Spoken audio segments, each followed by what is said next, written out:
show you how to use one of these bait casters, honey. A little different.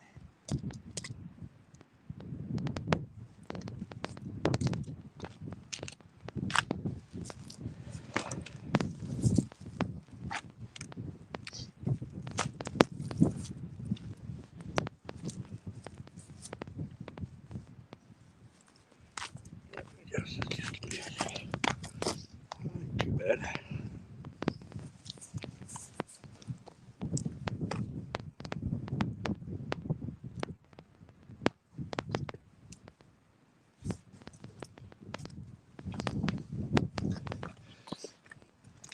Hey, Joshua, how are you doing?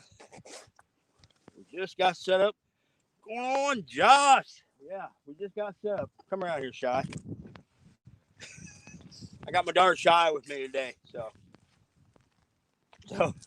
first time she's ever been over here. So hopefully these cats will cooperate. So we sit down, trying a different spot. So what's going on, Lance? So hey, you're just not keeping up, honey. What's going on, Lance? We just got set up out here, so I've got Cheyenne, her rod over there, baited up some chicken. And I am setting up with Shad, so we're gonna kind of see what works the best. Cheyenne is actually on break from nursing school. She is. What is this year? First year? Yeah. Yeah, first year of nursing school. She's home for a Christmas break, so she wanted to get out here. Oh, okay. Hey, Josh, heading down to see Lyle, Paducah. Sweet. Awesome. You guys have a good trip. Yeah, that was kind of a last minute deal for us because I thought I was gonna have to work all weekend, but we ended up working a crazy late shift last night and got her done. So, hey, what's going on, Jacob? So that's kind of the plan today. Like I said, Cheyenne's never been over here, so I'm hoping these blues will cooperate today. We set up a little further down than I normally do as cold as it is, but we're seeing a lot of bait fish right here. So, but we got a little later start we went to. It's pouring down rain here this morning, so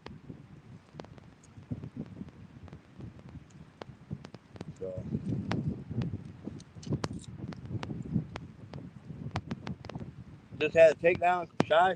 Josh said you had a hit on the cooler rod there. Well, watch it though. He'll come back. If he loads up on it, he'll take that rod down.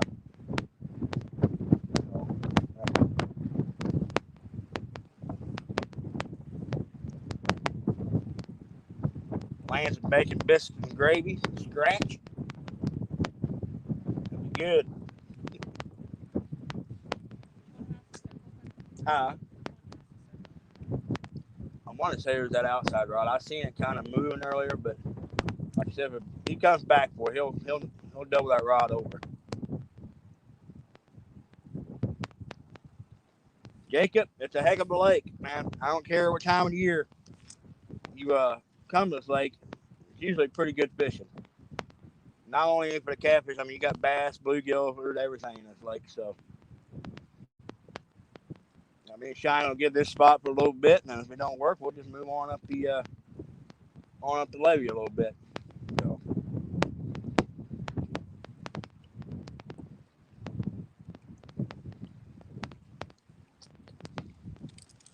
All my bait holes on the Missouri side were completely blown out as far as getting bait. I mean, the closest rod here, Shy, you're getting hit on the one with the blue foam in there. That's got circle hook on it, so the rod doubles over, just grab, crank down on them. So she's got the chicken, and so far she's getting the only hits, but we've been here, a grand total of 5 minutes. Hey, what's going on, Jello?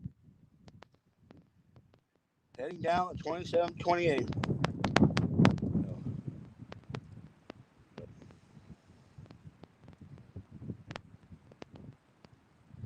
Jacob, yes, there is some really nice bass in this lake. So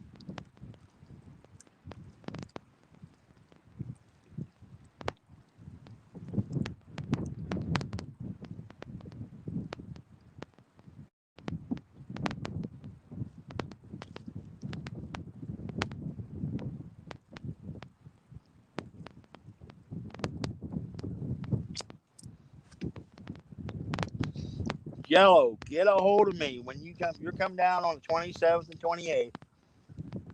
Get a hold of me, and I will. And we maybe I can try to meet you over here.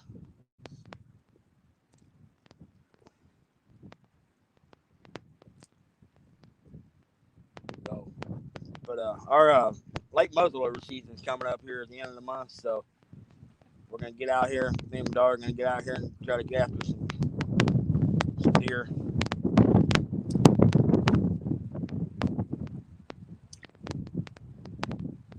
Seeing all kind of little shad flipping around us, but so far no tigger. But like I said, we've been here maybe not even but 6 minutes. So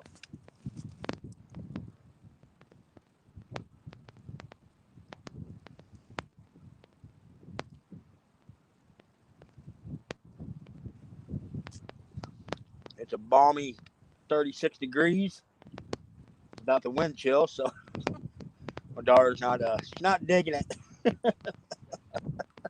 What's going on, Jason?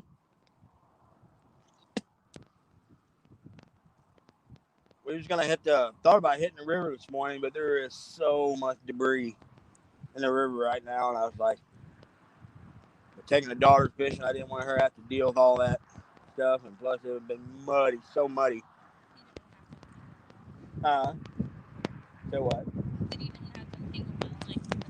Well, it would have been a fight for both of us, honey.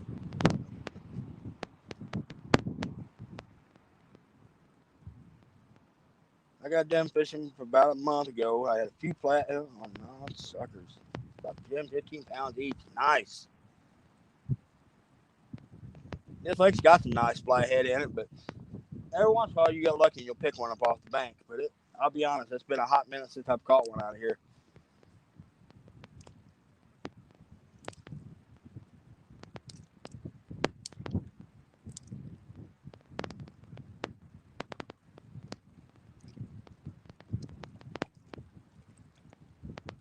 And honestly, I usually do pretty good on this lake whenever it's overcast and windy like it is. I usually do really well on this lake. But the only thing killing us, the wind's blowing to the north on that opposite bank. I really needed to be hitting this bank we're on.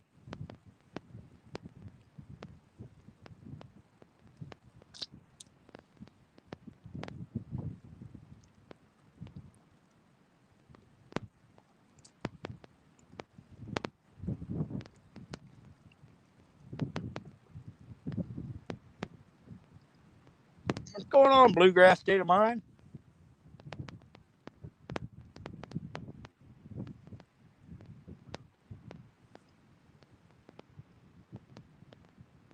No, Jacob, I don't think I'm too far from you at all. So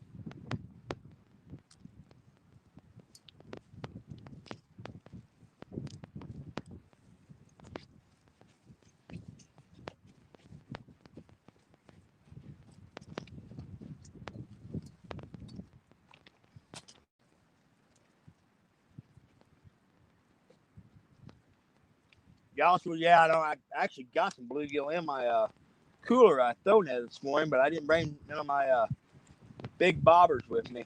And I'm gonna do that here one day. I'm gonna bet if I can get a rainy, windy day, I'm gonna bring my bobbers with me and put some live bluegill on. I actually catch a lot of flathead out here when I'm bass fishing, throwing swim baits and crank baits is when I catch a lot of my flathead out of here. What's going on, Big Matt? Good morning. Oh, there it goes, there it goes. Get him, get him. Oh, hang on a second. Go ahead and pick up on him, baby. Just pick up and go ahead and reel your slack up.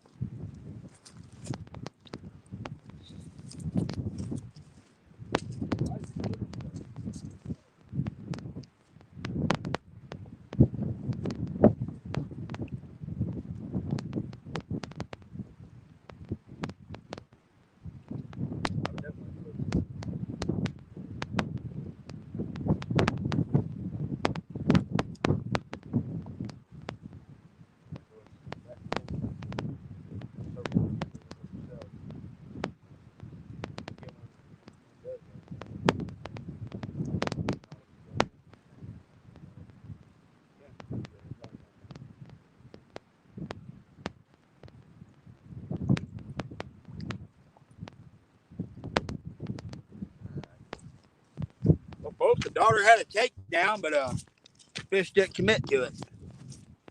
So, see if that fish. Hopefully, that fish will come back. I need to get a couple more spinning rod outfits for my daughters and my wife to fish with. And well, Cheyenne actually expressed a desire this morning to start learning how to use a bait caster. So I'm gonna start working with her with a bait caster.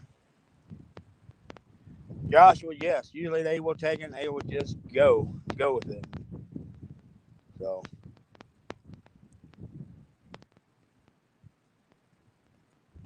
I may end up throwing that out here in a little bit and try to get a live bluegill. I may throw a live bluegill on one of my rods on the bottom and see what happens.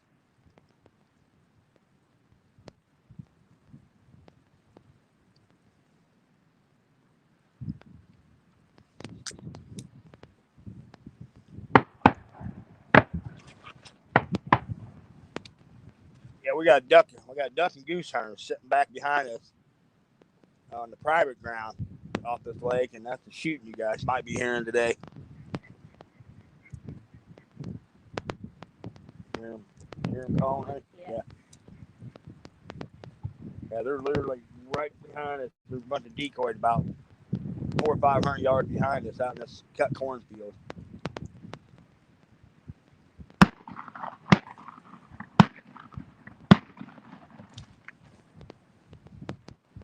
And he's still flying.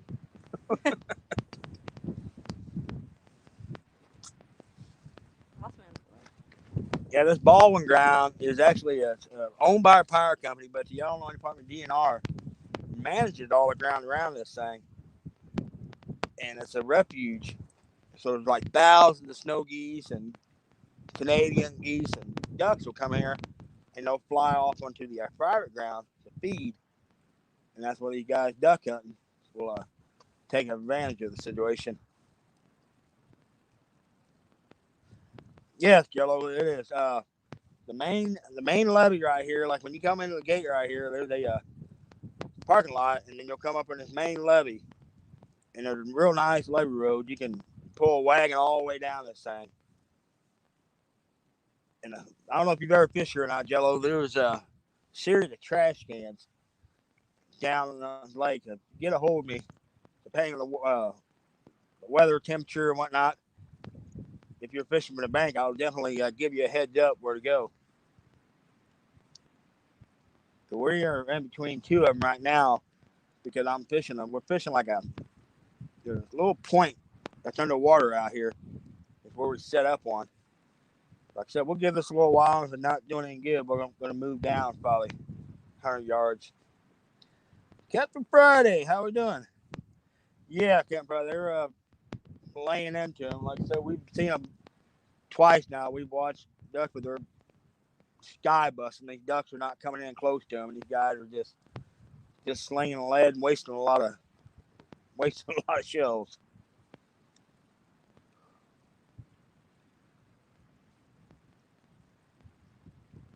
Yeah, you'll come over here someday, and there will just be thousands upon thousands of snow geese sitting out on this lake. Actually, see all them white blobs way over there? Oh, I got that on.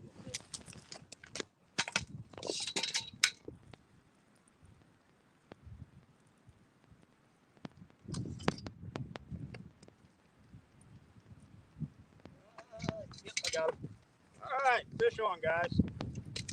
Feels like a little guy.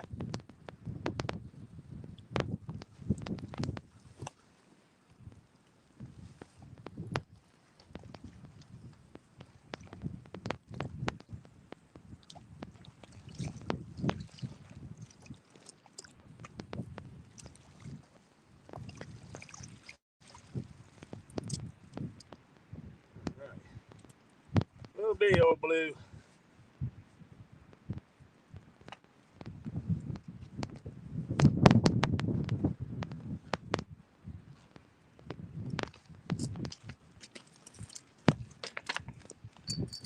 Just a little bitty fella.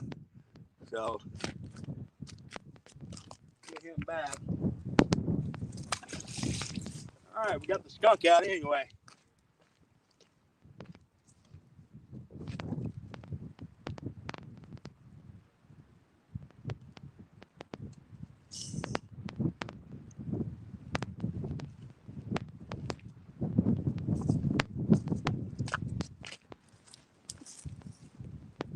What's going on, Matt?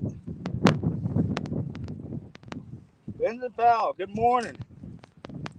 All right, let's get this rod back in action. Get this shot. Rod? Yeah, I'm pretty sure that's the one. That rod's pretty sensitive. Something hits that thing, you gotta know it.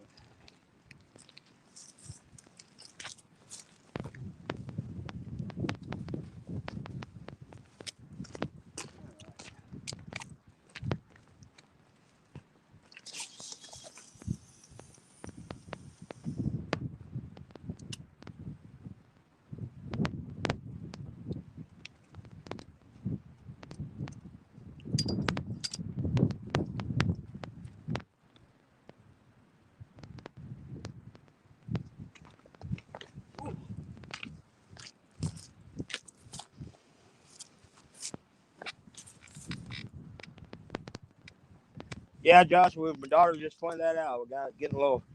I'm afraid it's some dang little channel cat in here. And I've got some pretty good sized pieces of chicken on her rods. Trying to keep, maybe encourage one of these bigger blues to hit. It's been a hot mess, man. It's been a few years since you've caught a blue cat in it. Yeah. Because she used to go river fishing with me quite a bit, but she has been in college the last few years and now starting nursing school, so.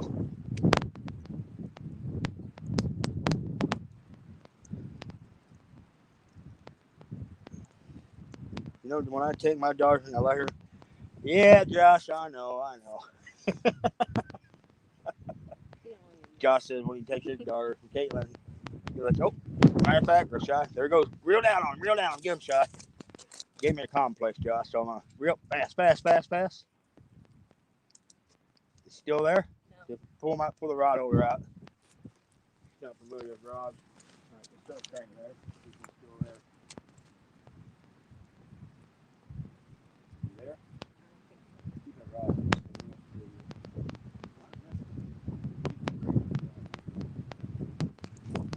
Might be a little guy.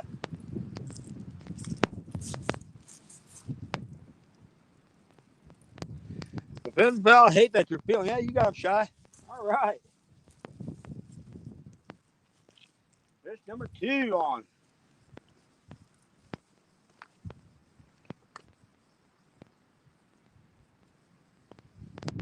You over here, Dave? Yeah, but it's not. Nah, just a little guy.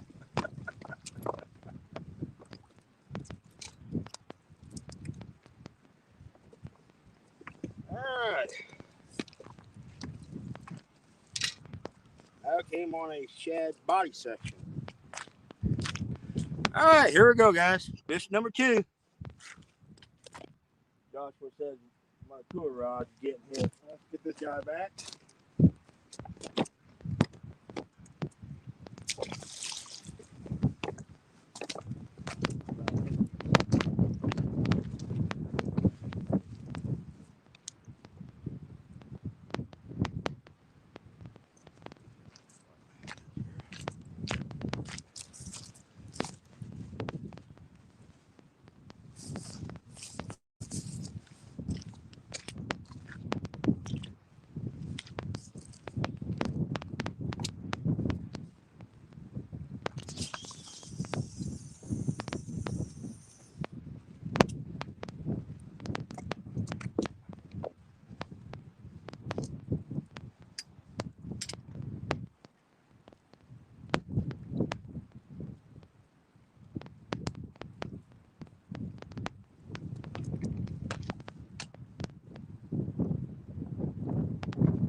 All right.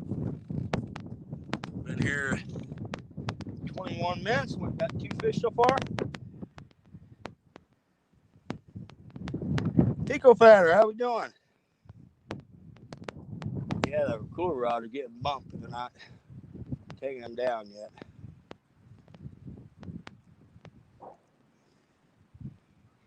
Grandpa's in chat. Step in front of the camera and see. Hi, Grandpa. So. Oh, definitely, Dad. I hope she does. I hope she does outfish me today.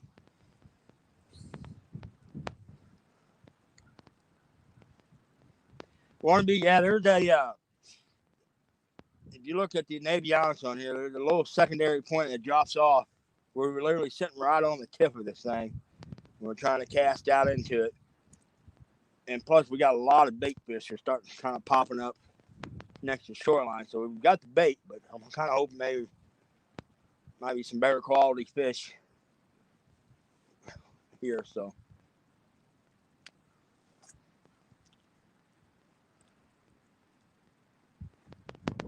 Joshua, yeah, I've got some shad, bluegill, some carp in my freezer right now that I'm really trying to hang on to for when I really need them. I can't get bait because this morning when we got here, I had to throw the floater net around here, and I got some bluegill and some shad in the throw net,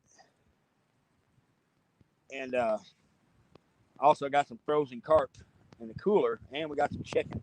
That's what Cheyenne's got on. If she don't start getting hits on the cooler rods, too hot and heavy, man, that switch to some bluegill, some shad. But usually this time of year, I start killing them on the chicken out here. Bugman, yes, we've got two so far. We've got two really small blues so far.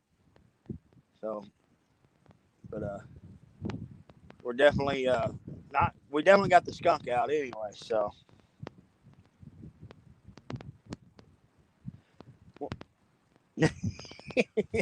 Yeah, I wanted Matt. My dad's named Jerry too. So.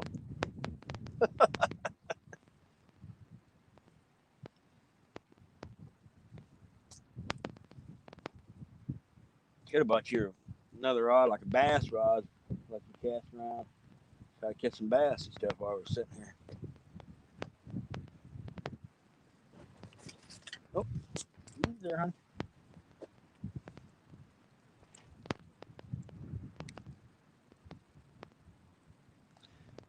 Yes, Matt. It's hot water. I don't know if you can. If you kind of look way up the lake, you can see the steam coming off the water up there.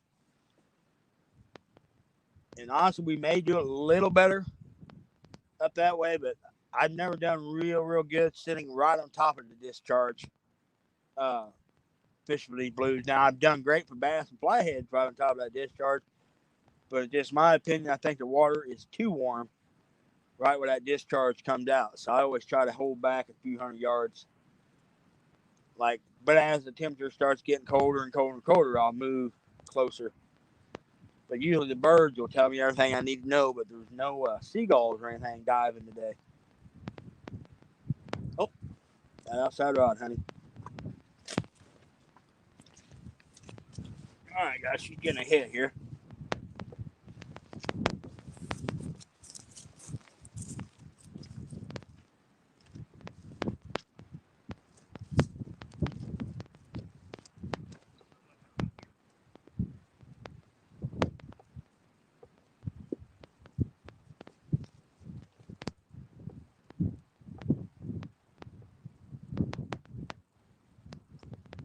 Hot? Oh.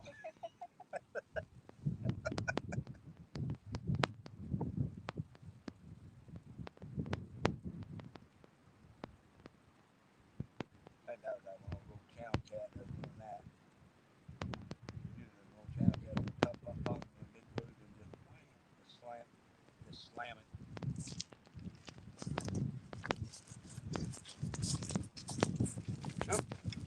Oh, I was getting bumped, but might have been the old channel cat. Josh, do I ever do any go fishing? I have in the some of the backwaters around the river. I do once in a blue moon, especially like if we're in a rush to get fish for a fish fry. But usually, like if we need fish for a fish fry, I'll come over to this lake And especially in the spring or summer, I'll put my kayak in, and usually I catch all I need in a few hours drift fishing.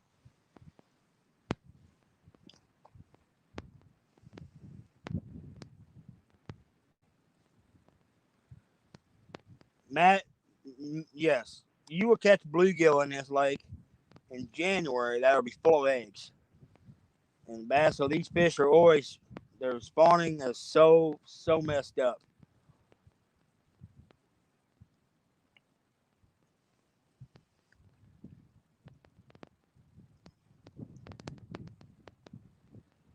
Which for the crappie, it's I don't know, I haven't targeted this lake too hot and heavy for crappie, but I know a few guys that do. And they said, I mean, this crappie lake's got some really nice crappie in it, but it can be drive you insane. They said trying to get a pattern.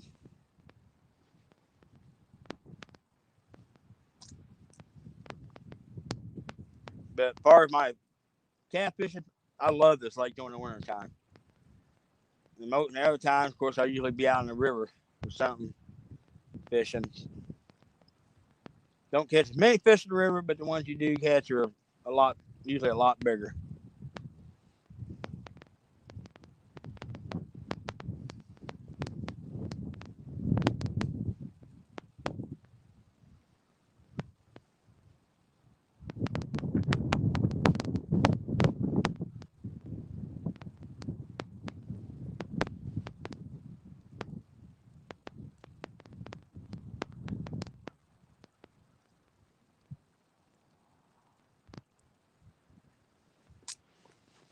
Yeah, I got to run it done and pick up some 8-aught circles for this bluecat tournament me and Rob got coming up. Huh? When is that? January 8th.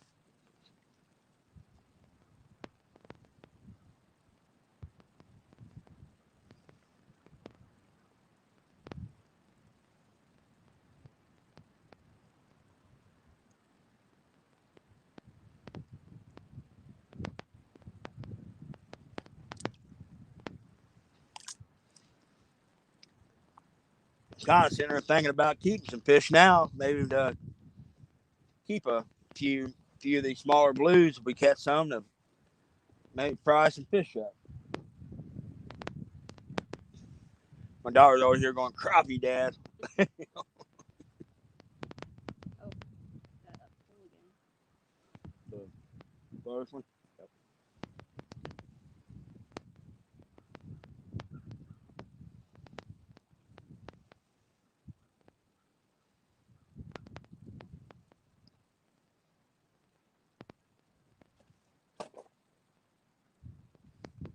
Tell you what, Shy, I want to reel that one in the blue foam because you had that hit on it earlier.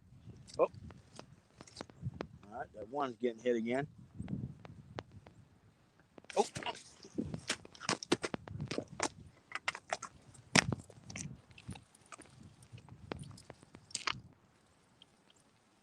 I think got off. Yep. Oh, dang, y'all had a pretty good little takedown there. Missed him.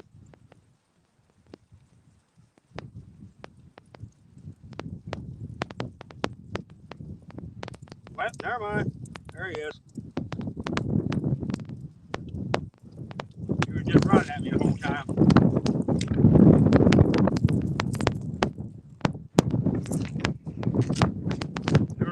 There's a little blue cat. All right, there we go. Dive back.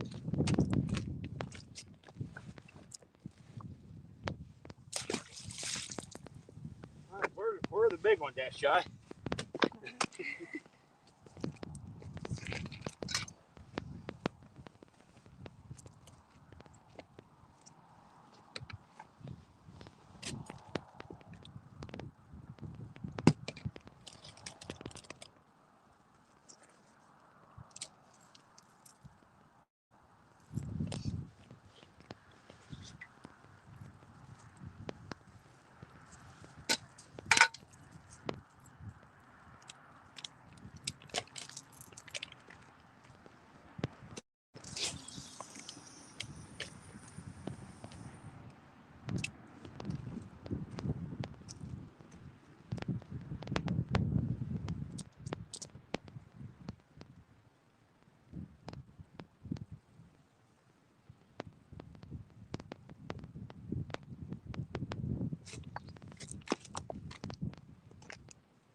They cross the lines. Oh.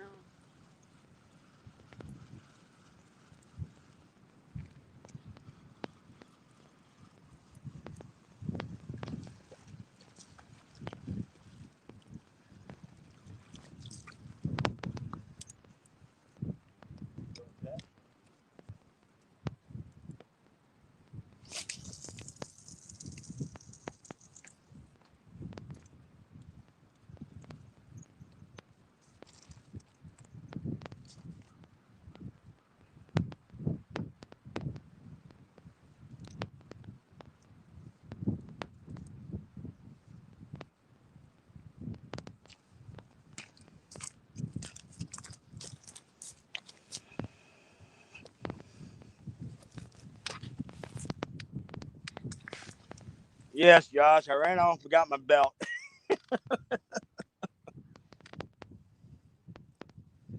Jason, good luck. Yeah, I'm gonna get. I've been waiting for the temperature to really start dropping. I got one buck tag left to fill, and I'm gonna start hitting the timber pretty hot and heavy myself here shortly.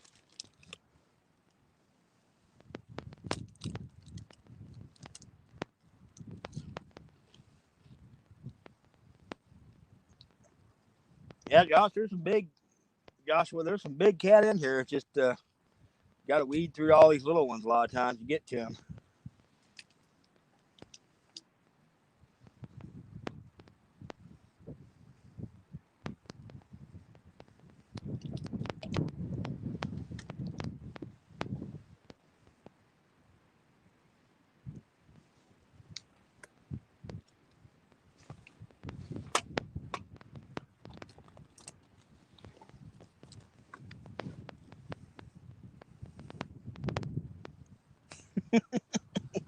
Operation Hold Up Gary.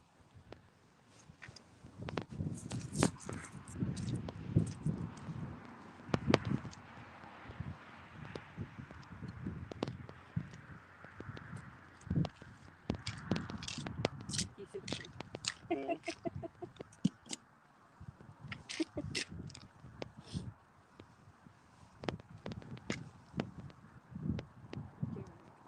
Mm-hmm.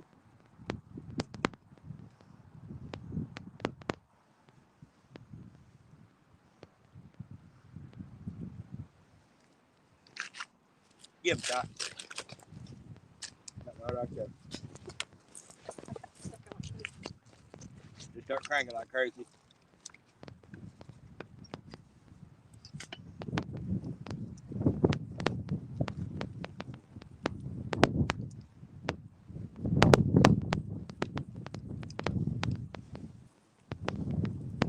I don't think so. Okay.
right.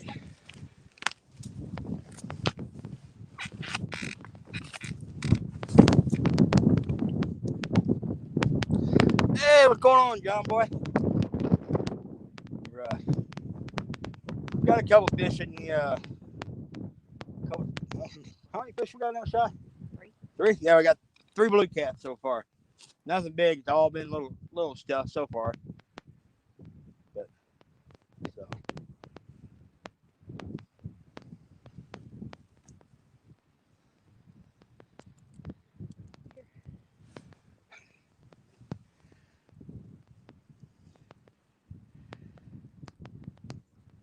Now, Josh, I was a perfect kid when I was growing up.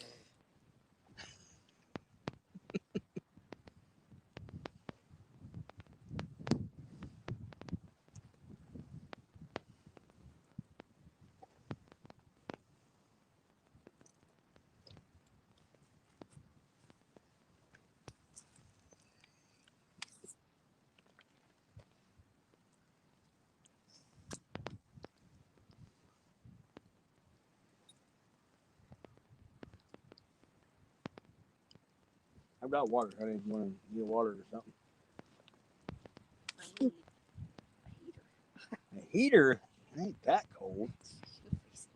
It's a lot colder when we deer hunt, honey. John boy is my daughter. Wait, what? Get a little. Say hello real quick. Hi. She's a little camera shy. I'm gonna break her of that yet.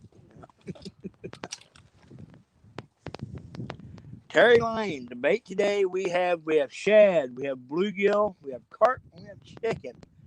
Right now the 2 Uncle Lou's rod has got chicken on it, and the 2 rods over in the cooler are both ugly stick rods, and they are both got chicken on it. Just kind of seeing what the give me the best bait. A lot of times in the winter, well, the last winter anyway, chicken was dominating everything. But so far, shad has caught the 3 fish we've caught today. So, Josh, well, I don't know. I'm kind of kicking around. If we might keep a few. So, especially if the bite really starts picking up, I might keep a half dozen or so. I kept some a few weeks back, and we did a blackened fish. Made blackened fish out of them, and they turned out amazing. Oh, the little rod there, Shy was getting hit. We're really starting to think that's a little channel get over there, messing with that.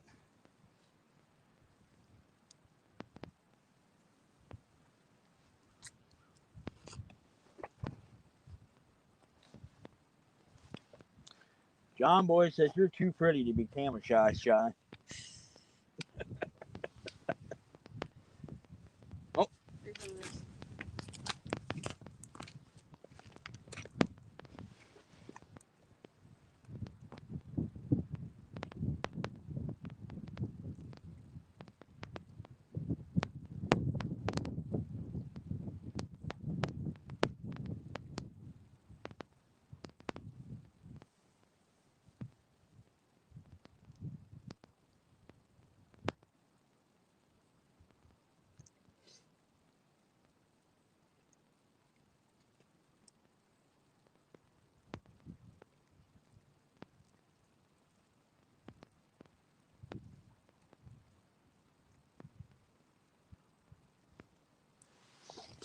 He's hitting a little bit, but that's it.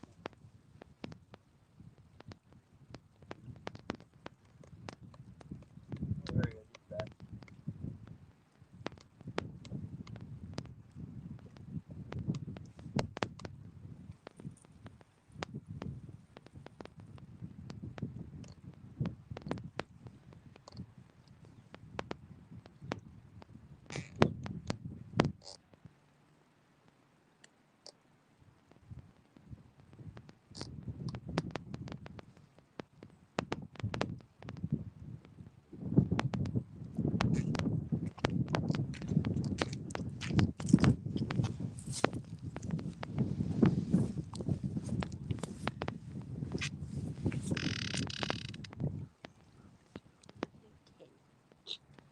Make some blackened catfish with skills, very good. Good pretty to smell burnt catfish.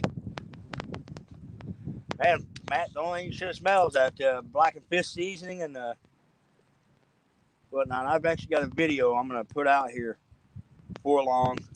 I just made some blackened fish for my Blackstone.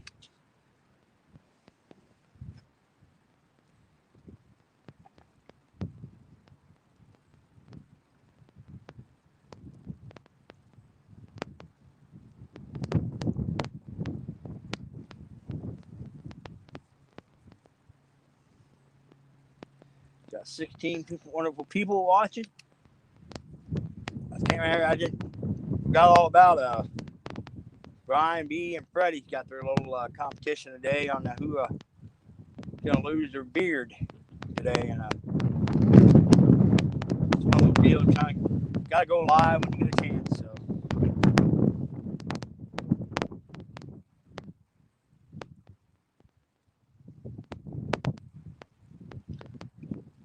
Stonefly, how we doing? Oh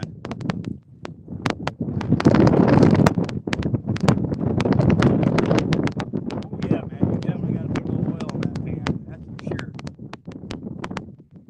That stuff will stick big. Like crap, use a little canola oil. Sometimes maybe just a touch of olive oil.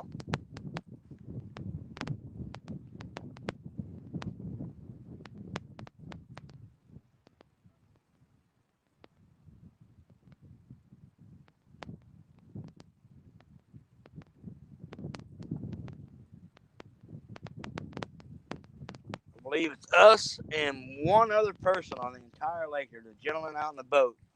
So we pretty much got the entire lake to ourselves. Which is the case a lot of times when winter fishing in the winter like this. So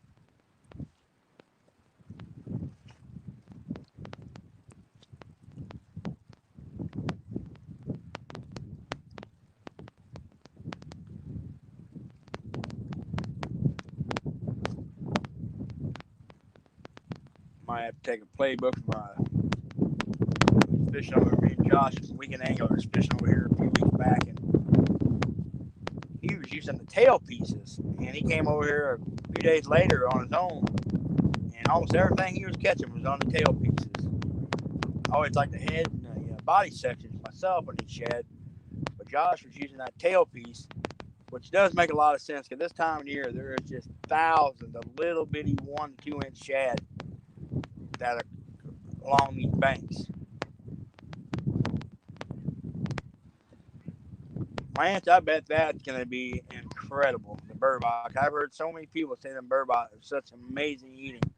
That's actually one of my bucket list fish. If I ever get up that way in the wintertime, I want to try to go after some burbot.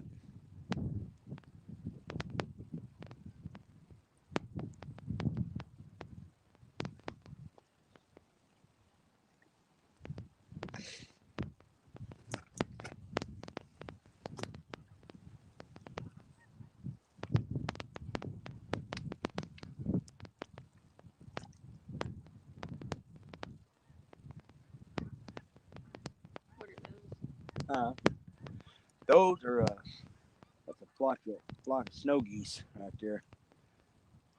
Probably see a bunch of them flying every day. And a lot of times midday they'll come here and land out here in the middle of this lake. They usually stay, most of the time they stay out in the middle of the lake. But you see them big white blobs way over there? Those are pelicans. Yeah. And a lot of times you'll come here, especially when it gets real cold, them pelicans will be out here everywhere. Lance, definitely. If I get up that way, I want to get together and try to get some burbot. They're just a really cool looking fish.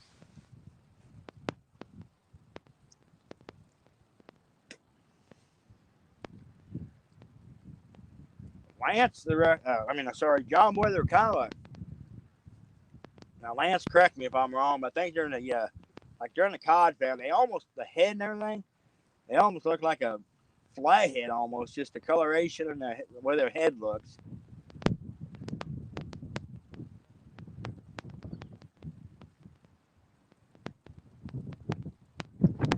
That's something got my bait. rod in and check it.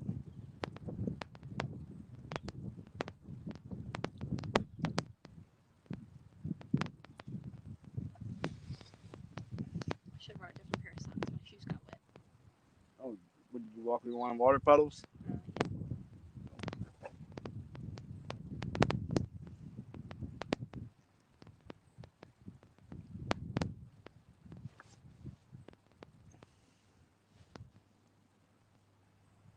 I want to check that one rod because they bumping it. I got my body section.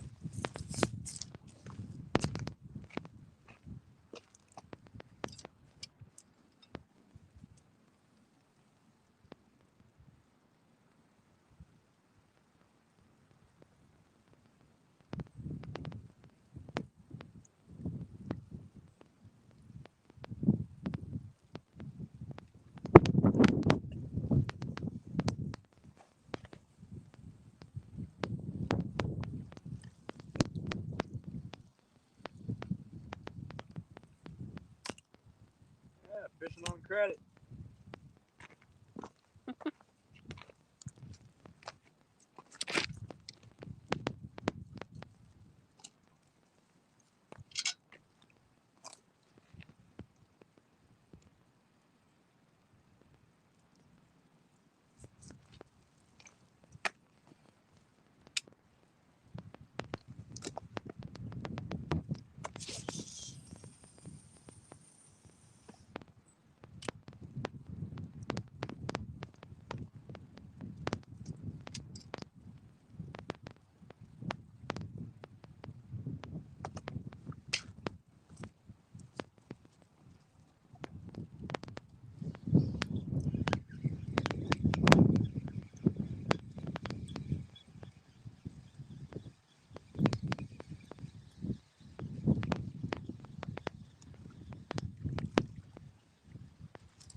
Yeah, your phone lagging. Take the small.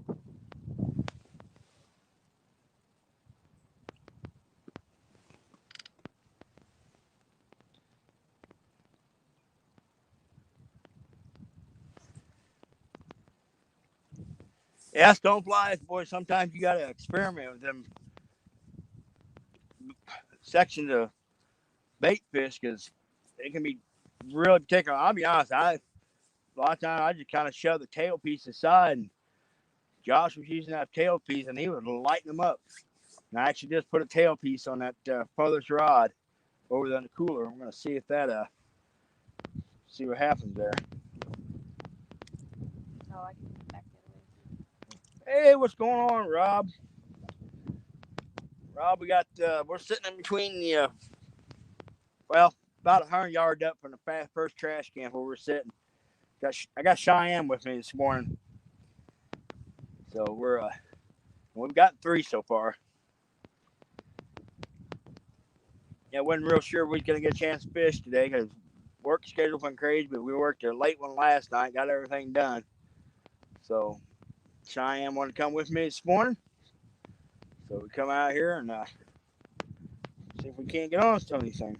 Tired Rick, how we doing?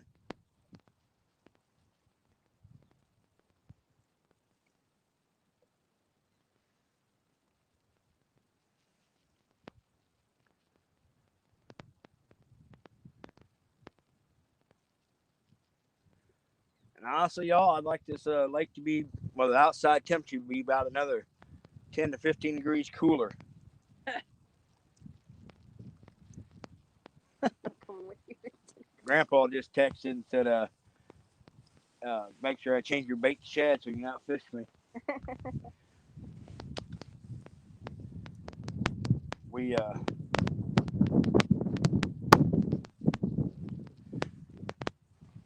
you got your front camera. Rob said you don't believe you're here. Got a wave again. All right, Rob, here she comes. Yeah, can't shy. Say hello to Rob.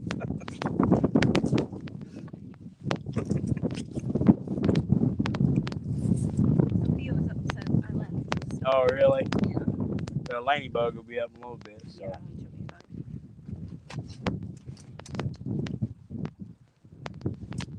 Yeah,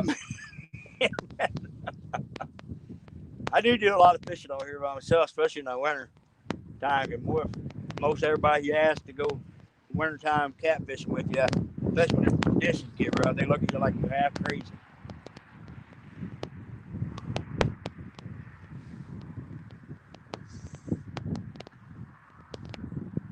I've been wanting to get. Oh, there we go, Shy. Get him. Crank, hurry up, hurry. Get him. Pull that rod and crank down on, Shy. Stop cranking. Get that rod tip up high. There you go. Still there? Yeah, you gotta keep that rod tip high, sweetheart. Oh, there he is. There he is. All right. Fish on. All right. That one was off a piece of chicken, guys.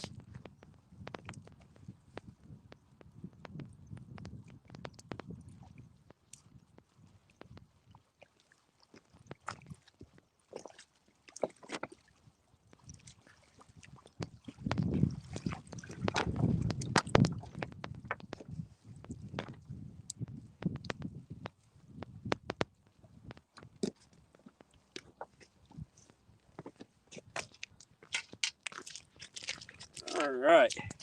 There we go. Fish number 4. Hey, ugly dog lures. And they're all little bitty guys so far.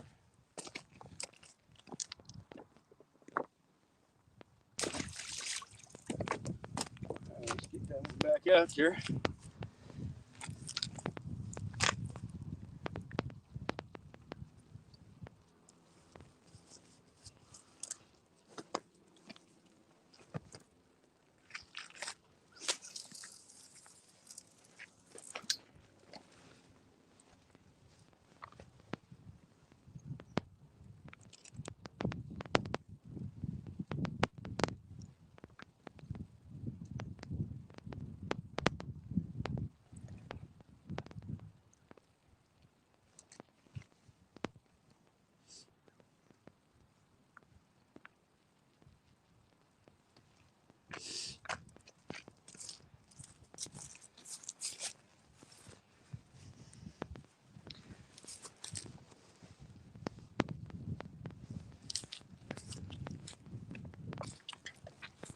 Whew.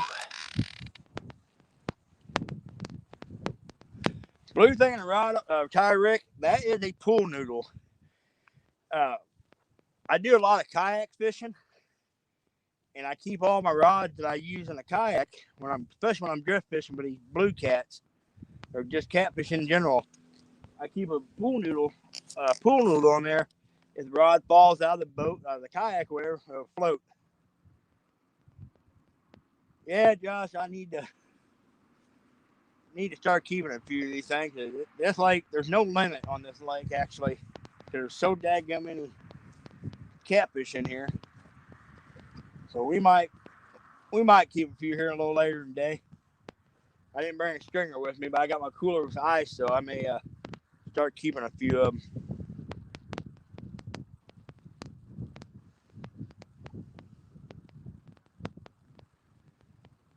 Yeah, Rick, gosh, I know over the years I've lost a cell phone off the kayak. I've lost pliers.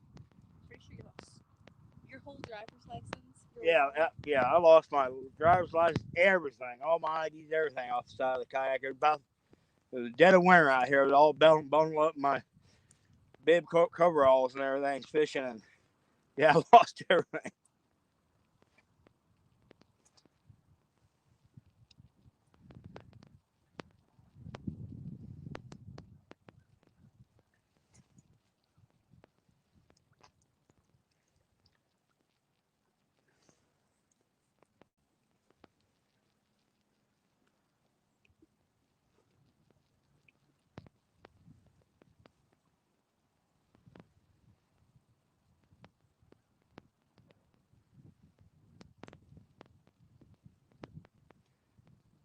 Eventually, I'm gonna get around to rigging something up on the kayak where I can.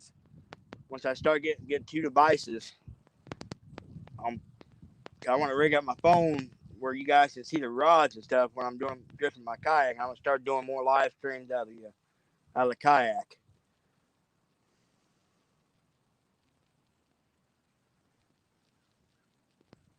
I think that. Yeah, it's getting a little something's tapping it just real easy.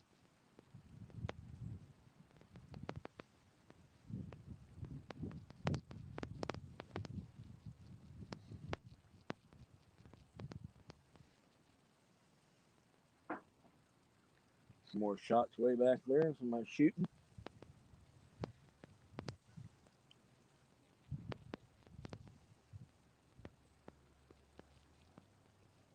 Hey, y'all have to check out Lance. He's been doing a lot of live streams. Lance, Hawaiian fisherman.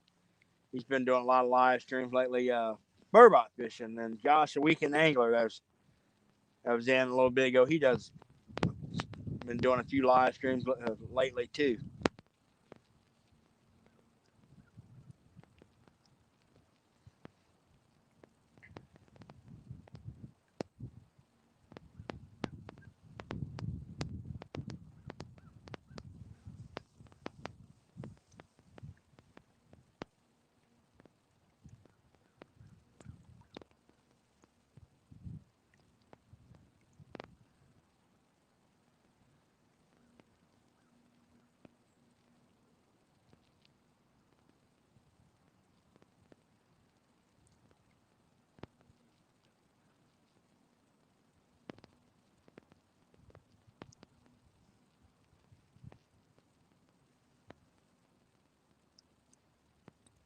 I think I heard someone else.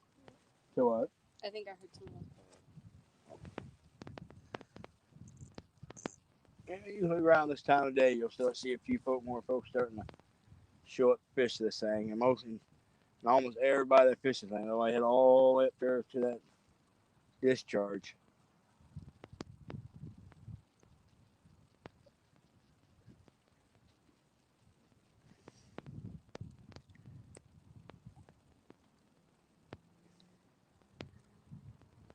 Bite's a little, actually, I'll be honest, y'all, bite's a little slower than I figured it would be today. Because a lot of times when you get these overcast days and these windy days like this, the bite is usually fire on this lake. But we did have a just absolutely torrential downpour here all night last night, and it rained until about 7:30 this morning. That finally let off, so we got a little later start than I actually wanted to get. Hey, Donald, where? How we doing? Everybody's subscribing to each other. That's awesome. Helping everybody grow. I'm just a few shy of 800 myself, and I'm trying to reach that mark. And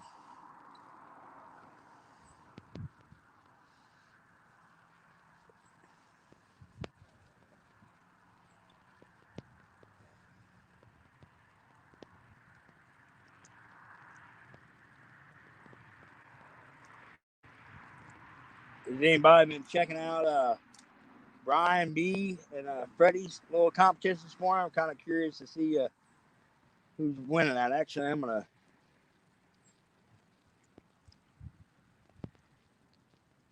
Oh, Donald, well, definitely. Anytime you're fishing, yeah, it's always a good time. Especially I'm getting to spend time with my daughter because with her going to nurse school, my work schedule, it's kind of hard to find time to do stuff anymore.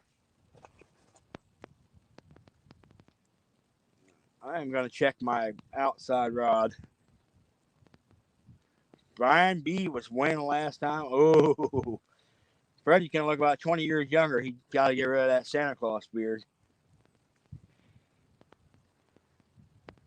Brian B's a handful, especially getting to get after them. Start getting after them blue cat.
Let's see, we've been here right at an hour.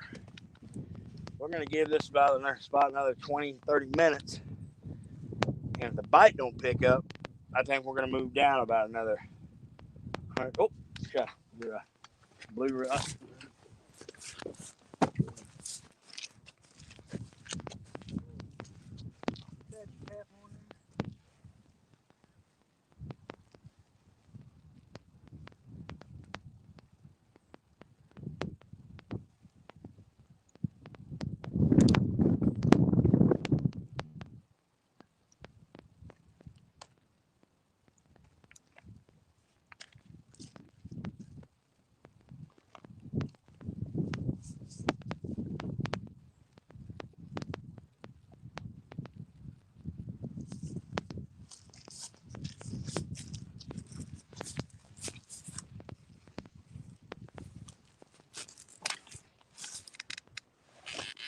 Here, I gotta fix it. Small town, how we doing?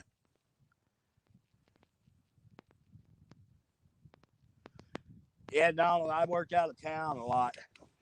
Both my daughters are in high school, and I missed so much. And that's always a big regret for me. So try to spend time with them when I can. We actually I'm trying to get out and do a little deer hunting and stuff too. And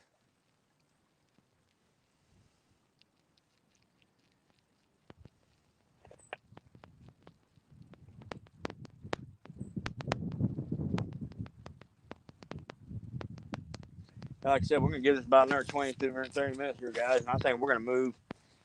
We might move up 100 yards or so.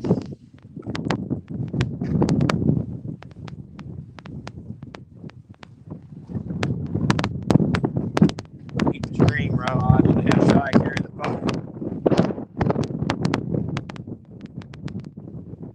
Want to be? How did I season my black stone? All right, I took vegetable oil. I cranked it. First of all, when I got it, I cranked the thing up as high as it would go. High as it would go. And then I added a coat of oil and let it sit there until the oil burned off. And I did that 6 times on super high heat and just kept doing it until the oil burned off. And then I shut it down. And then every time, you cook, just scrape it, whatnot, and just don't ever want to you just want to scrape it when you're done. You want to scrape it. You don't want to clean it. And that's what keeps it seasoned.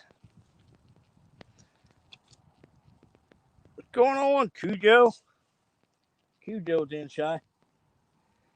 Yes, Kudo, I ended up working a late one last night. That's the only reason we, this is the first Saturday I've had off in freaking ever.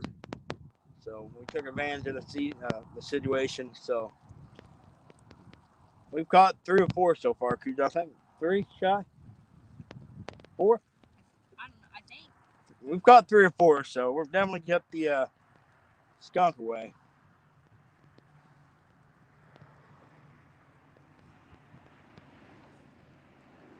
So we're going to give this a little bit later. Yeah, that you definitely don't. You don't want to do that, Matt. You don't want to soap water Blackstone.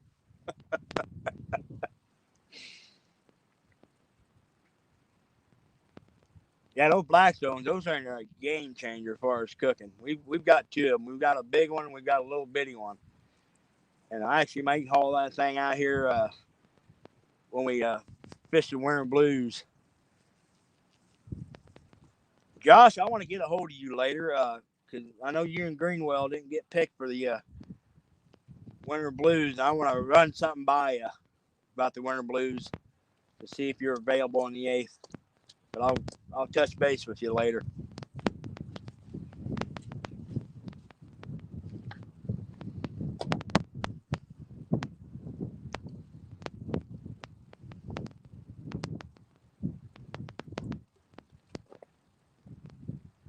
Yeah, we may move up there like right there. See kind of where the steam line is right there. Yeah.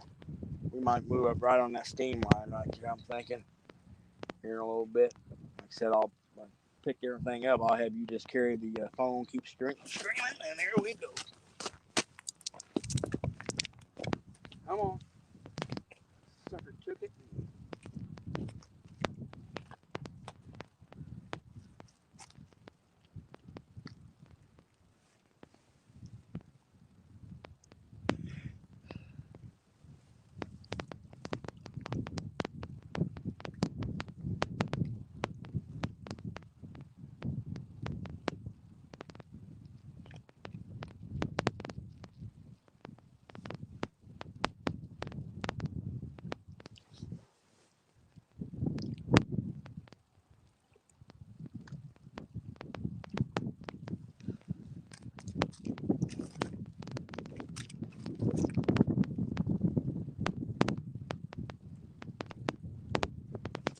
Sucker's taking her down. They just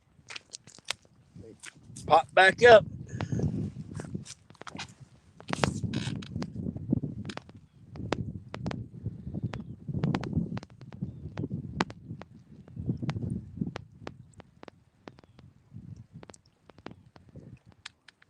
Well, Josh, I was actually here. I'll just go ahead and ask you right now, buddy. I was gonna maybe run it by you. Maybe you bring your boat and chauffeur me and Rob around. Possibly maybe get us a little bit offshore to get a chance. Maybe get into some better quality fish since Mr. Chadwick changed the rules up on us a little bit. Didn't know if that was possible. Me and Rob already kind of discussed it. We I talked to you and give you your money for your gas and the oil and everything.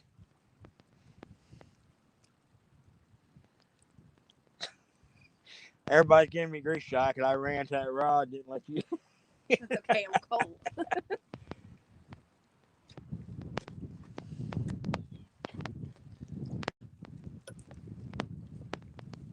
But oh, there, they get him shot. Now he's on there. Crank down. Oh, hang on a second. Hey, yep, he's there. Crank, crank, crank, crank, crank fast. Is he there? No. Dad, gum. That sucker took it down. I would have swore that fish was there. Wait a minute, there. Wait a minute. You're starting to get a little bend on that rod. Maybe he's running to you. Is he there? I don't think so. Dang. That fish hit hard. Yeah, yeah, he's there. We ran like heck right towards the bank the whole time. All right. Oh, oh. Come here, come here, come here.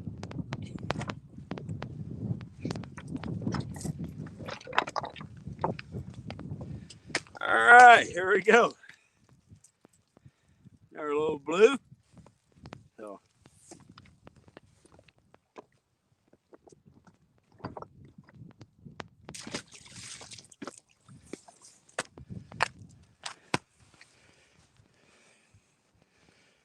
you know, that's funny. I had the exact same idea yesterday. Oh, okay.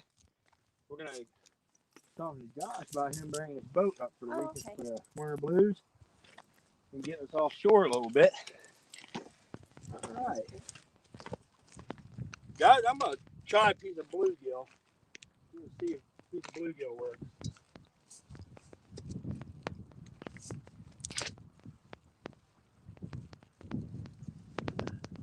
You want to move that down while you're. Huh? You want to move that down? No. We're gonna try it just a little bit here, but like I said, see.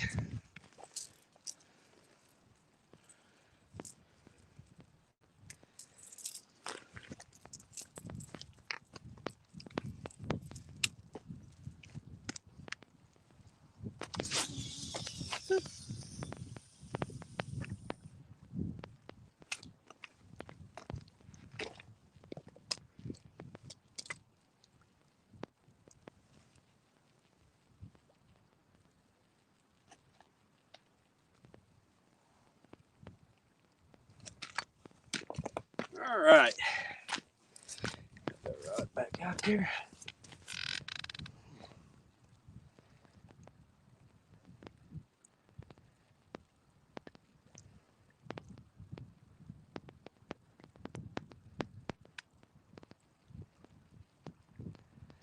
Oh Lord, that was scary. Don't do that again about 10 morning. Almost know about putting you two on some good spots, but yeah, like I said, we're kind of, me and Rob were kind of talking. I mean, there's some big blues in this lake, but they just sometimes from shore can be really, really difficult to get on them. But if anything, I mean, we can catch numbers of blues and just drive Chad nuts.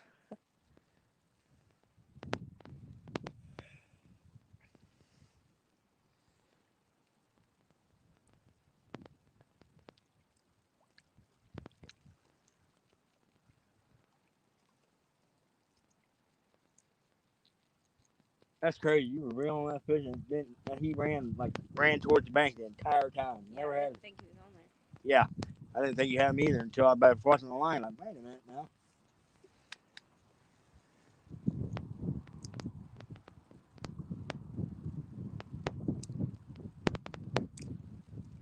Bunch of shad flipping up like right here. I mean, I need to patch my throw net again, and maybe get a few more fresh shad for the. Well, I hung my throw net up whenever we come out here, and I popped some of the strings. I got to do a little patch job on it.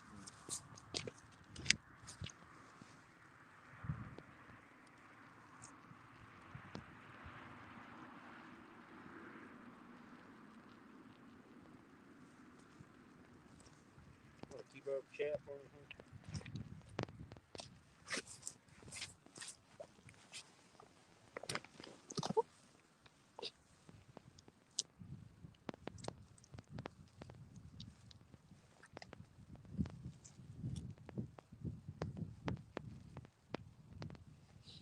They think Freddie's gonna shave his beard. Huh? They think Freddie's gonna have to shave his beard. I hope he does. Whose beard looks better? Huh? Whose beard looks better? Oh, Brady's got that big old Santa Claus beard, so I'll definitely say it's a good-looking beard.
go, Shy. Get him.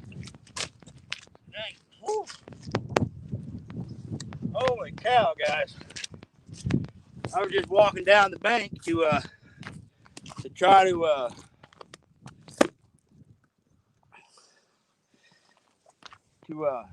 get some fresh shad, and boy, that rod just slammed down. Feel like a good one, Shy? No.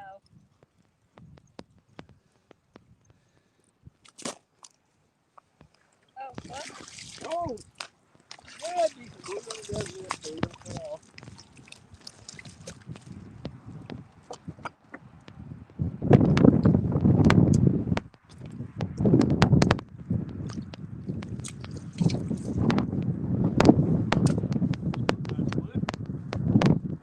Hey. All right.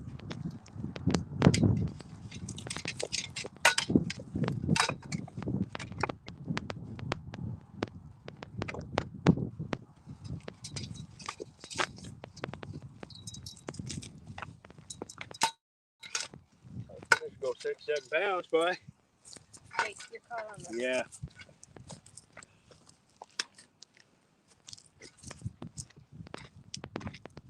Chicken fish.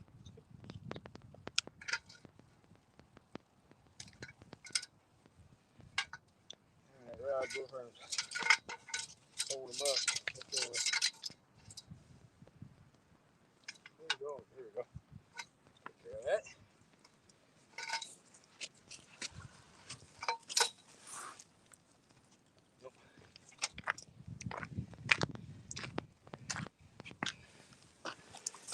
Oh. There we go. Yeah, she's new to this whole live streaming thing. But nice cat. Let's for giggles, we'll see how much he weighs.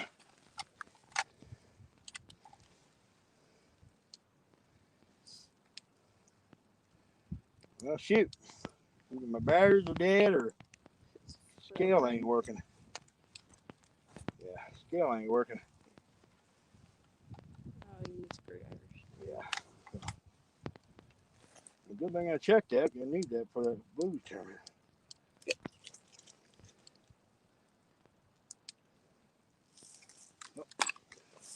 All right, guys, we'll get this sucker back in the. We'll get him back in the water here.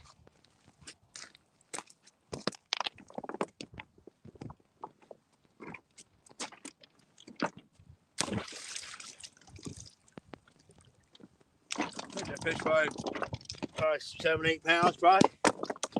So.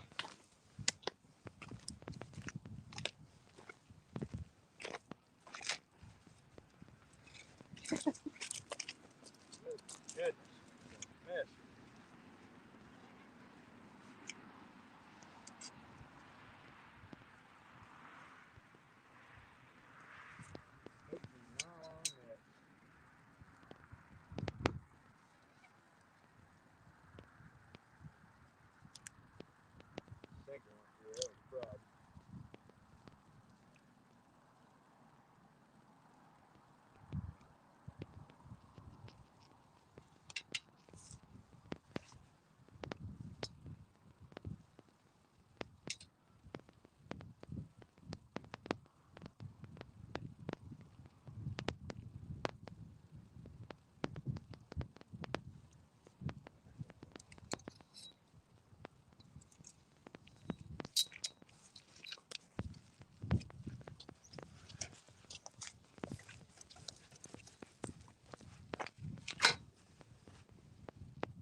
Weather boat's headshot.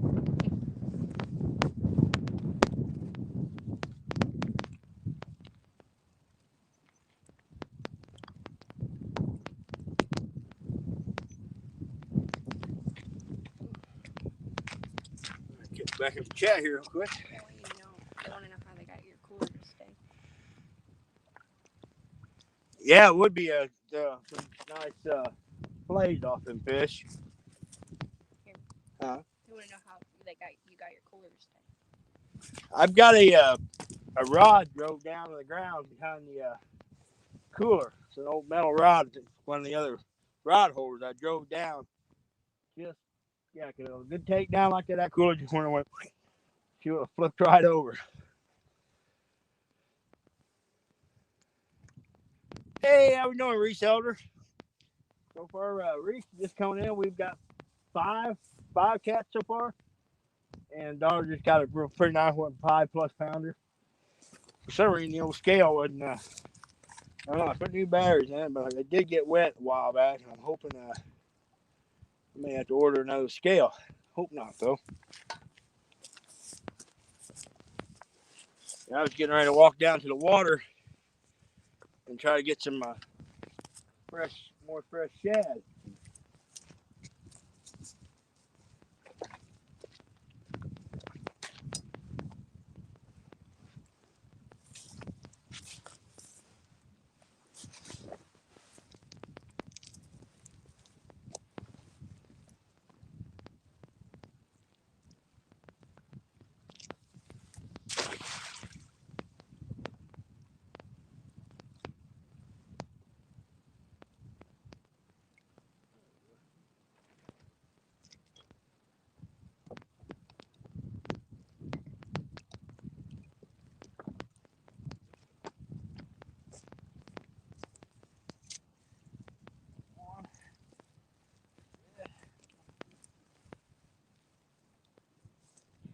What size cast net do you use? What size cast net do you use? I am using a 8-footer.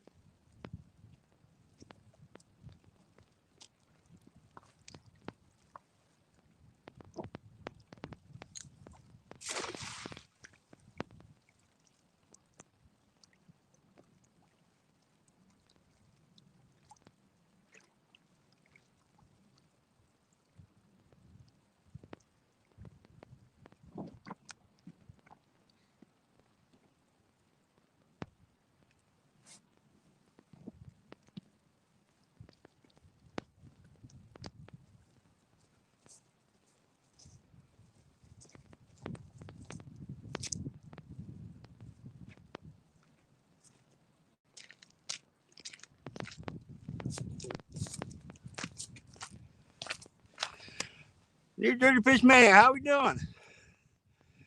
Gotta say, a couple shad, not getting really big shad, but hit that again. Buck Williams, hey Buck, how you coming in, buddy? My daughter's trying to keep up with the chat for me,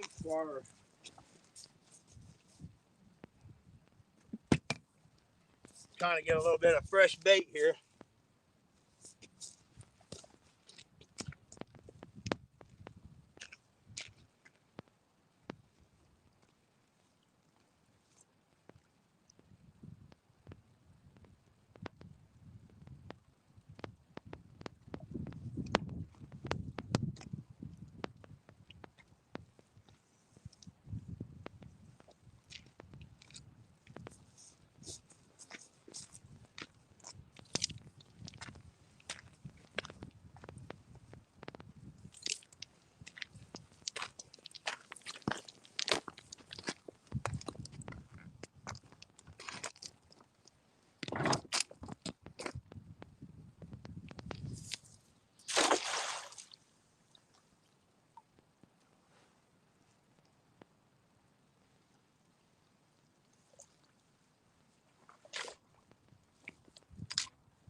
Whew.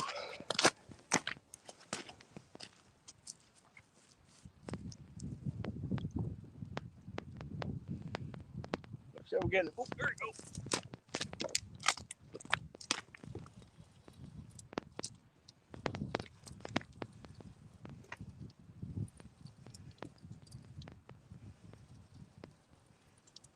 Guys, I was thinking about making a move, but not so sure now.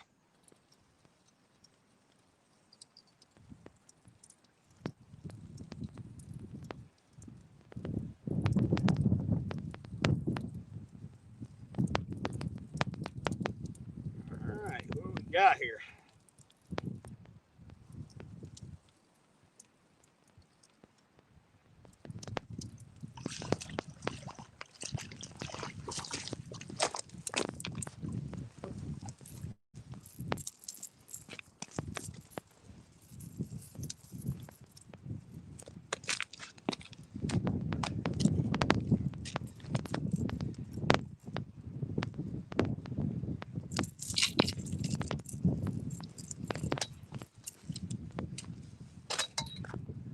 There we go.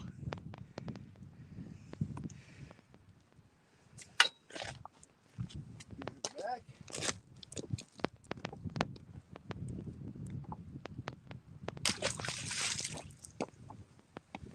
I can't remember, Shaw. Did I have a... Is that bluegill or shad on that one? Was it bluegill? I'm not sure.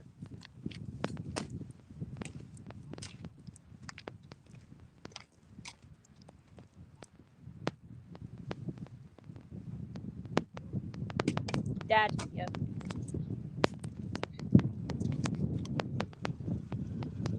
Missed that one.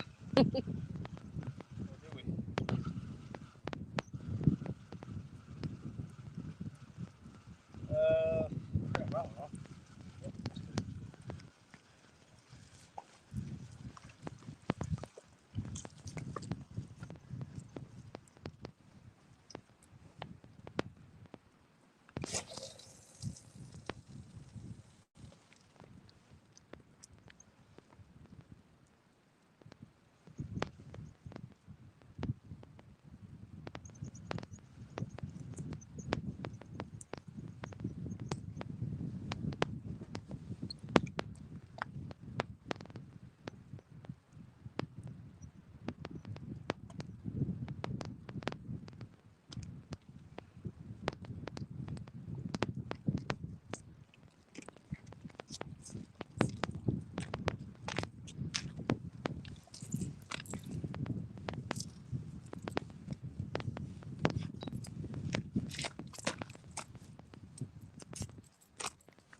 All right.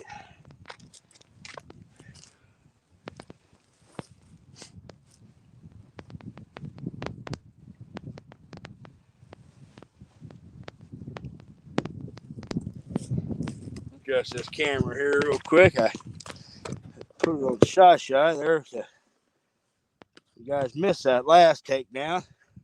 That was a pretty good takedown like the fish I just caught.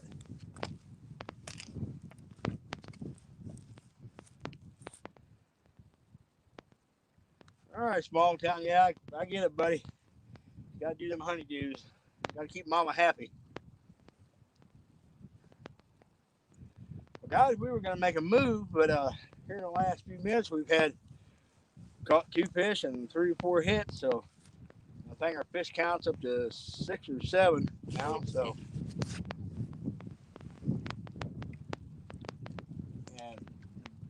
and fish shy just caught a little bit ago, came off chicken, and that rod actually had another hit whenever I was getting in the cooler to give me a piece of bait. So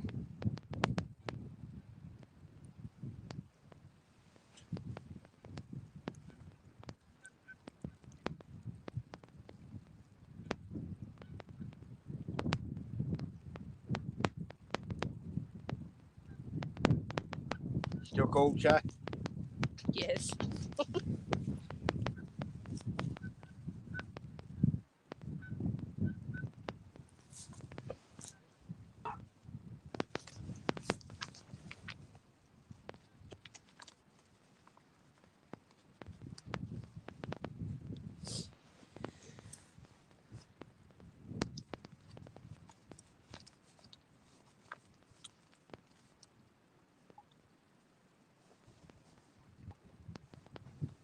I've been kind of kicking around the idea of doing a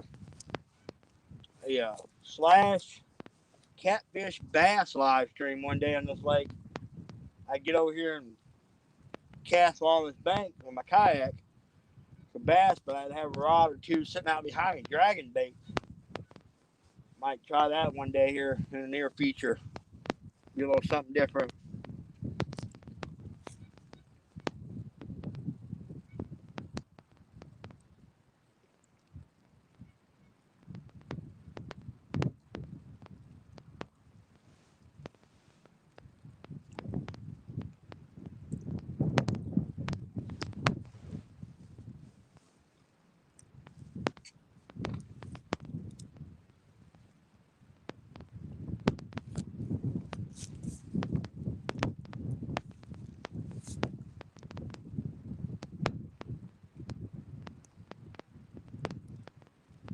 Nice and brisk this morning. You cold, Chuck? I ain't cold.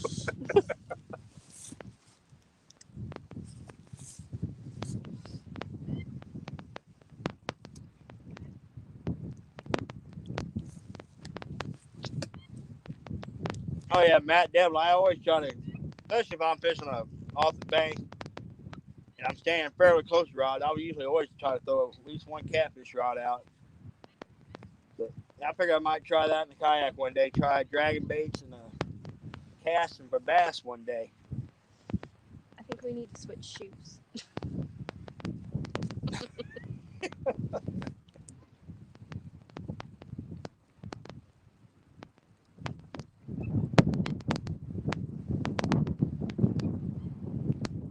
Yeah, we gotta get you a pair of good winter rubber boots. Well, I should have worn rain boots, but these are Yeah. soaked.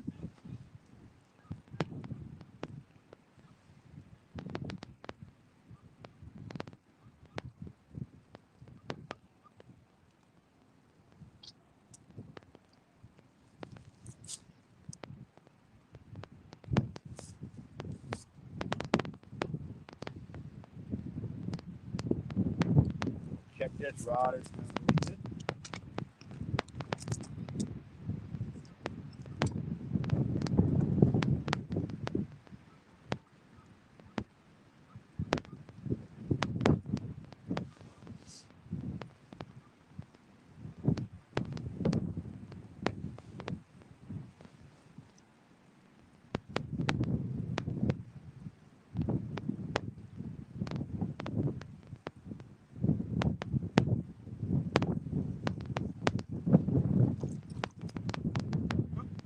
That's one crack shot.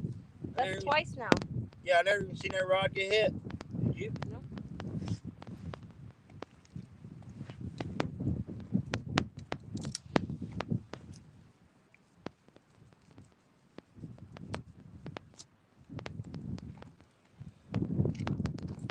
Rod been pretty consistent with getting hit, and I was like, man, boy, it's been a bit.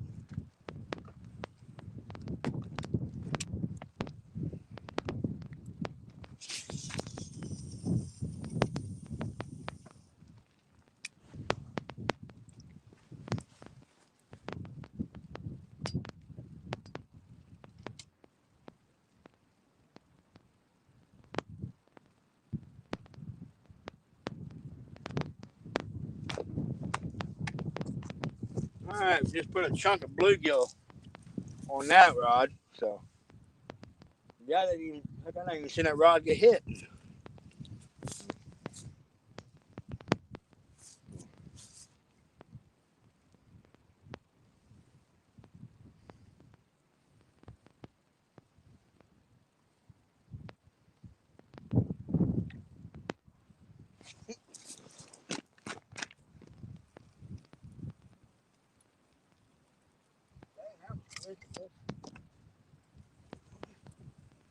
Here, Shy.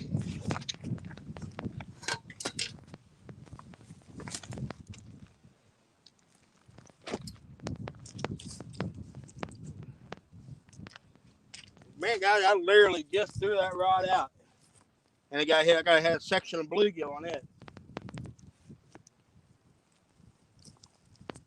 Must have dropped that one right on his head. Another little guy, ain't it? Yeah.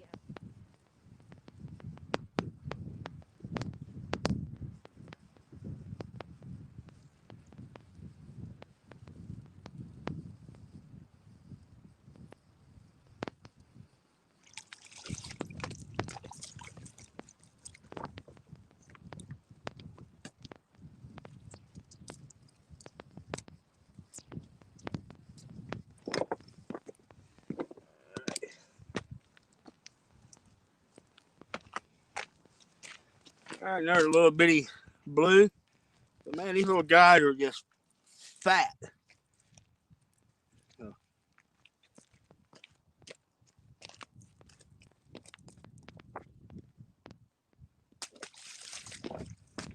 All right, we're gonna put a section of bluegill back on that. That's the last couple fish we got been off bluegill.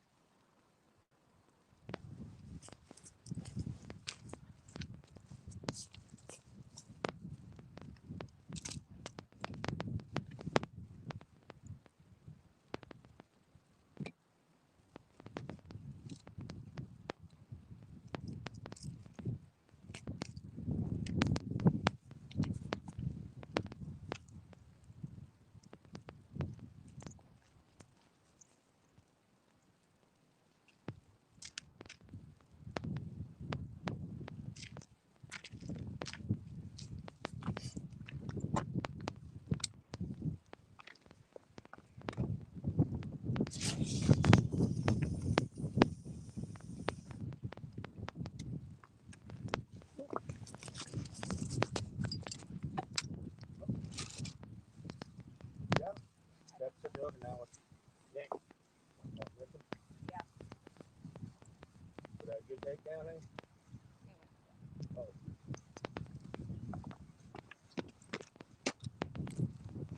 Well, guys, we're getting hits. Cheyenne, I was messing with that rod. Cheyenne had that rod go down, so.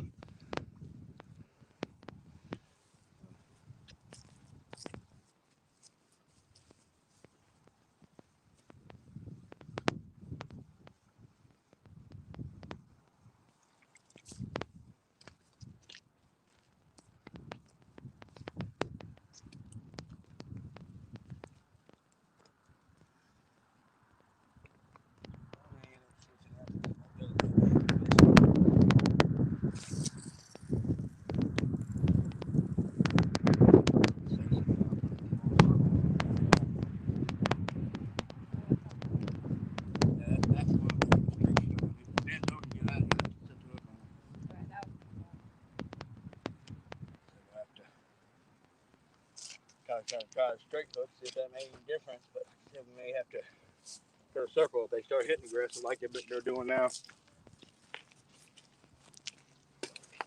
Oh, my goodness.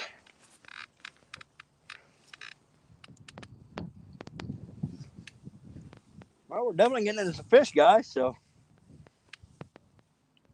I need to get one of them little clicker thing to keep up with fish. I think we're at 8 now. Is it 7? 7 or 8? Yeah.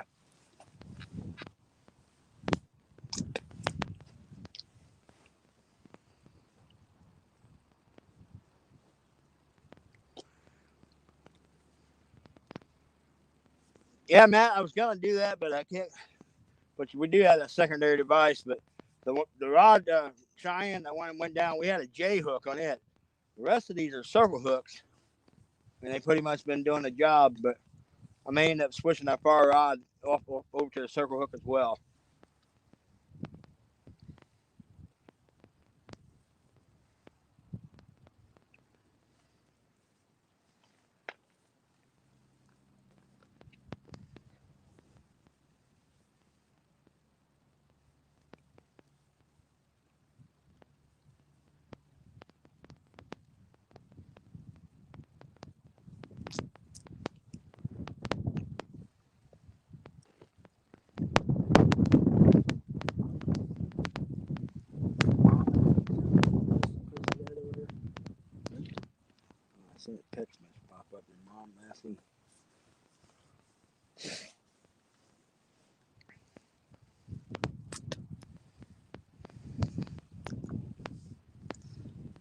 All right, fishes. Come on.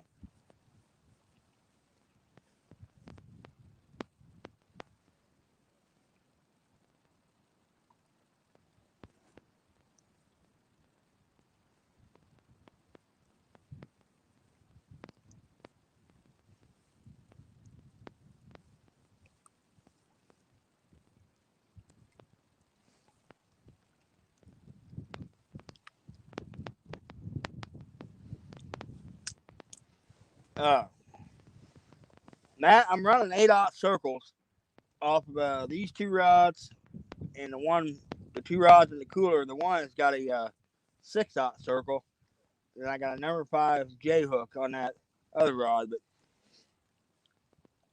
I haven't really downsized too much. Just the fact that I'm trying to keep, hopefully, maybe some of these smaller fish, black rod, close rods, getting ready to get hit there, shy. Keep an eye on it.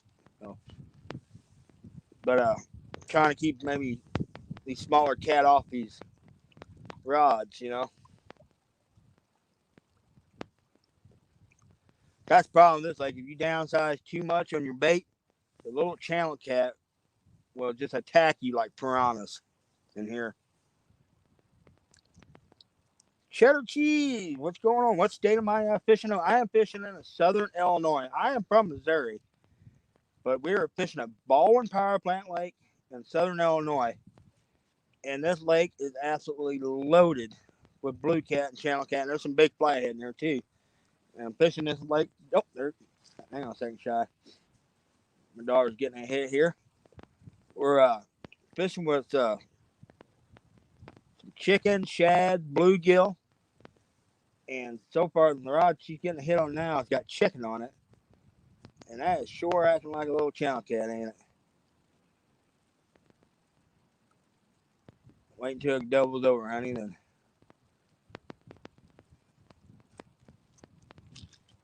resell. What waste do I use? There is not much current law in this lake unless you get right on top of the discharge grease. And I am running 4-ounce weights off my Uncle Lou's and 3-ounce off the spinning cast rods because I didn't cast them so far anyway. But the only reason I'm using not even that big a weight is for the distance. And there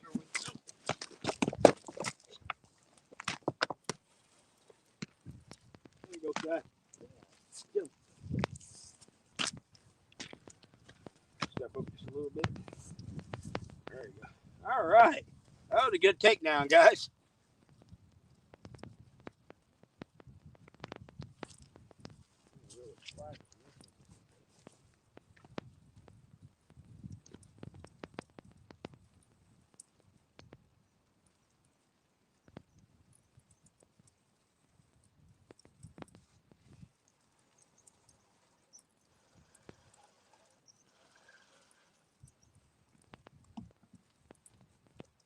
Feel decent, honey? No, but He's all twisted up.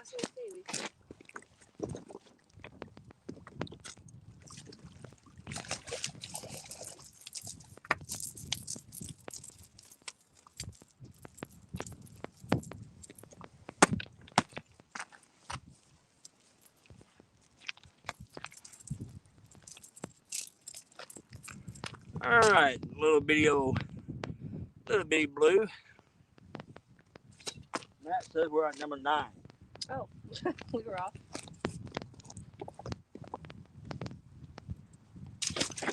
Matt, appreciate you keeping count.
right. Got reeled up in that one a little bit shy to see if he was there, but he wasn't. So. Oh, outside rod. Oh. Wait for him. Come back, smokes it there. Got him? No. We're switching. All right, we're gonna switch that one to a circle, honey. Let me get my box here. That fish, we should have had him.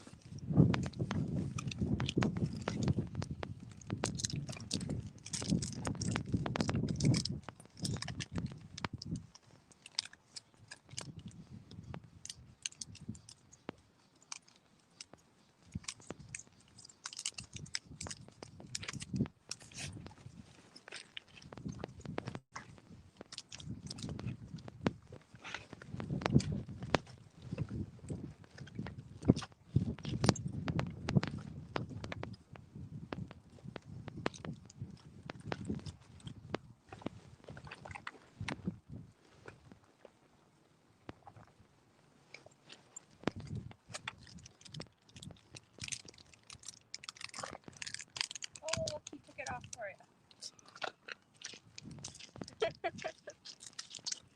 Okay then. Yeah, that fish broke that line.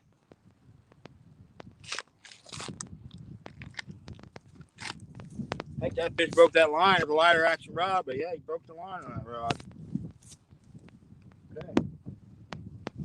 All right. So, let me get some leader material here.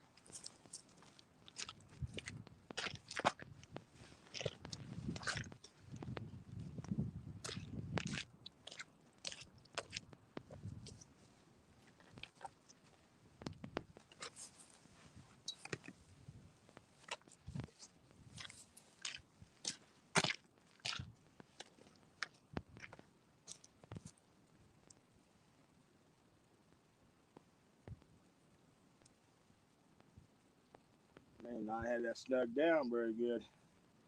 But that was my fault. Crazy. But he hit the heck crap out of it. I think you had him for a bit too, I think. Or was he way up there? No, he broke that stuff. Look at that. Wow.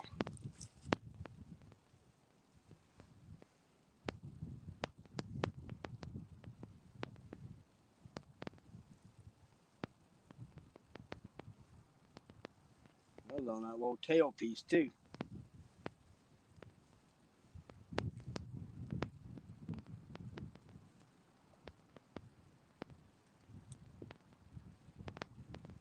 Alright, let's get this one back in action.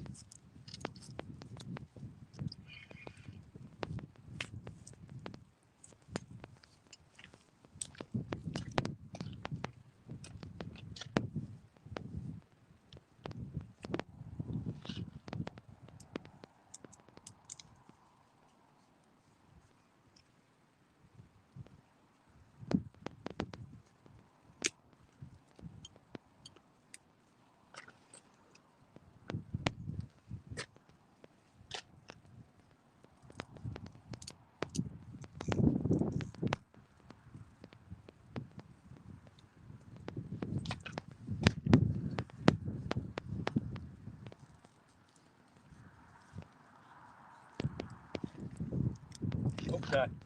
Alright, getting ready. There it goes.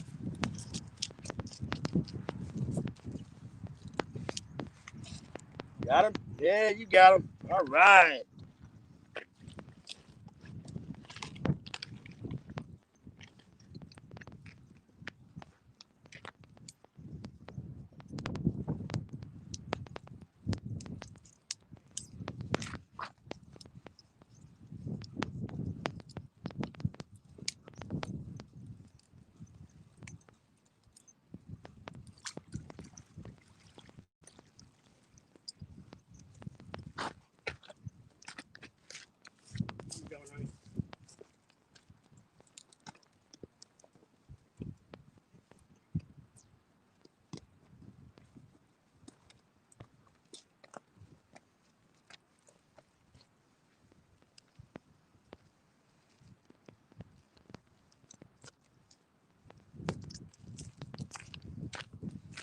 guys, another big old blue. So.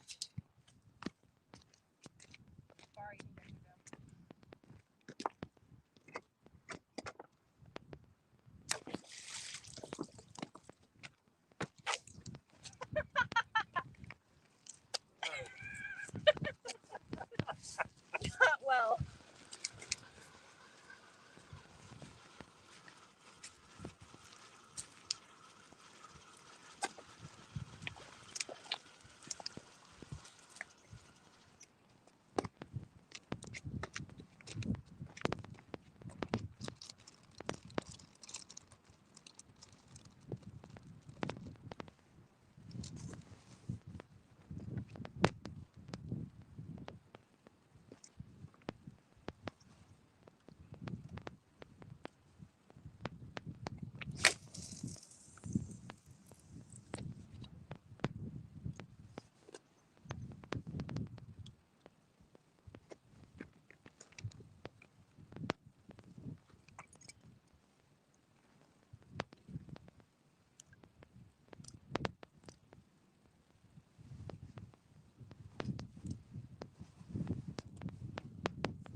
Shot.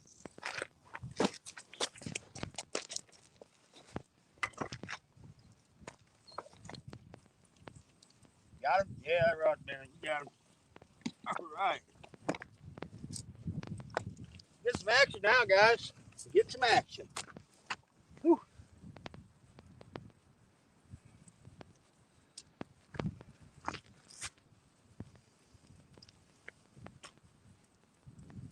Our little guy? Yeah.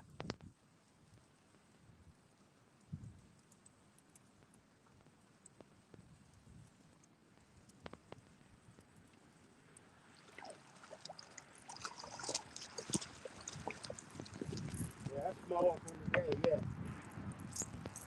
Oh. There it goes, guys. Got him? Got garage going down everywhere. All right, got this little bitty guy. We'll get him back. Cheyenne's reeling and got hooked up on another one.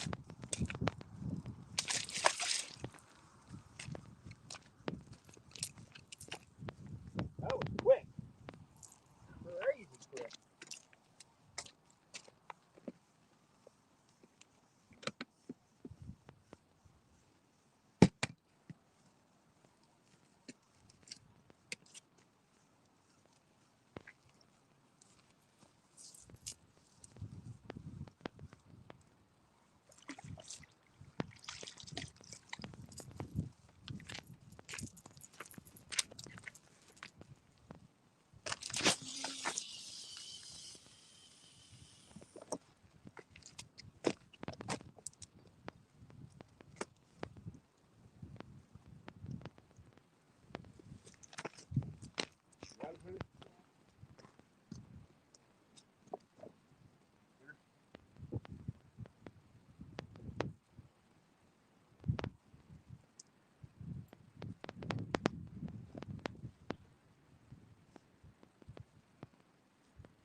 Well, we're getting dinked to death now.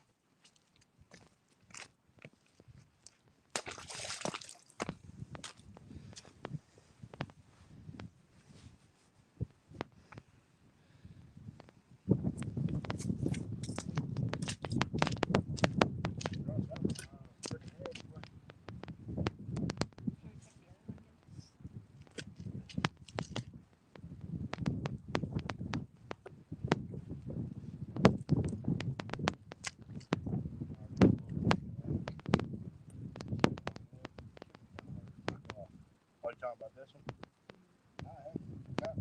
Oh, I think it's pretty tight eye.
Tell you what, we hook a big one on this rod, we're gonna have our hands full.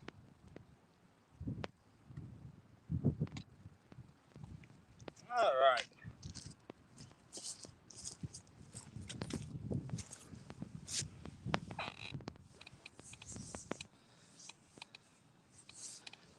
Susan Perry, how we doing? Hang on a second. Yeah, daggum bots coming in. Got my moderators. They'll put the smack down on that. Appreciate it, y'all. Keep that crap off here.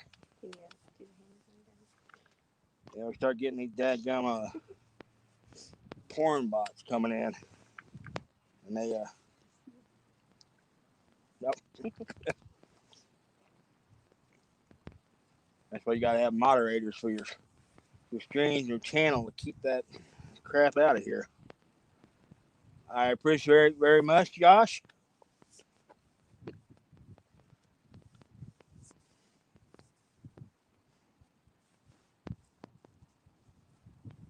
You're behind the lagging there, honey.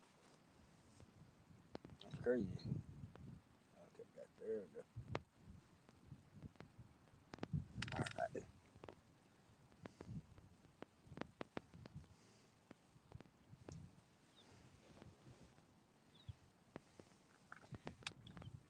Well, guys, it was getting a little bit crazy there for a little bit. We had rods going down left and right. It's all been low, guys, except for one shot I caught earlier. They're pretty nice fish.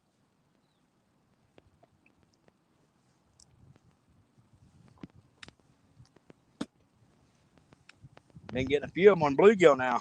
So we've been catching them on bluegill, shad, and chicken. Is what we've been getting them on today.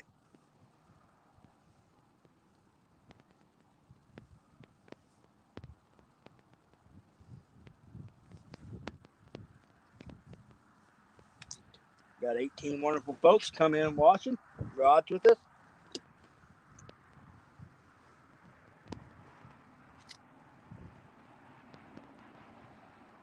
Yeah, I'd like to see a big one nail that outside rod. Got a little bitty rod. That's gonna be a handful. What'd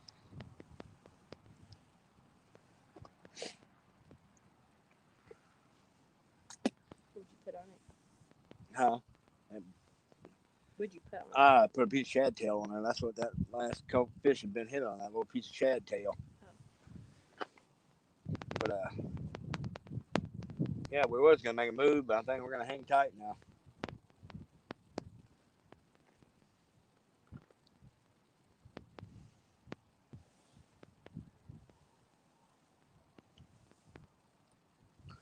My phone saying 18 folks in. Mine's saying 13.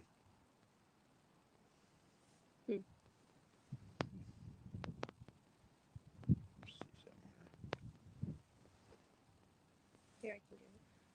Completely back out of it and go to the channel and come back up. I'll see who.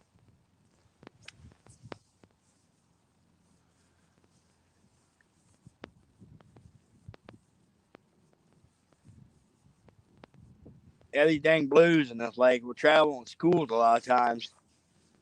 And I mean, it'll get just downright crazy sometimes for a little bit. And then, huh? Yeah, it was lagging again. Yeah. And then you'll get all kind of action for a bit, and then slow down. Then you'll get another school come through. Got some shad flipping right here. Keep up chat, honey. I'm gonna grab the throw net here. I'm gonna make a toss here.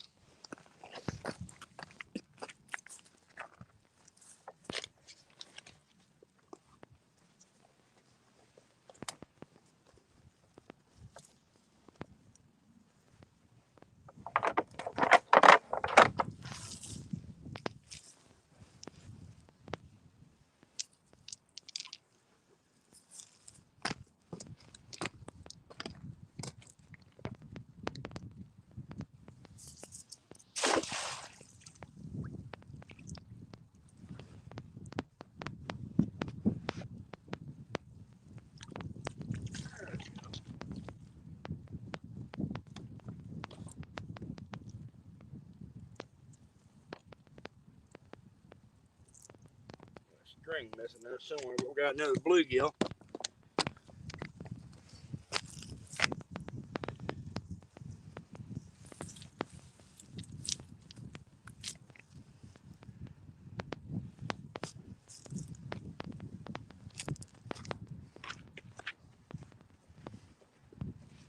Folks, I think I'm gonna. It's got a little live bluegill. I want to put this guy on there live. See what happens.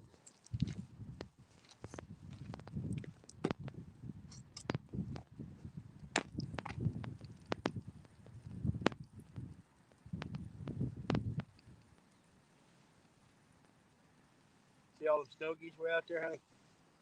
Oh, holy crap. Yeah, kind of thousands of them.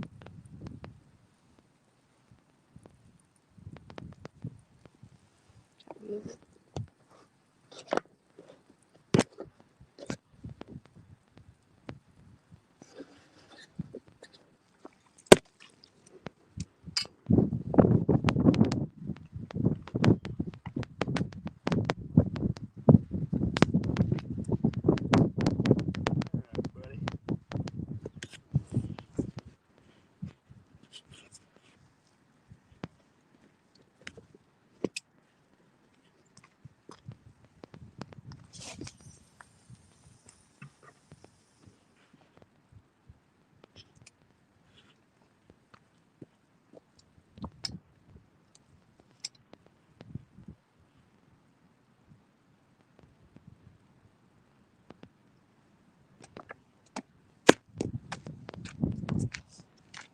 They want to know where it is. Huh? All right, let's see. There we go. All right.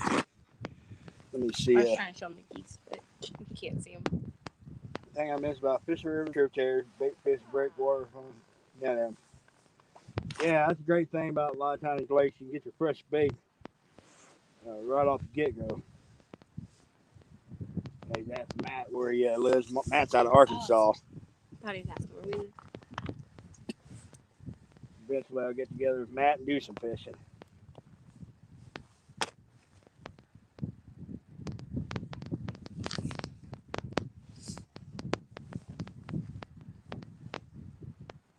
Try a live bluegill for a bit. And who knows, maybe get lucky and get a bonus flathead.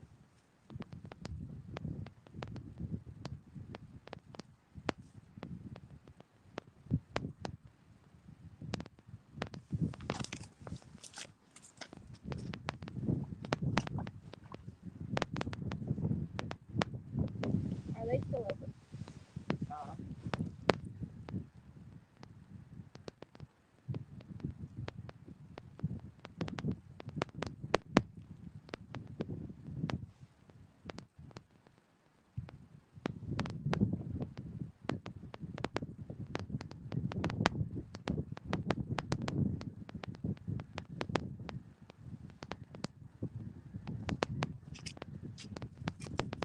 they?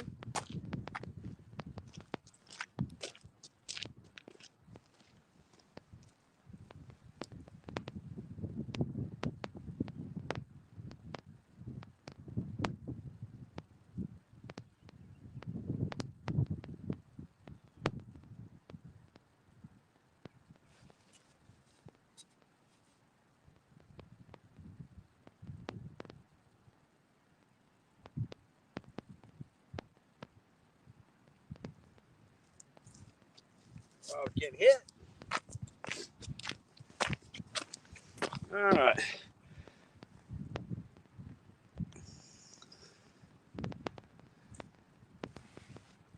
Arkansas River, man. I fished that thing one time years ago. Great fishing, Arkansas. We used to go to Arkansas quite a bit back in the day and go to Greer's Ferry Lake to chase hybrid stripers in the fall of the year. Where Grandpa used to live? Yep. And then North Fork Lake, been to North Fork Lake a handful of times. Same thing, fishing the stripers and the hybrids. They actually just restocked this lake with a bunch of hybrid stripers this past fall. So I am anxious to see what happens with them things in the next, say, 2 to 3 years. The big hybrid striper can uh, definitely test your tackle if you don't have good tackle.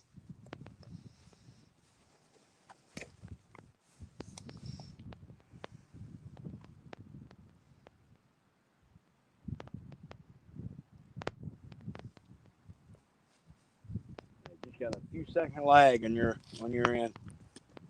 Is the dot all the way at the end again?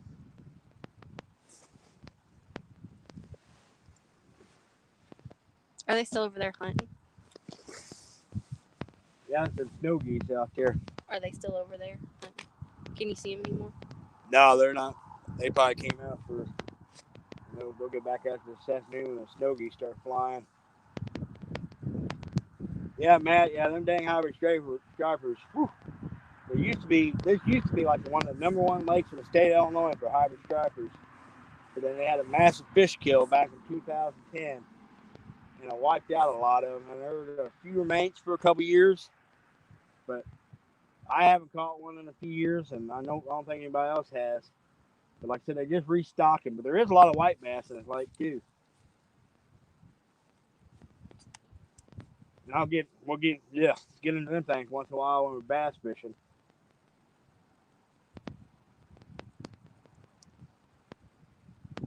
I tried trolling for them white bass one day last summer. I couldn't keep the dadgum channel cat off my crankbaits.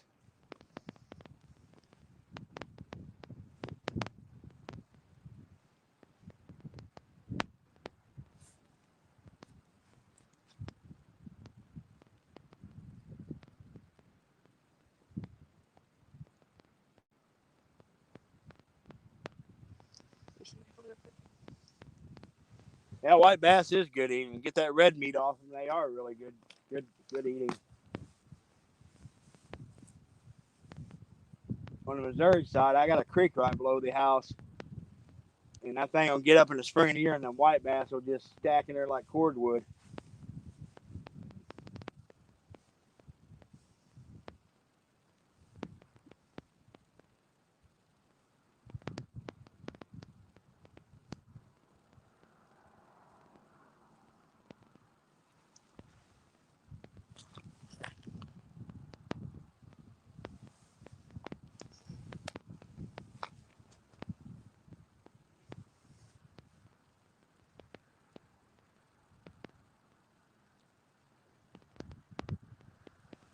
Do you want to keep this or you want me to take it?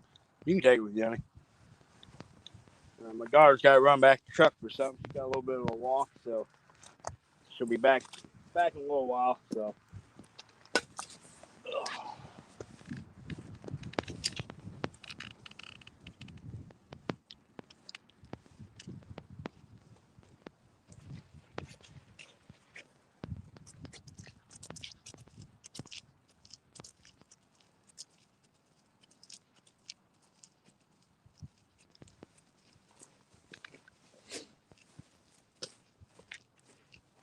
Shot.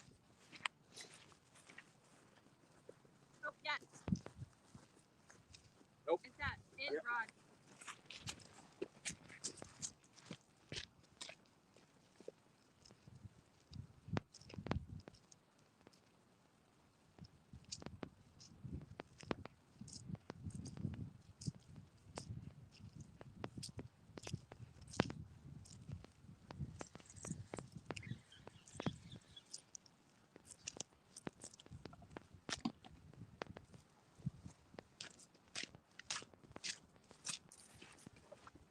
Did you see where I put your keys? Under the bottom. I just said look underneath that willow, the square key ring. See it laying in there. Alright, do you need anything?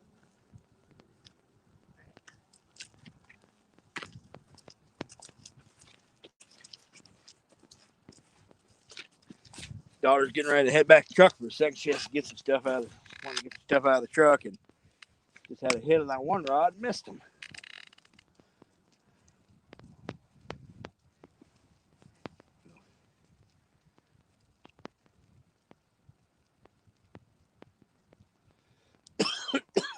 Mm.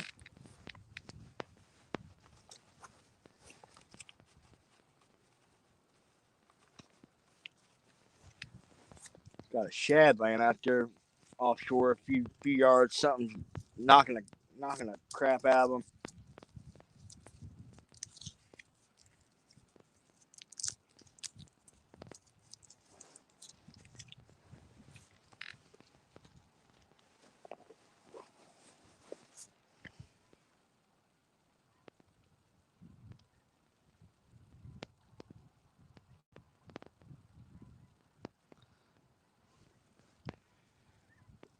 Matt, no, it's a down lab, but she didn't want to wait with us. It's probably a good, it's probably about a half-mile walk one way because the way this lake's laid out, bank access is kind of at a premium because there's only certain sections of the lake you can fish from the bank, and the rest of the area is marked off. That's being for security reasons.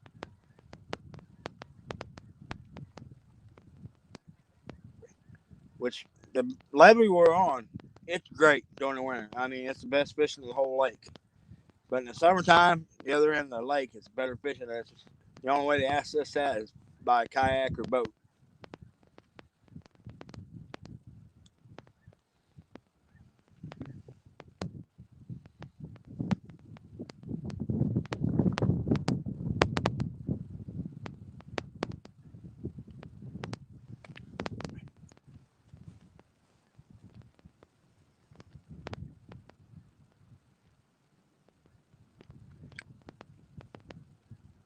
In the area where the boat ramp is, there's a nice little jetty right there you can fish off of.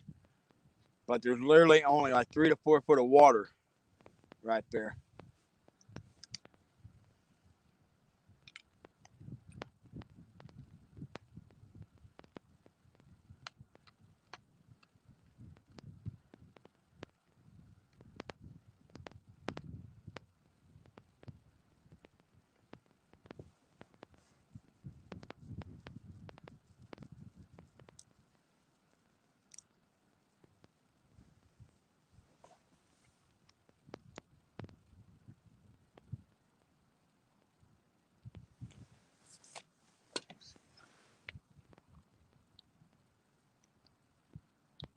You know what? I'm not sure. I don't know. There's so many good lakes over this part of the country in southern Illinois. I mean, within less than just within an hour of where I live, I have access to Kincaid Lake, Wren Lake, Crab Orchard Lake, Pyramid State Park area. It's got several lakes on it. Peabody, River Kings, Baldwin, of course, and there are a few other lakes. And Crab Orchard, Wren Lake, or Kincaid are exceptional crappie lakes.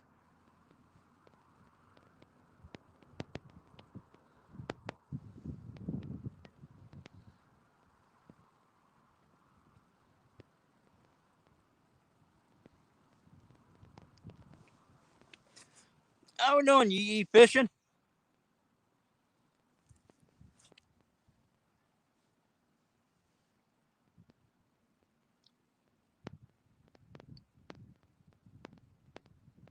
Well, the bite was going plumb crazy a little bit ago. Now it's kind of tapered off.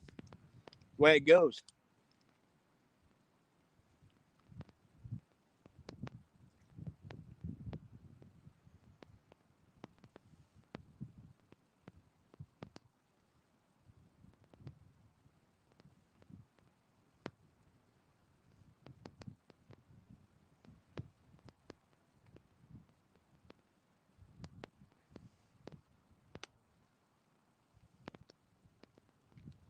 Might check that outside rod. It was getting hit earlier.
All right.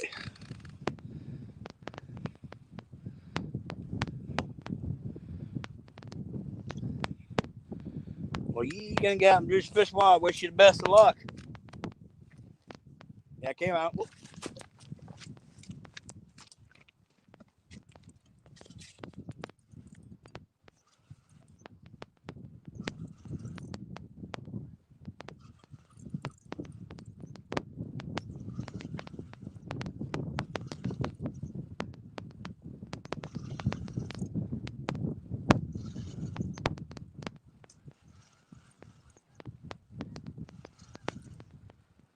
Fish on. All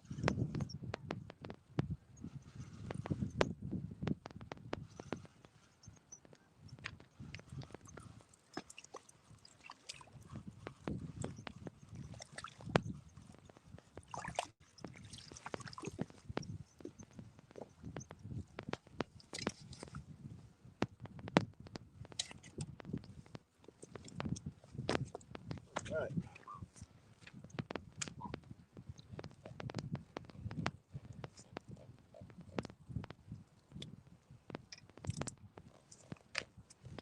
There's a little bitty old blue.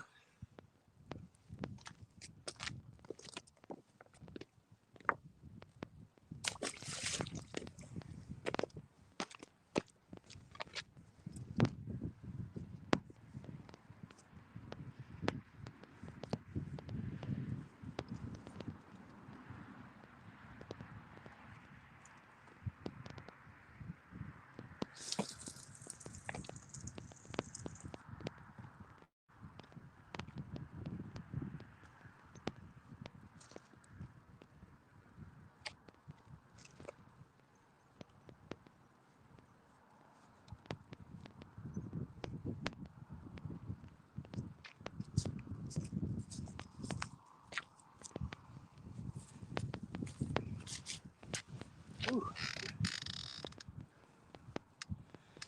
Yeah, you understand. I wish you the best of luck tomorrow.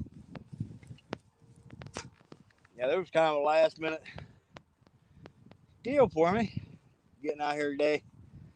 I worked. This is the first Saturday I've had off, and oh my gosh, it's been quite some time. So my daughter is home. She's home for nursing school. Got a break, so she came out with me, and she went back to the truck just for a little bit to change into a different pair of socks. I think her feet were getting cold, and she'll be back here in a little while. So far, we haven't got nothing real big. Cheyenne caught one decent blue earlier, but everything's been pretty much a dink fest. But we've got 11 so far.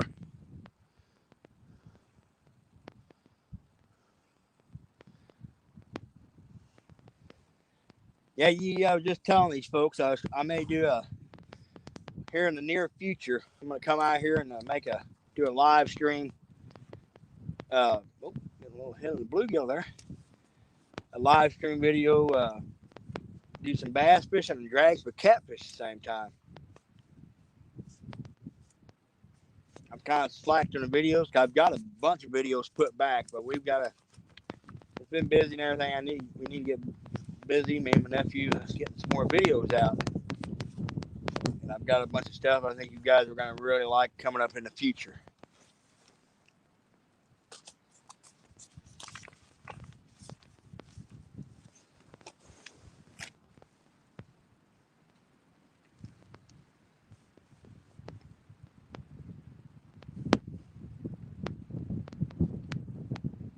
Hey, there's some big old fat tank bass in here because there's so much bait fish in this lake, and bass in here they look like footballs. They're so fat. Oh, goodness.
Yeah, I'm on a Baldwin Lake in southern Illinois.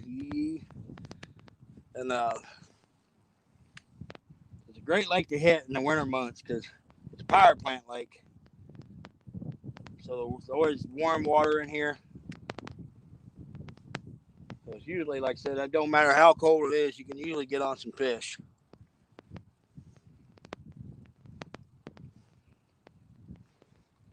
Corinth, Mississippi. I got some of my buddies that go down to Mississippi every year to do some crop fishing at Sardis and Lake Enid. And man, they catch some giant crappie.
I gotta move some of my stuff out of the way, guys, here real quick.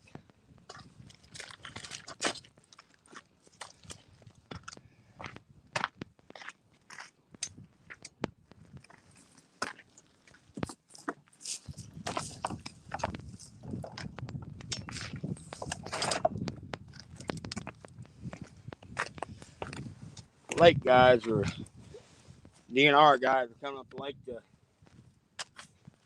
empty the trash cans.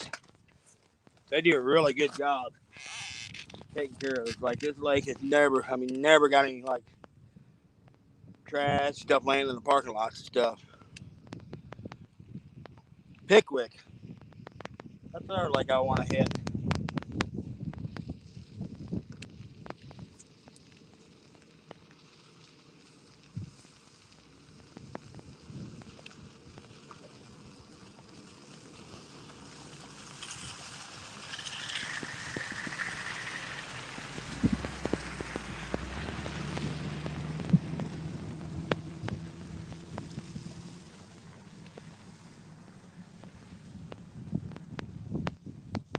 Stuff out of the way so he didn't run over it.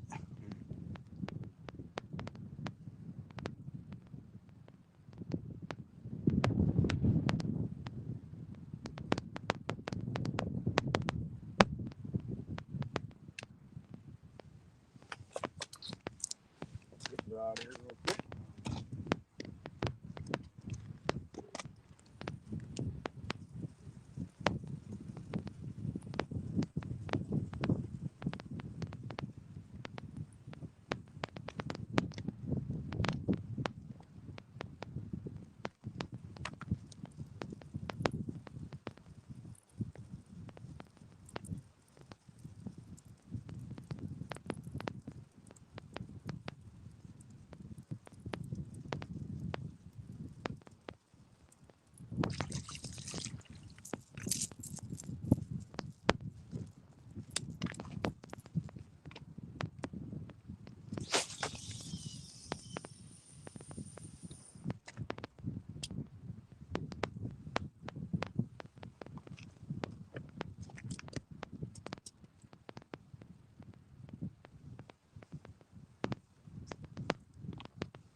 Well, upsized my bait quite a bit on this closer rod. I've got a big section of shad and body piece. Trying to see if I can get into a little bigger fish. I've got a live bluegill. Our rod and rod rod's got chicken and a little piece of shad on it, and we're getting all kinds of hits and some fish, but mostly small stuff because he's on the smaller baits. So.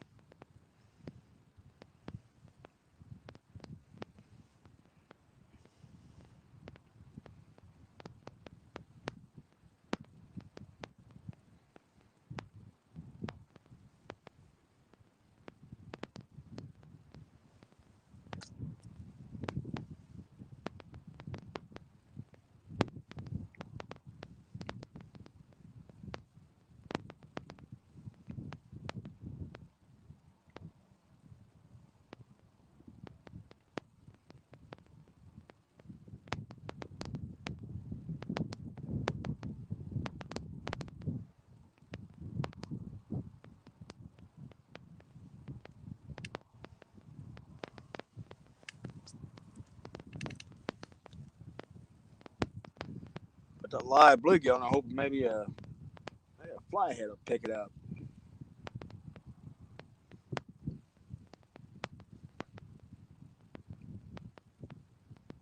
Been a few times I fished for bluegill here, and I've caught a couple bit of flyhead or two, but was having problems keeping the bass off of it.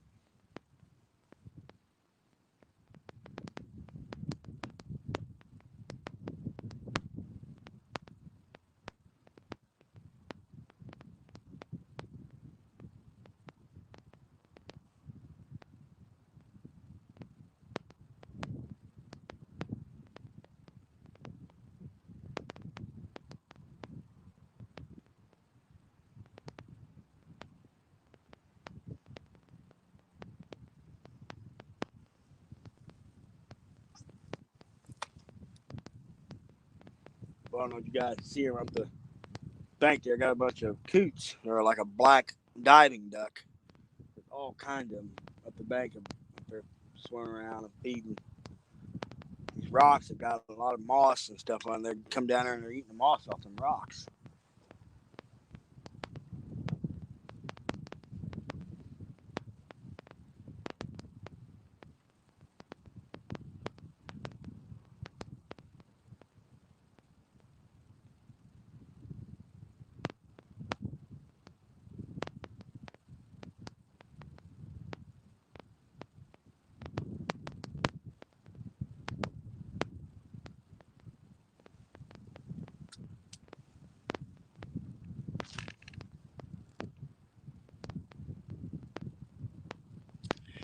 Yeah, I didn't bring any of my corks or anything with me, but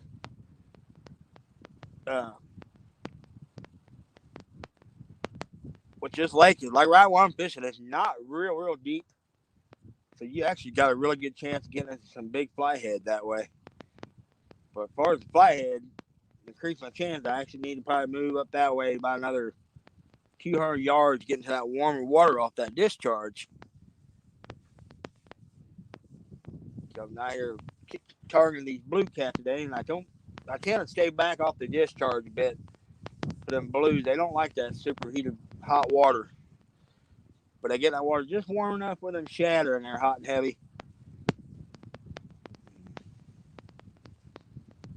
Can't see it so much now, but when we first got it, you could really see the steam coming off the lake. And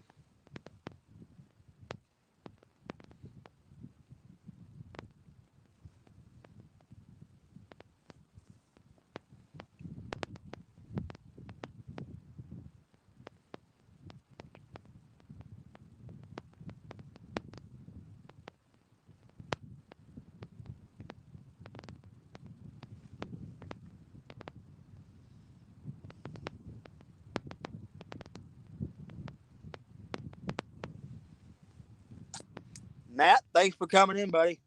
Enjoy the family. Got my granddaughter's birthday tomorrow. She's gonna be 2, so we're gonna have a full day ahead of us tomorrow. I figure I better go ahead and get my fishing done today.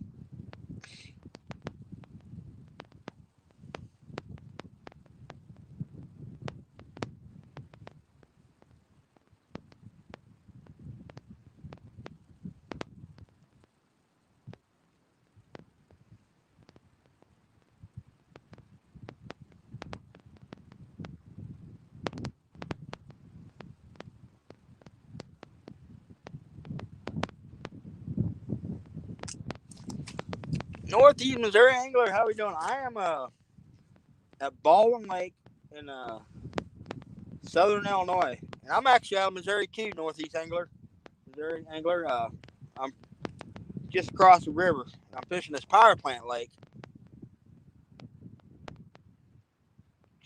chasing some blues, and my daughter was with me, but she ran back to the truck to get some more another pair of socks. Her feet were getting cold. It's about 36 out here. We got a pretty nice little wind blowing. But we're after these bluecat. We've caught 10 so far. Nothing big yet. I appreciate you coming in. I appreciate everybody coming in.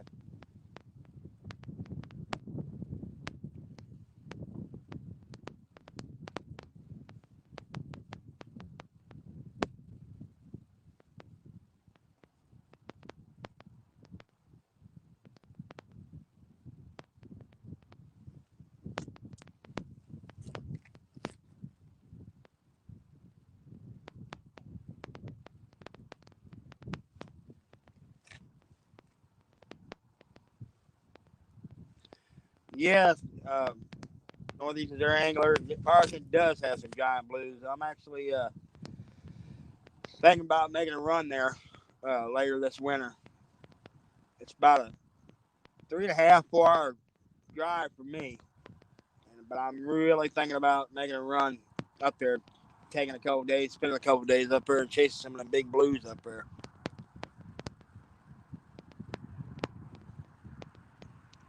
This lake has some big old blues in it too, but you got to weed through a lot of small fish to get to them. But we've caught some really good sized blues in here, but mostly it's when we're offshore in the kayaks fishing.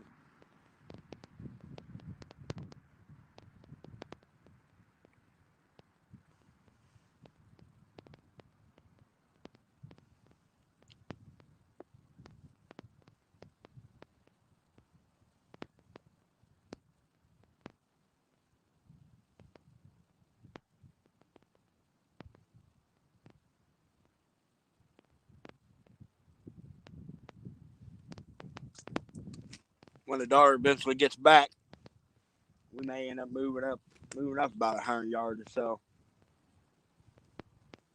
Wait until she gets back though. She was getting pretty chilled. Yes, actually, these two rods out here, I've got a big head and body section on this closer rod and that rod. I've got a live bluegill, so hopefully it'll deter some of these smaller blues. And the other rod, I've got small baits. So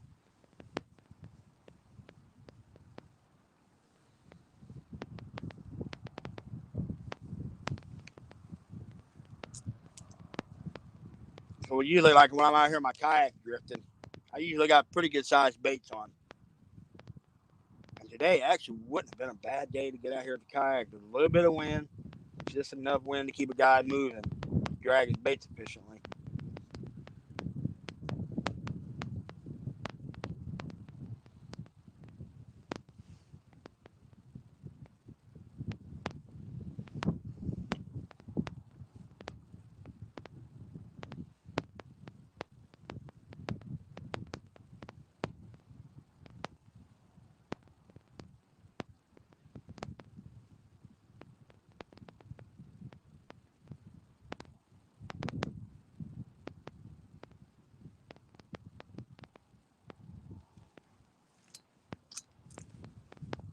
But if guys want to stock up for a fish fry, this lake you downsize to a little inch by inch piece of cut shad, or you can fill a cooler full of small eating sized blue cat.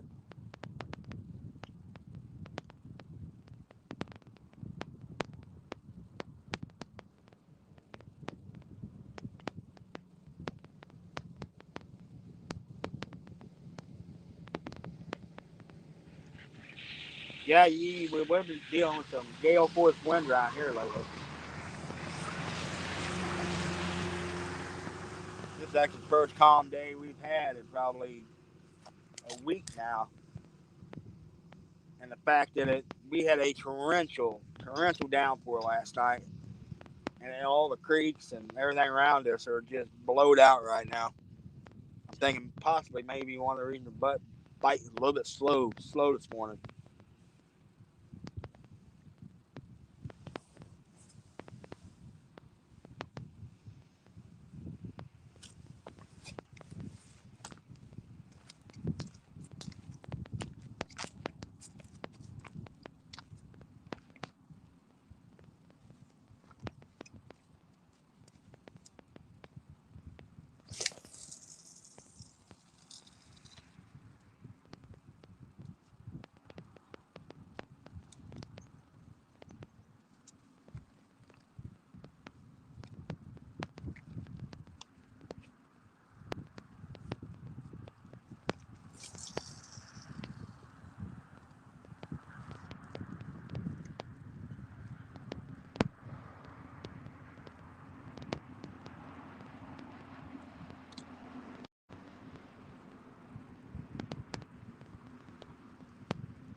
Yeah, just a few days ago. Heck, it was 70 degrees just a couple days ago.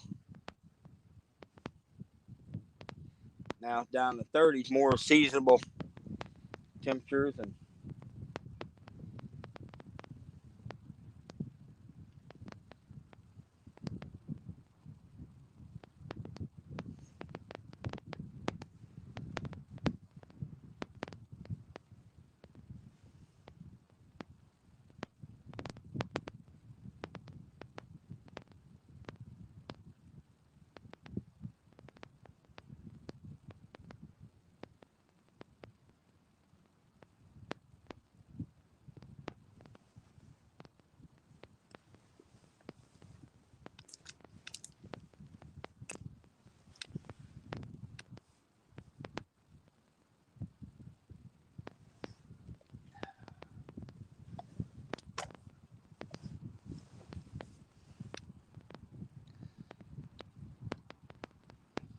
oh, all right, you enjoy yourself.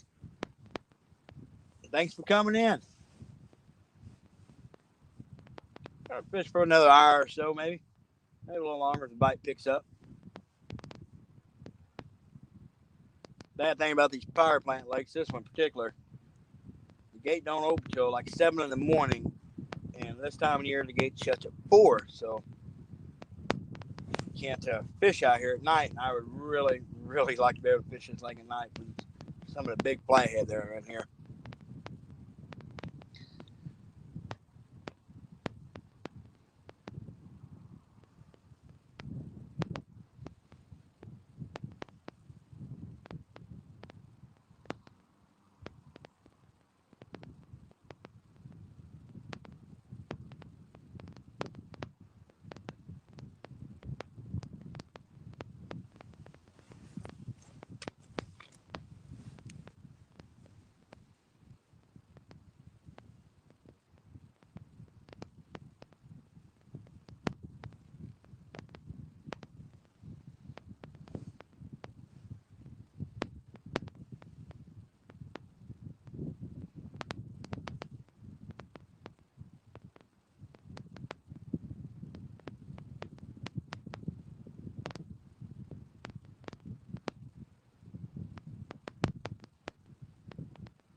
Fish Maniac, we have 10 so far.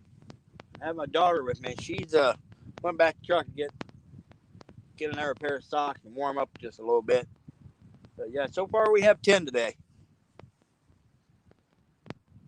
We missed a few other hits and no giants or nothing, but we're definitely keeping the skunk away. I was going to hit the river in Mississippi today, but there was so much debris from the rain, and with my daughter with me, I didn't want her to have to deal with that, fighting all that debris and everything, and the lines and whatnot. But the fishing would probably been really, really good.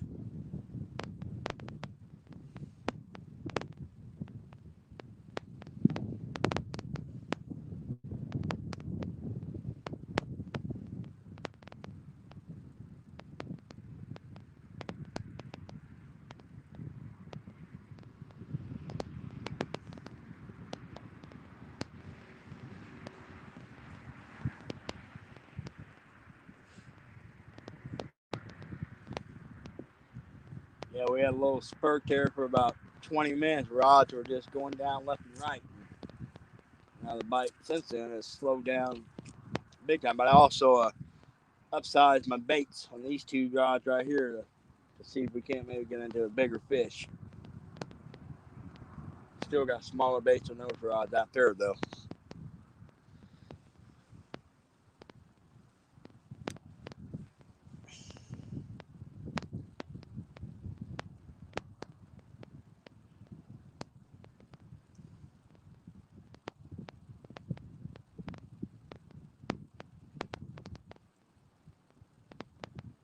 Wind's laid down a little bit. It was rolling pretty good when we first got out here. And I'll be honest, I fish it's like I like it. I like it when it's really, really windy. Some of my best days have been on this lake when it's about crazy, crazy windy.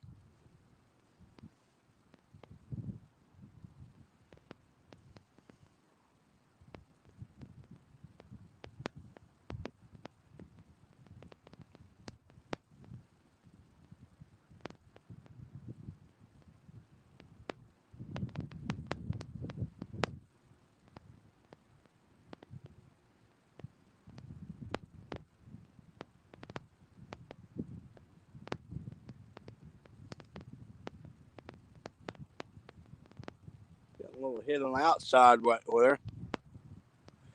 Oh, yes. Got 4 rods out. Daughter, Shy, ran back to the truck. Still got her rods out, though. She'll be back here shortly.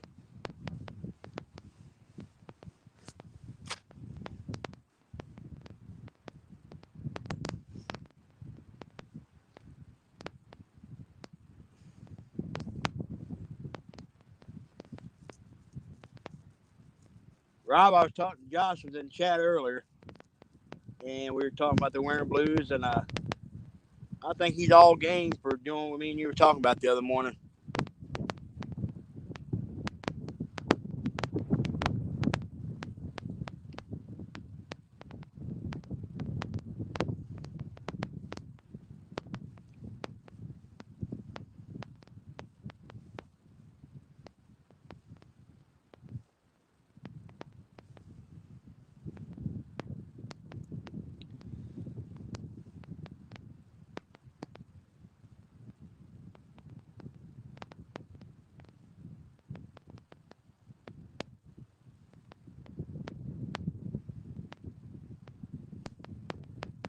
If we don't catch no fish, Rob, well, at least I can have a heck of a good time, that's for sure.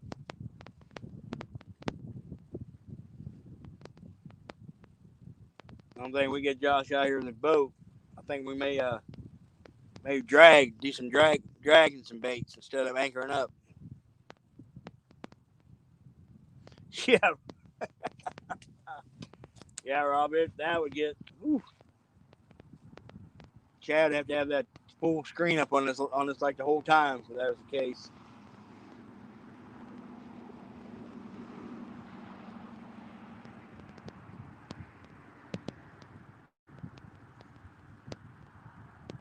That Shy got one earlier, Rob. There was probably five, anywhere from that 5 to 8 pound range.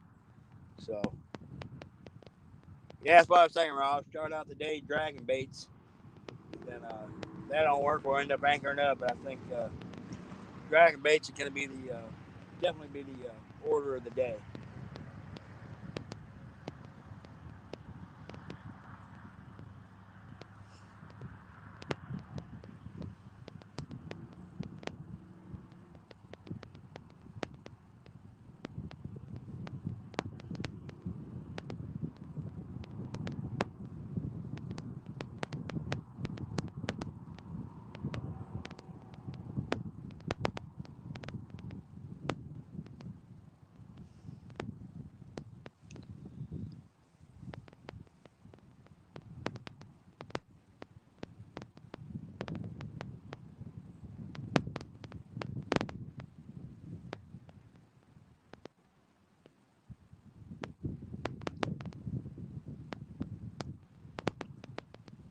Thinking about picking up and waiting on Shy to hereby may walk up, pick up. We may move up just a hair, about 100 yards or so up, and just see what happens as far as these fish.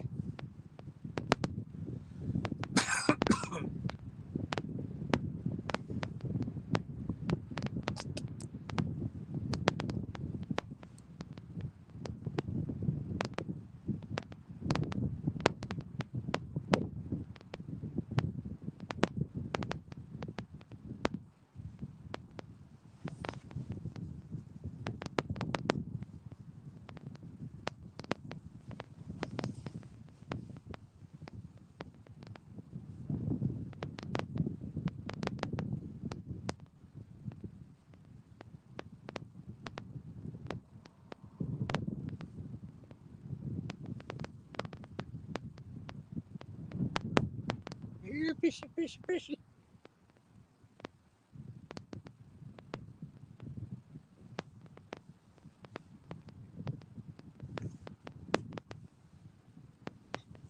Yeah, guys, I think I'm gonna load some stuff up in the wagon, and then Cheyenne, whenever she decides coming through, she can come up to us a little further. We're gonna move up the levee here maybe move up the levee here about 100 yards.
Yeah, Cheyenne's making her way back to me now. I can see her way down the levee. We're going to get these rods reeled up, and we're gonna move up the levee here. It's about 100 yards, I think.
Fishing for freedom. How we doing?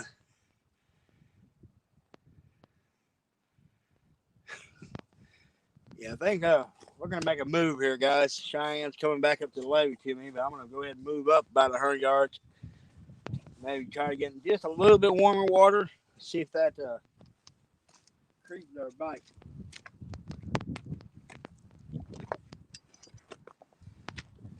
We were catching fish, but we wanted the bite would be a little better just up close.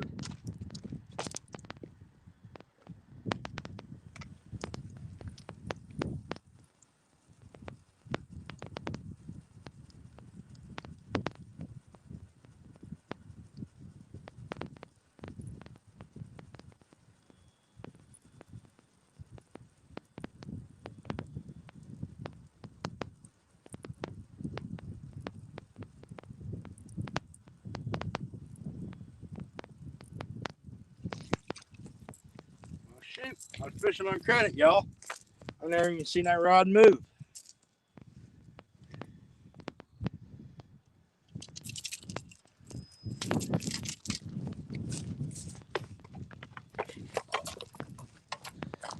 All right, I'm not sure how I'm going to do this, guys, but I'm going to try to put you guys in the wagon here.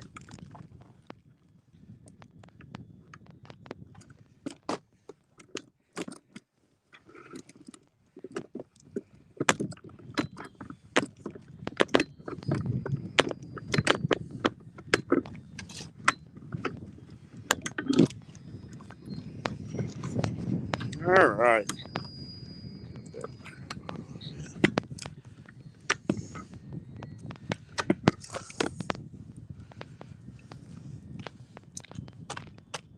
All right, guys. Go.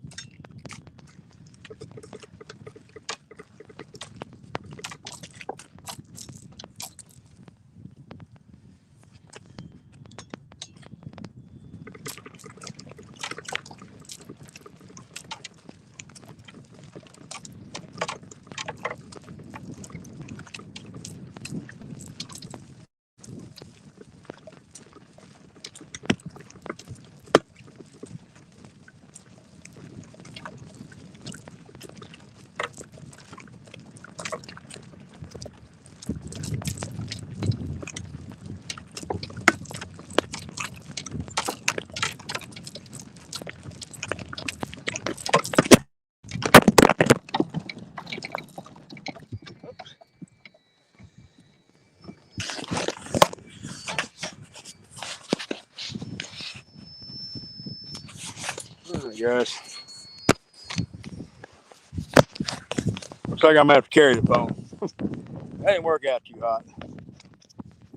Show you guys a power plant over there. You can see it there in the distance.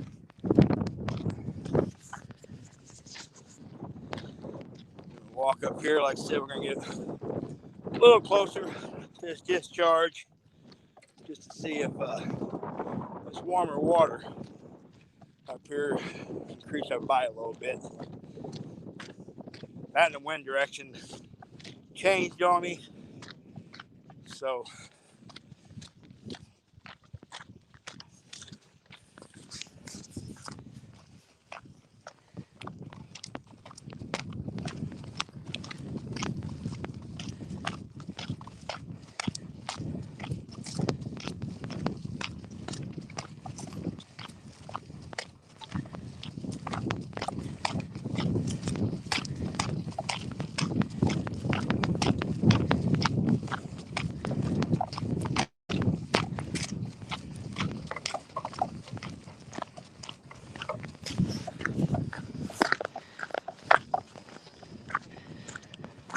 fishing and freedom. Me and my daughter's out here. She's actually ran to the truck to get some socks. Feet got wet, but we've caught 10 so far. The bite's kind of died down where he's at, so making a move up here.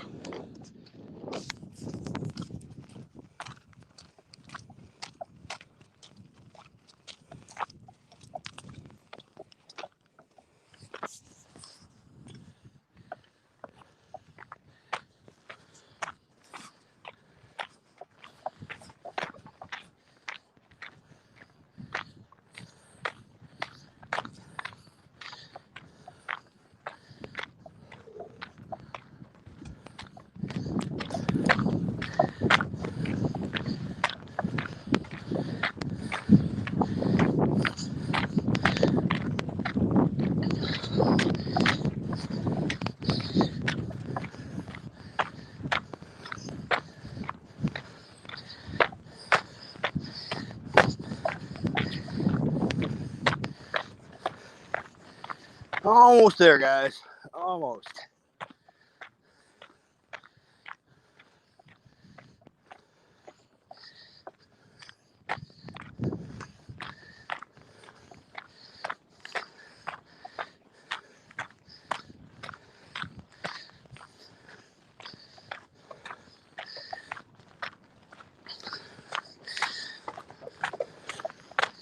I set up here the other day. Did pretty good. So we're gonna try this spot again.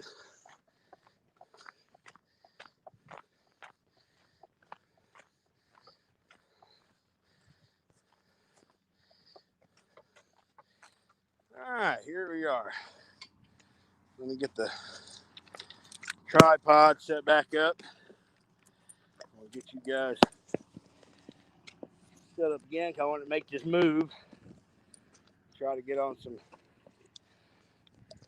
fish. So,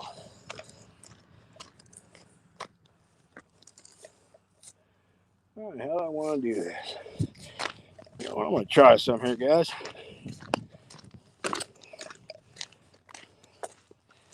Got this old picnic table right here.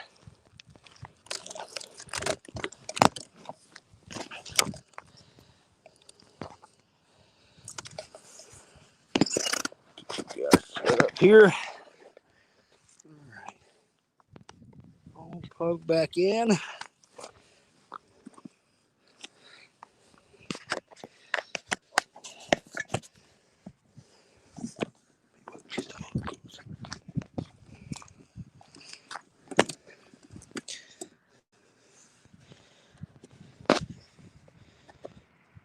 All right, there we go.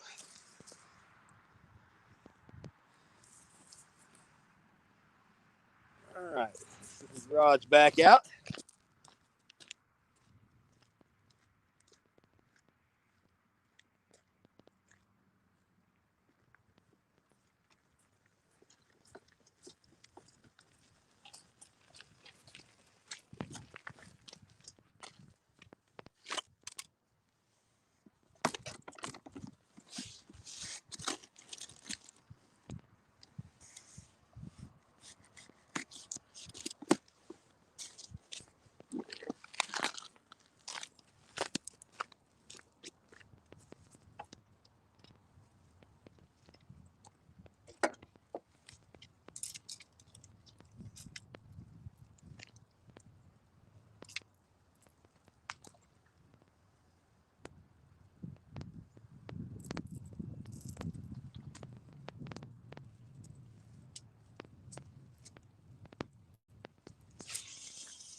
Might have to adjust this camera around a little bit, guys, just to get everything in the frame here once I get set up.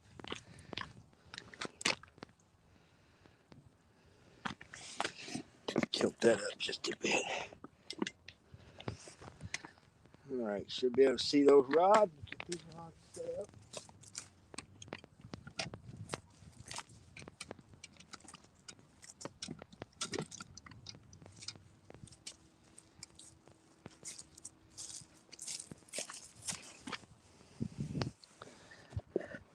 Oh, there we go, guys.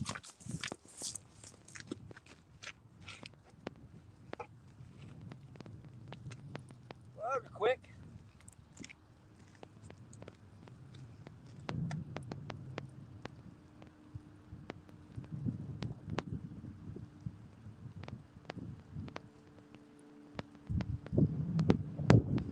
I didn't have that right out by a minute, guys. That's good shit.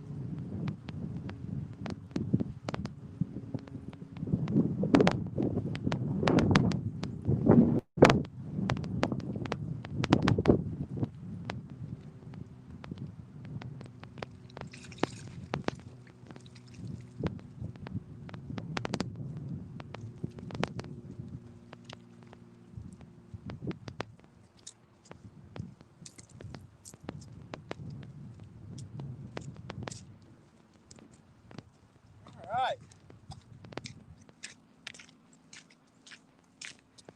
There you go. I'm still trying to get everything set up. Hey, Thomas. Just our guy here. Probably didn't have his rod out in probably a minute. Switch spots. There we go. Nice little blue. Let's get this guy back. Mike Urban, how we doing?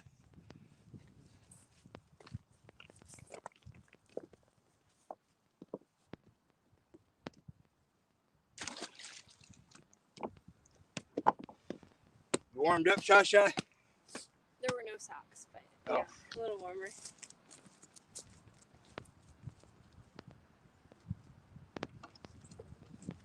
All right.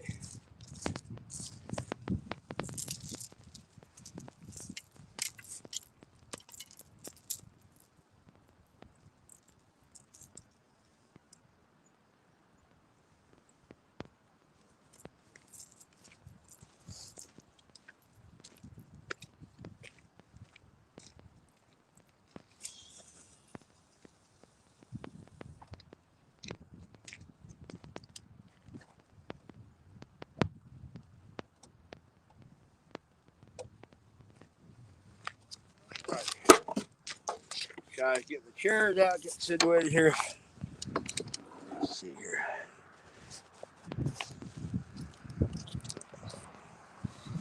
Turn this up just a bit.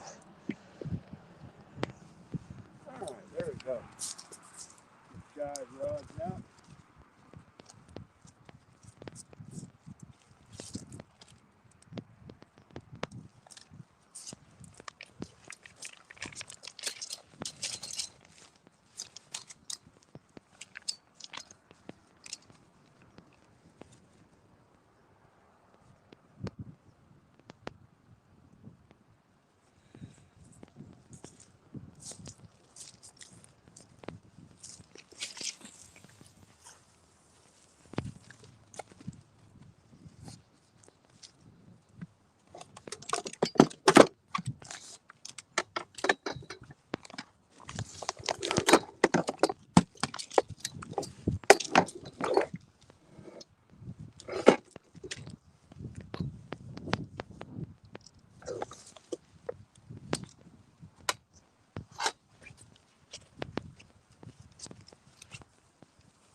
Chicken off.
guys.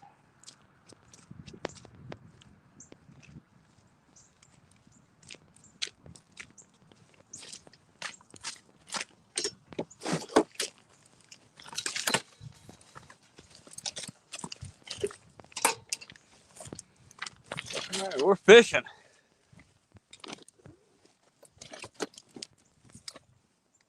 Thank you.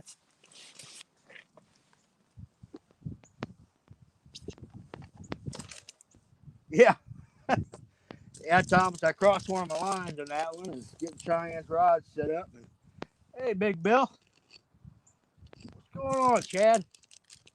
I got my daughter over here, Cheyenne, with me. Cheyenne, come in front of the camera, say hello to everybody. Got a bunch of new folks in.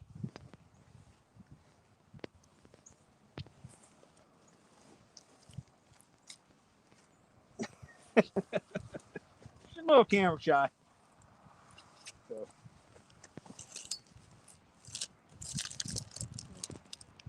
Yeah, we just made a move. We're fishing down below, about 100 yards down below, and we caught 10 down there, but the bite slowed down big time, and so we moved up here to a little closer to discharge. Got a little warmer water.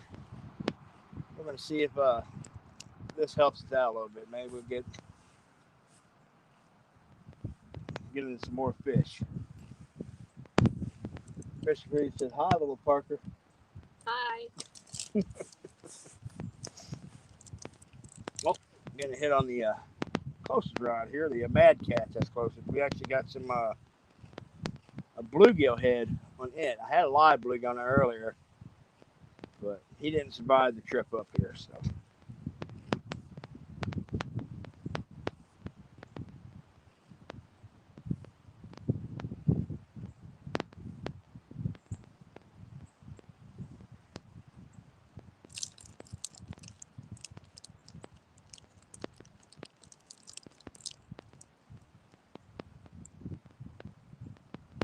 Freebie, kind of back's going. Jim, hello. Mike Irvin, I believe I said hey to Mike. Yeah, we just, like I said, we just made our move here. Like we didn't have a rod out. Laughing, Thomas, those rods, the orange rods you're looking at, are actually Uncle Lou's rods. And I do have a Mad Cat's rod, and I love it. I love my Mad Cat's rod. So those are the Uncle Lou's rods, the orange rods you're looking at. And the two dark rods out here are some ugly stick spinning rods. Wacky Cat, how we doing?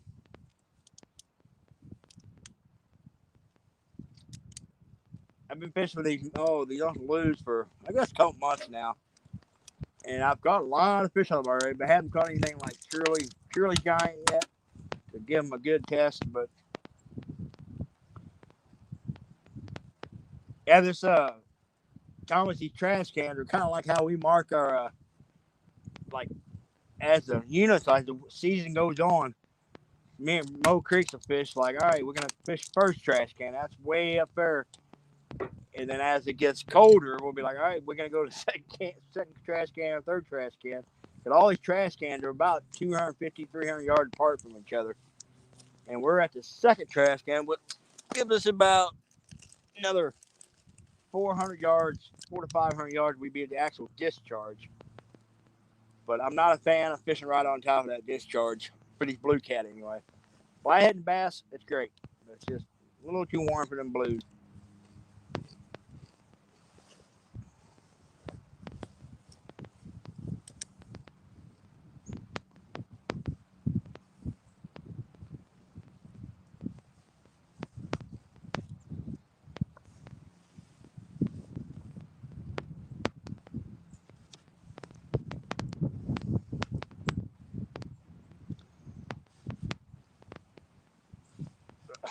Thomas, that was actually me that took this spill.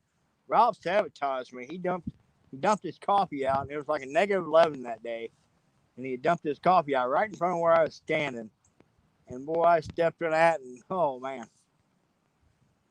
took a heck of a tumble. Whack Crap, thank you very much for subscribing. Thank you very much. Greatly appreciate it.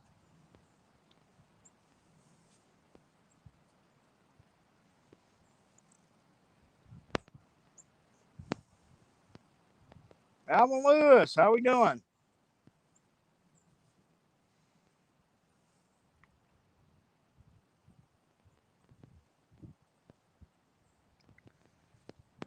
Yeah, fish freedom. Yes, you catch flathead all year round here, especially if you get up around that discharge. And I do a lot of bass fishing over here in the wintertime too. And I'll get up around that discharge, and I've caught some pretty nice flatheads on crankbaits and swim baits before up around that discharge.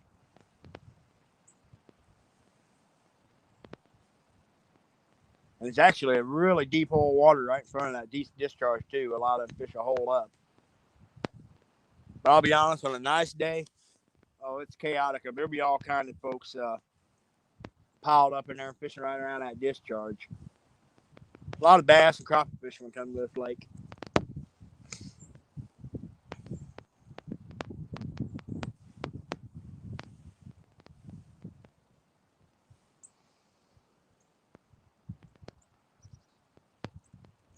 Danny Stone, definitely. Heck yeah. You get her, I'll get Rob over here. Maybe we can get Josh over here with us from Fit Weekend Angler. Get rods lined up all down this bank. It'll be an epic live stream. We do that in the winter. Especially if we get some thing on a good bite. It would just be absolutely nuts.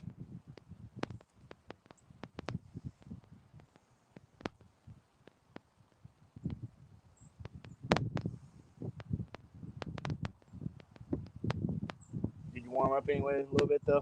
Yeah. Good. Yeah, Shy had to head back to the truck just a little bit. A little chilly. Fish freedom. Let's let it get a little colder. Ideally, when this we get a several day period where the water air temperatures in the 20s, the fishing can get downright crazy over here when it starts getting that cold. Because all these catfish will just pack up in this upper end of this lake.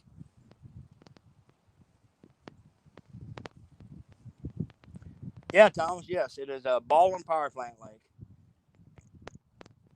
And I want to take the trip to Powerton Lake, Power Plant Lake. It's a few hours away from me, but there is some giants in there.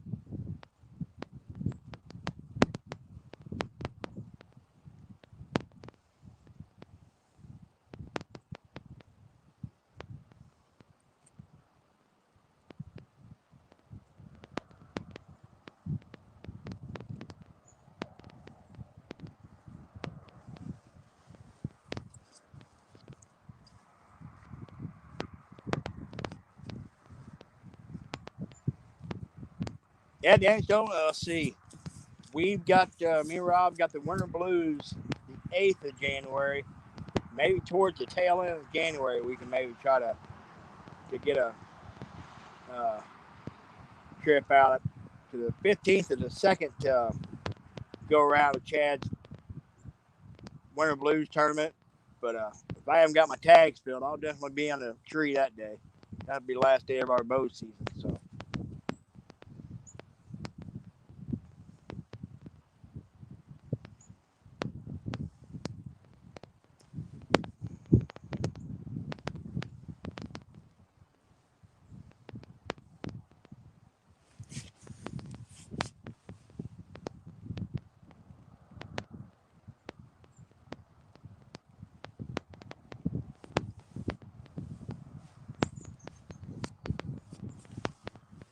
Oh yeah, Danny, we'll get a.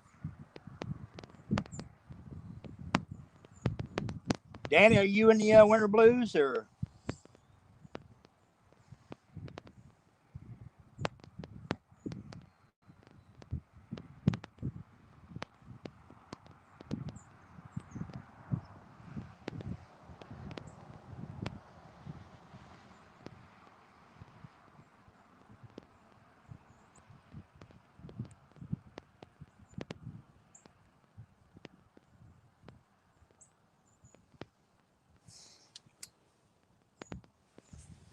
Come on, kiddies. Well, I thought we were gonna light them up, guys. So as soon as we got out here, soon nailing right off the get go, and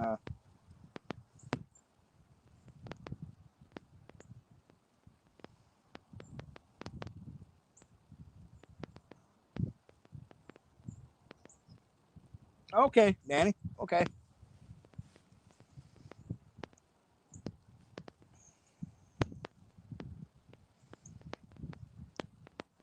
Yeah, we were gonna head to the river today, but we just had absolute just torrential downpour last night, and just tons of debris in the water. Which that I didn't want my daughter to have to deal with all that debris and that, and we got to go through quite a bit of mud to get back to where I fish. And uh, Matt, we made a move. We came up 100 yards, and as soon as we got here, we got another one. So we're up to 11 fish now, and like literally, as soon as the rod hit the water, it was on, and so hopefully this bite picks up here for us.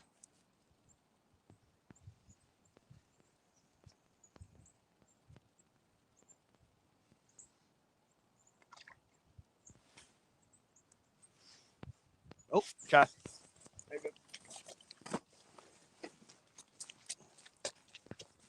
All right, crank him down. Got him. Yep. All right, fish on.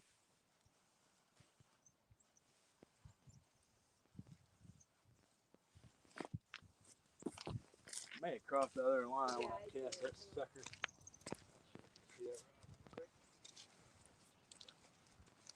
There you go. No, that just nodded it. You got it. Yeah, you're right. Okay.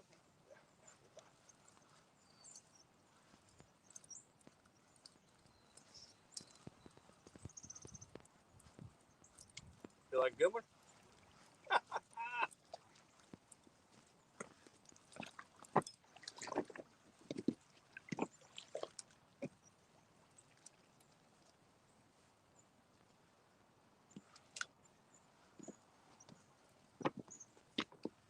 All right, we got us a little dinker, a little chicken fish. All right, little bitty fella. Well, that'd be a good fryer, wouldn't that, guys?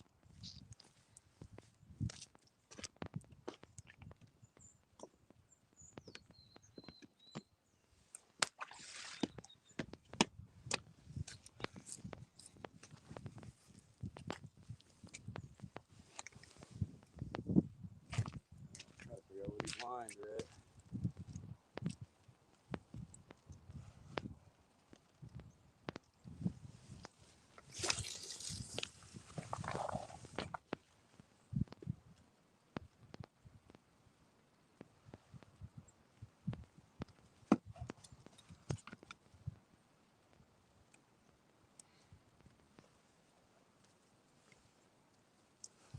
This one here, cast.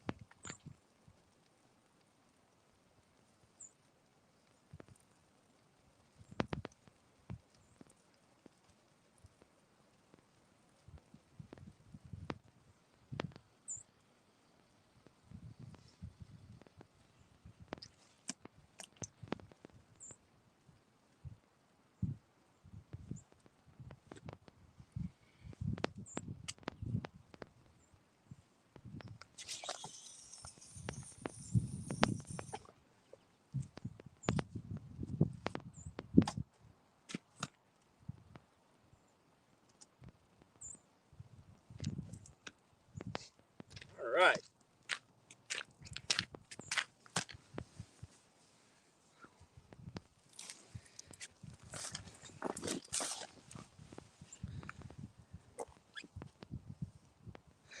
Yeah, man, I should, but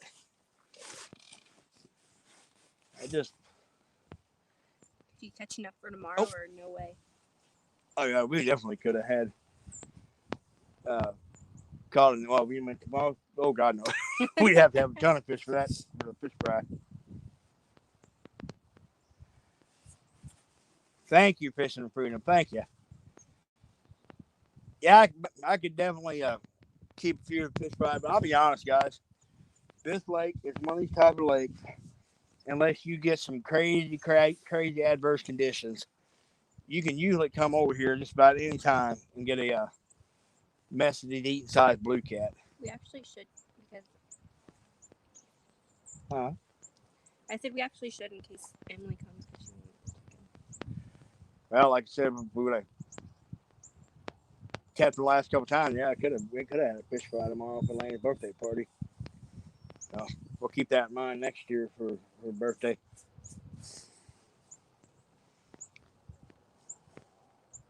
Got a little bitty tap off the one close rod. We got a shad tail on that closest rod, and we got a little bump on it a little bit ago.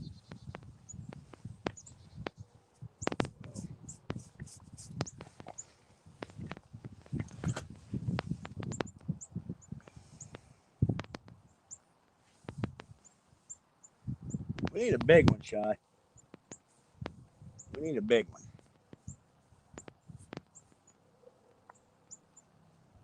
But we're up to 12, so. Did you get anyone up on? One. Yeah, so. We got it on the chicken rod.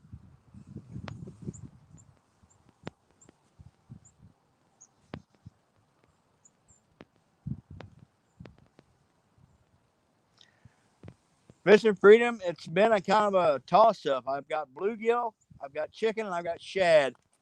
And I'll be honest, it's been about even on everything.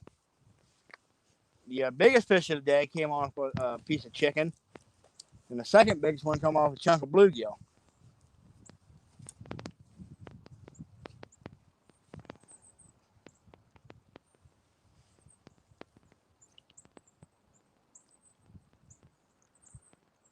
But I know a lot of times, like especially last winter, I'd have all three of those choices. Every time chicken would always come out on top. But lately that hasn't been the case. Shad's been pretty much on my previous trips. Shad was always the way to go.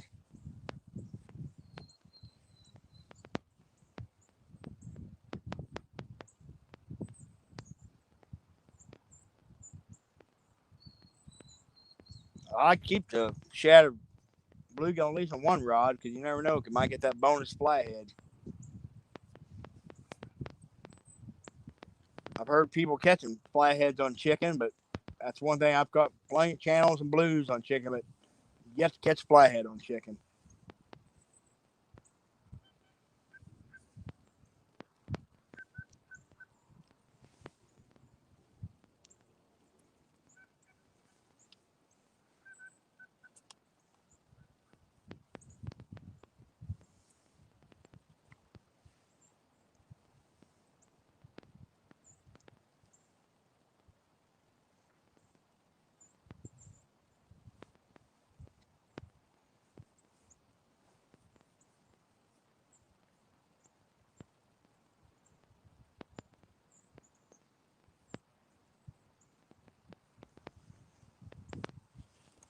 Yeah, that's crazy out here, guys. I literally there's not there was one boat. I think there's one boat on this entire lake, and I'm the only bank fisherman on this lake today.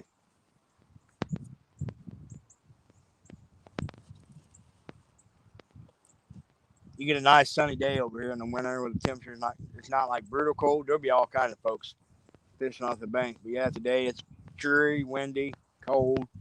Oh, getting a little hit on the shad tail there. But yeah, there's not another soul in there. Yep, it would. Oh, getting a bump on the one rod closest to it. Got the bluegill head. It's getting bumped, and also getting a bump on this one's got a little piece of shad tail. Probably a little bitty channel cat. Lake's full of these little channel cat.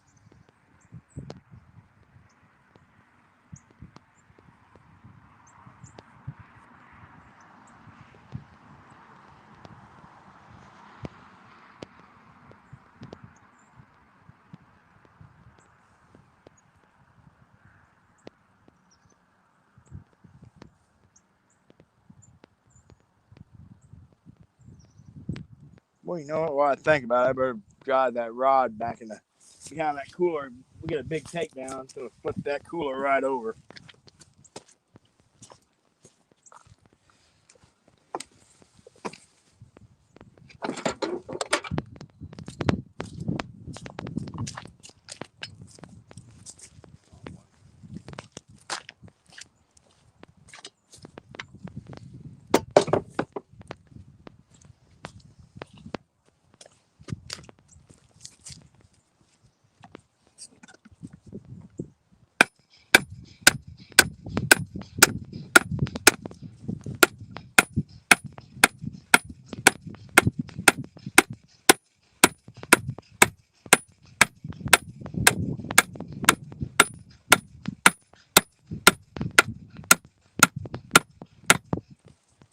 Now she won't flip over.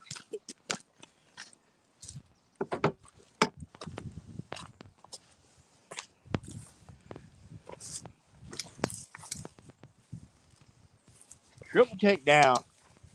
I tell you what, Fish Freedom. It definitely happens a lot of like when these things get packed. Like when me and Rob were fishing this winter blues tournament last year. I mean, we had multiple rods just going down. Like for a little while, it was just absolutely insane.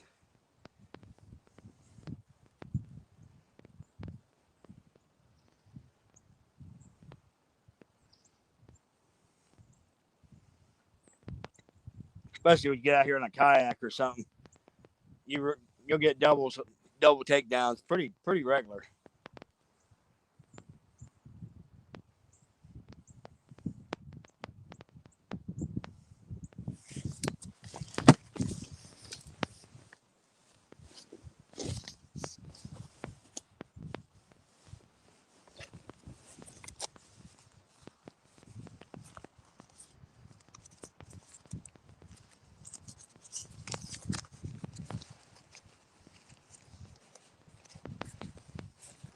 Oh, there we go. Chicken rod just had a bump.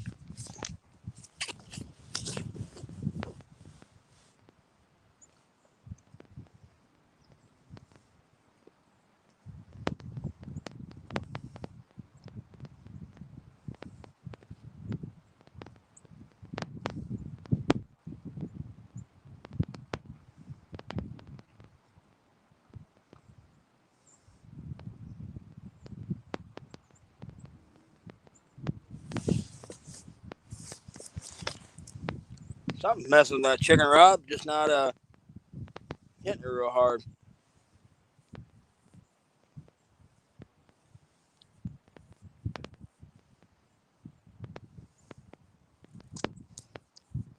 Shad tail's getting bumped too. Little bitty bites.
All right.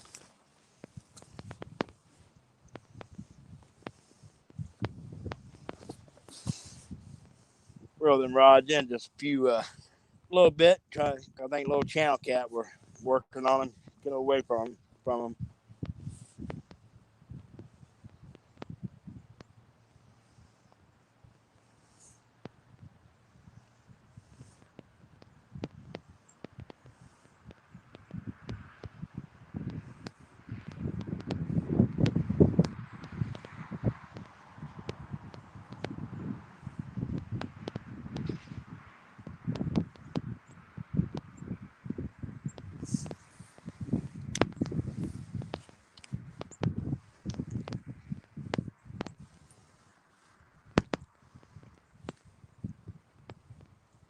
You'd be surprised how many blue cat you'll catch in here in the wintertime. Fishing along bait, throwing like crankbaits and spinner baits and whatnot. You would catch blues pretty regular on artificials and makes for a fun fight in like bass gear.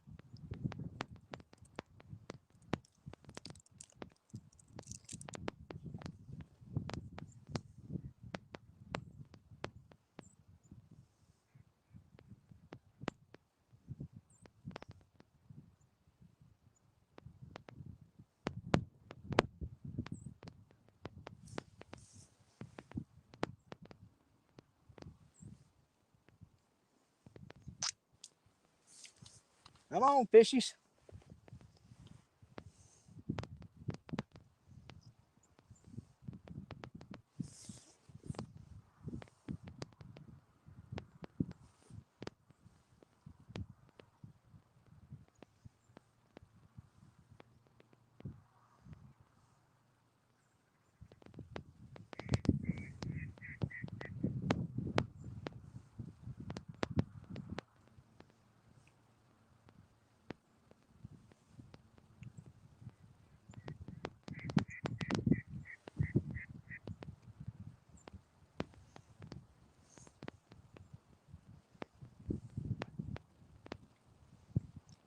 Hey, Timalina.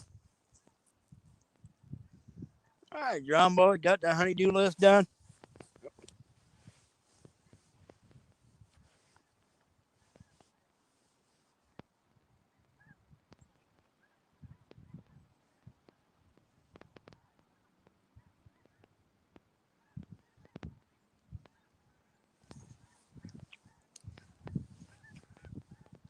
Ducker under the back attic. You can hear him. Like I said, the private ground behind me are a bunch of big decoys spread out here. You can hear him calling. Or some up above us too. Oh, yep, way up there, some geese.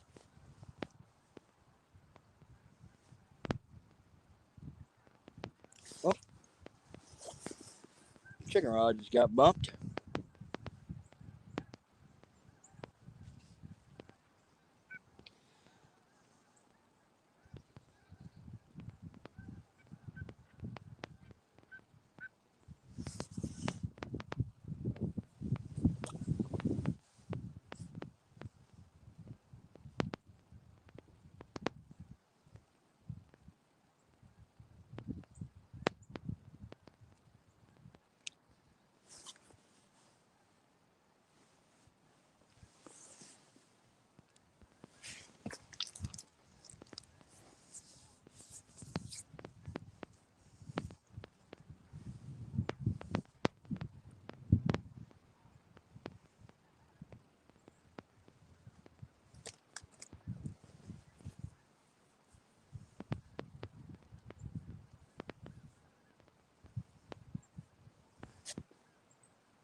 Here you go, Chuck. Legs hurt yet?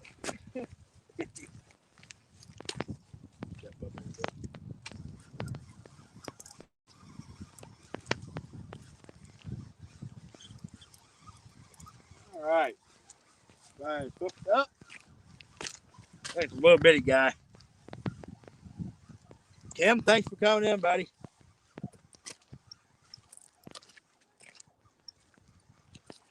Oh my goodness.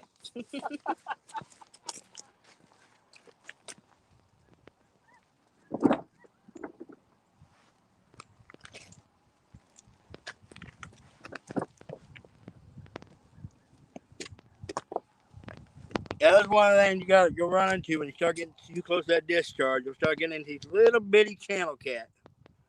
Like spoil these little bitty guys.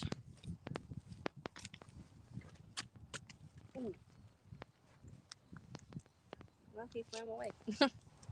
Good.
California angling outdoors. Push the left rod, okay.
All right, California, I'll keep an eye on that. I was messing with that other rod, and that's hopefully he'll come back and hit it. I got circle hooks on all these rods, so hopefully he decides to come back, he'll hit it and hook himself.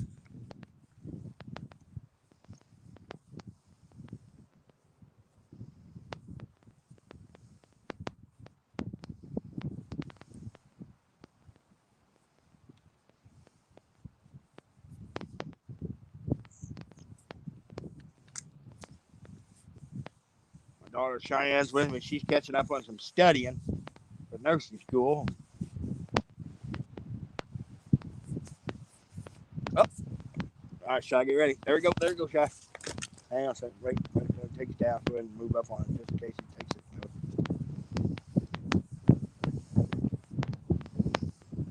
Well, it acts like he was going to load up on it.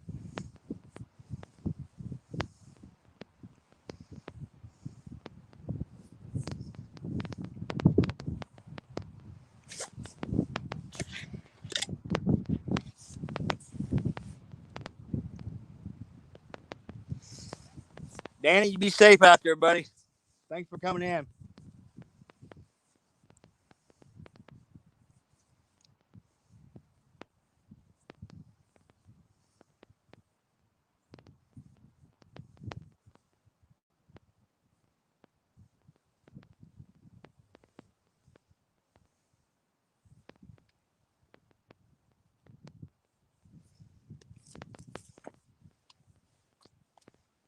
We're getting a hit on this one rod, the blue foam at the base, but it's he hit it a couple times and he hasn't taken it down.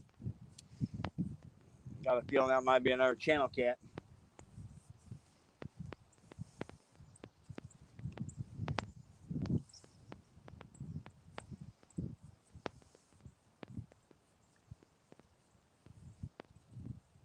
Child, you look like you're ready for a nap.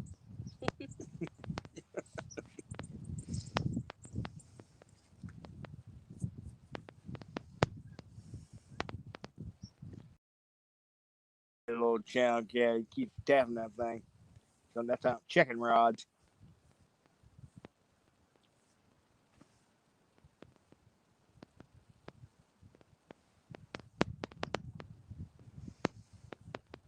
Come on, hit it.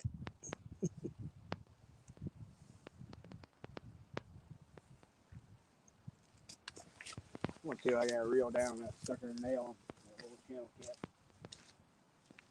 That's kind of slack on him.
BLB Fishing. How we doing? Thanks for coming in. Well, we're here at Baldwin Lake in southern Illinois, fishing this warm water discharge. We're actually about 400 yards down below it. And we picked up about a dozen blue cats so far and one little bitty old channel cat. Sherilyn? Okay. Got another one of them spots in there for any of my moderators in here. You want to take care of that for me? This first round. Did it get hit? Oh, dang, that sure did, didn't it? There it goes. All right, guys, it's getting... Just threw that rod out and getting hit already. Hopefully he'll come back and nail it again.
Come on, hit it again.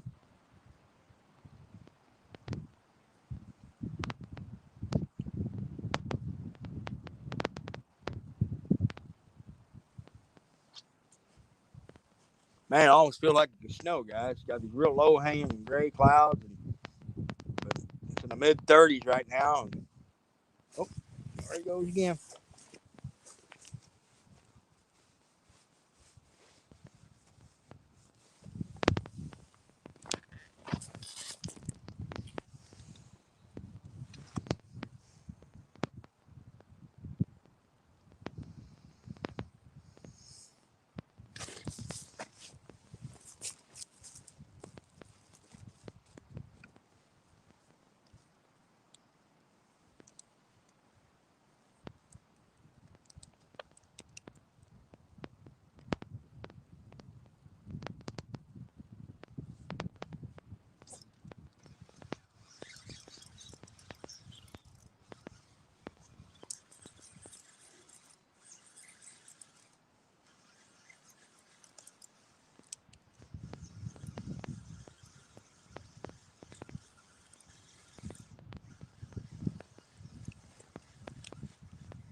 Yeah, it's a little channel cat. They're just tearing it little shad up.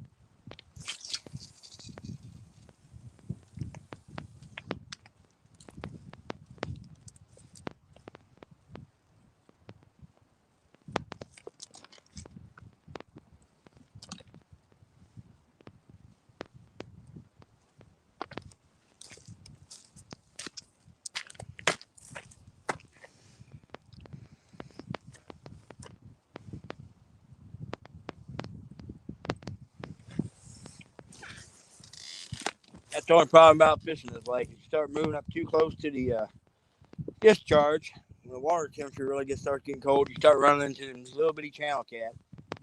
And they just will harass you to no end. But bite slowed down in the first location, so we moved up and Got a couple blues right away.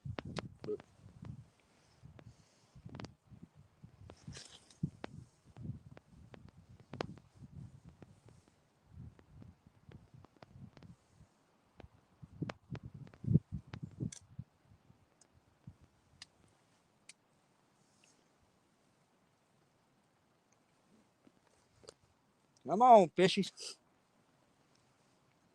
Let's get us a takedown, y'all.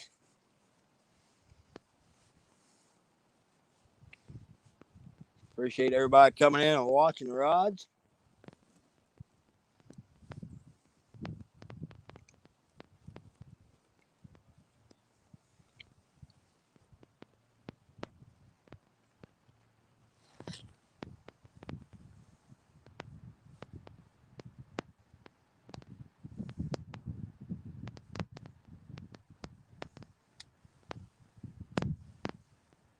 If anybody's in chat that watched Brian B. and Freddie fish today, who ended up coming out on top on that one.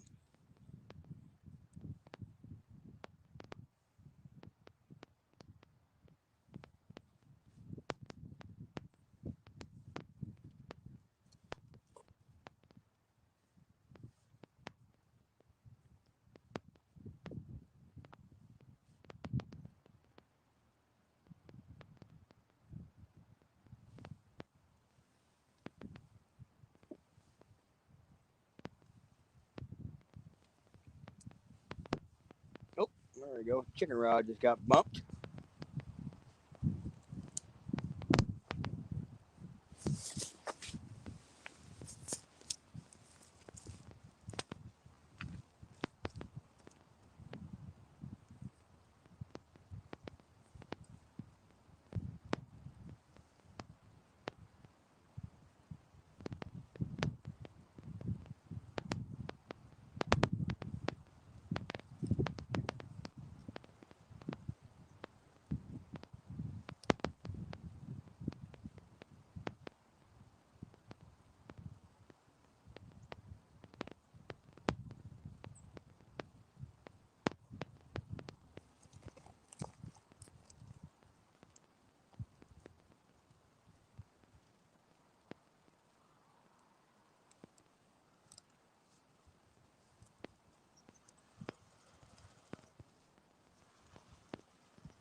Okay, Brian B. won.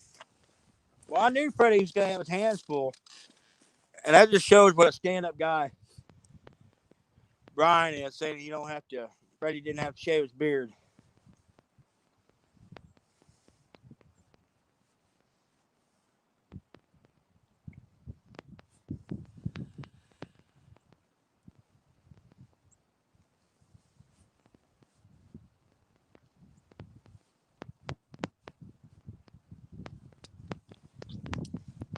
Yeah, a lot of folks give Brian B. a lot of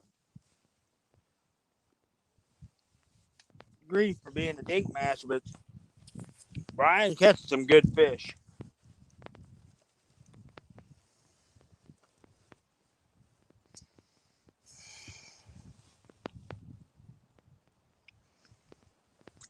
That's exactly what's going on. Fishing Freedom, dang. This little channel cat. I was kind of worried about. Whoops, got a hit on the far rod down there. It's got bumped. Moving up close to this discharge. That's the one thing I was worried about. Is these channel cat being up in this warmer water. Oh, there we go.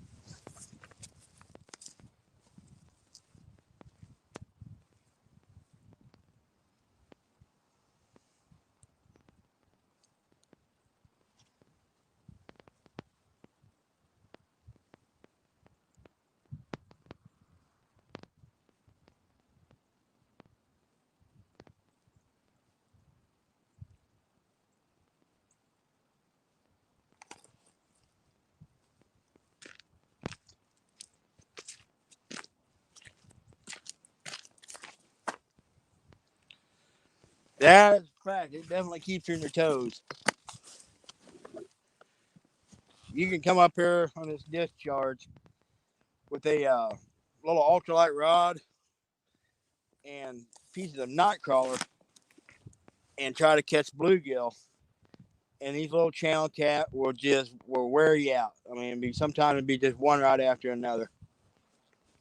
And there's being no limit on this lake. There is a lot of folks I do see come over here and use like a little three-way rig with a ounce, 2 ounce sinker and a little bitty number two hooks, and just put a tiny piece of shad on it or a little piece of crawler, and just fill a cooler full of these little bitty fryer-sized channel cat. They're little bitty guys. I mean, but pretty much just peel them out and fry them whole.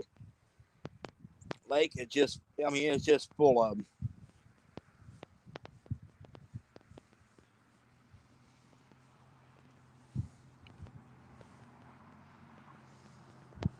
I've had times I've been in the kayak drifting, and these little channel cats just hitting that rod, and I reel that bait up to get it away from them, and I'll bring it up to the surface, and there'll be like 4 or 5 little channel cat, all about 8-10 inches long, just like piranhas trying to get us that bait.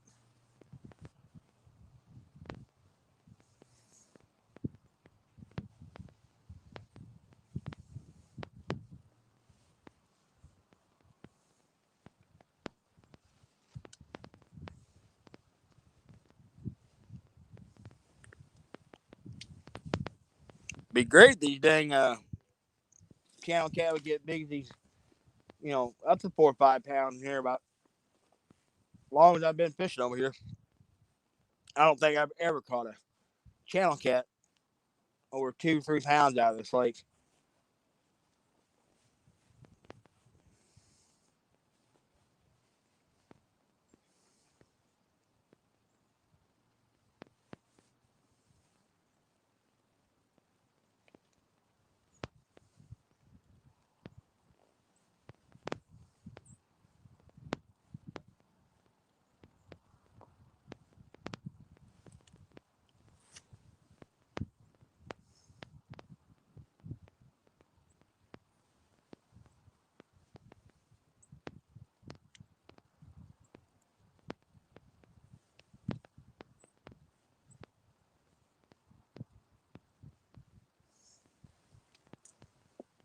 Bite is definitely slowed down, y'all.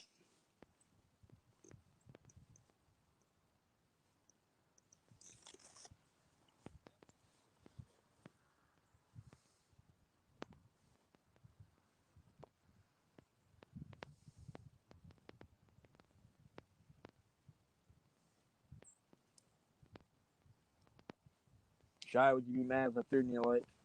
Yeah, I'm freezing.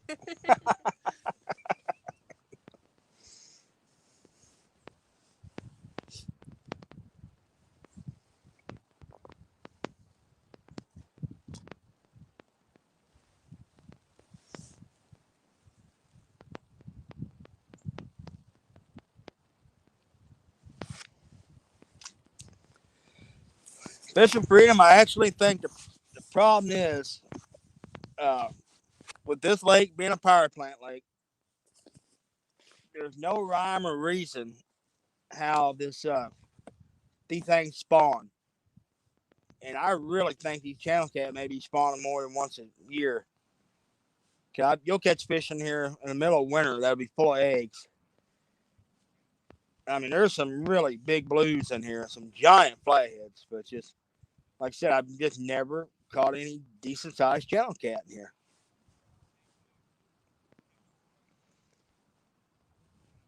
And there's so much food in this lake, so much shad and bluegill. So I know they're getting enough to eat.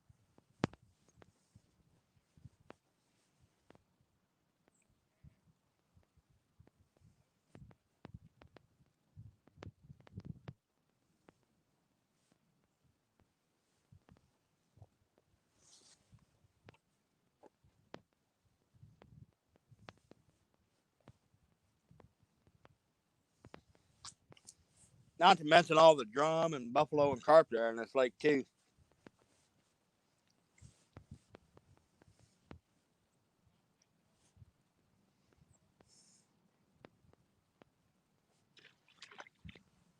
Dang, that was big. What the heck that was? They just jumped. But that was a bass.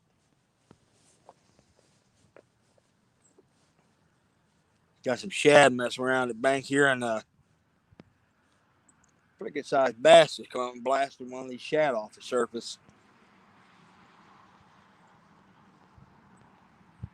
Hey, what's going on, Mr. Duggar?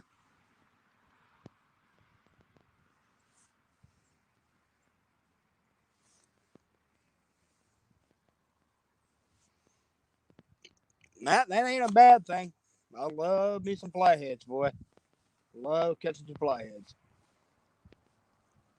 And I haven't got these flathead like dialed in on this lake yet. I mean, I do pretty decent on them in the main river, but I fish the Mississippi a lot.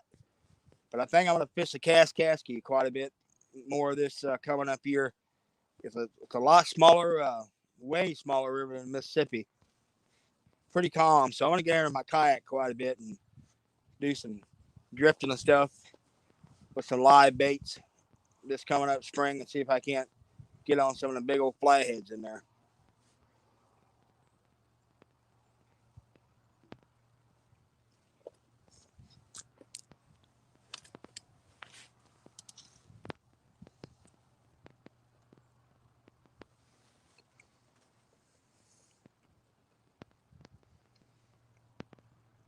Now I do have a local lake there, and right there in the town I live there on the Missouri side. That's got a lot of channel cat in there, and there is some big channel cat in that thing. But then you have Wren Lake and Crab Orchard Lake here in southern Illinois, and there is some big channel cat in there. Josh, weekend angler, he catches them dandy, especially on Wren. He catches some really good channel cat out of there.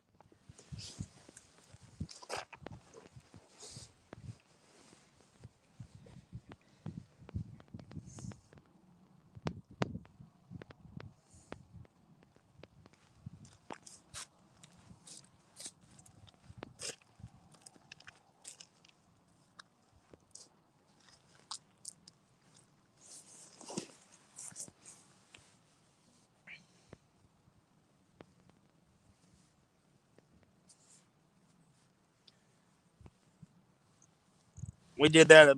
We went to a whole bunch of folks from the catfish community went to Mendota last year in Wisconsin. That lake absolutely ruined me on channel cat.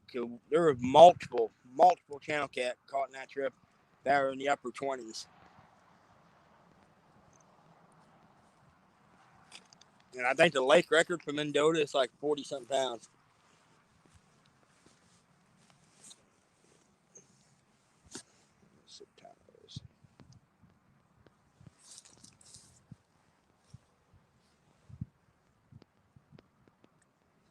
Give it another. Got a head here in a little bit. Give it another 15, 20 minutes and we'll go. Okay.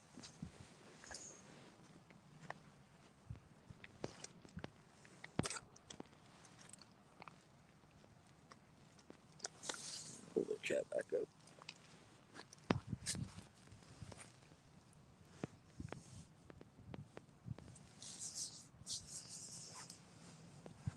Okay, click that button right there. There you go. Guys, we're going to give it about another 15, 20 minutes. And we're going to head because we got a long walk back. And they shut the gate here at 4 o'clock. So, like I said, it'll take us a little bit to get back to the truck and get loaded up. So, we're just going to give them about another 15, 20 minutes and then we're going to call it a day.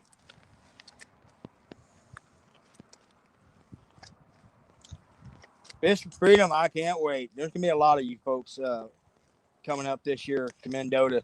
It's going to be a really, really good time. You bringing a boat fishing Freedom, or you fishing out of a kayak, or picking a bank fish?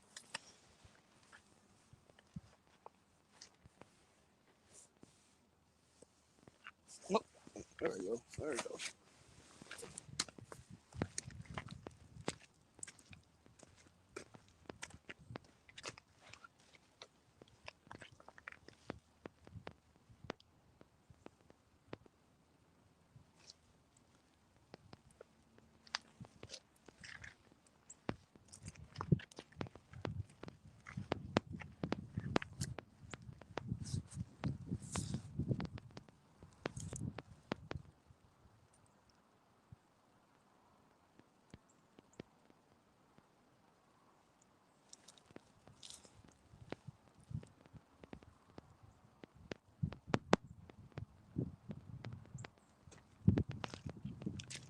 boy, you hit it like you're gonna take it down. Got a little bump on there. Hope to have your boat by then. We'll be up there with our. I'll be up there in my kayaks, and the wife's gonna go with me. We'll have her kayaks.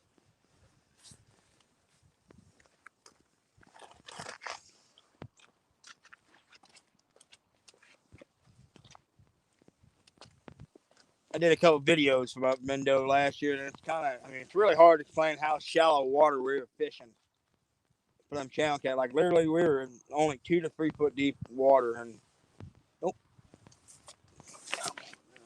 You gonna hit her? Or you gonna take it?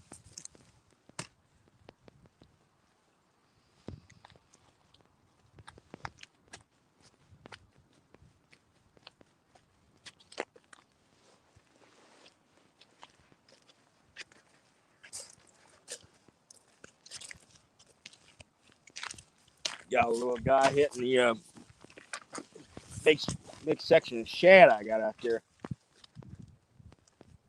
Fish is tapping it to death.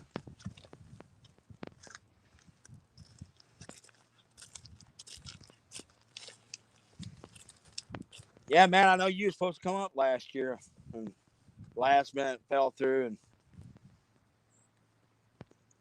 had a major learning curve on that lake last year. Because just in my mind, I was saying, okay, we're fishing these big old channel cats. We're going to use big baits. Wasn't the case. We was using almost every fish we caught came off little thumb-sized pieces of bluegill or sucker. Using like little number three circle hooks.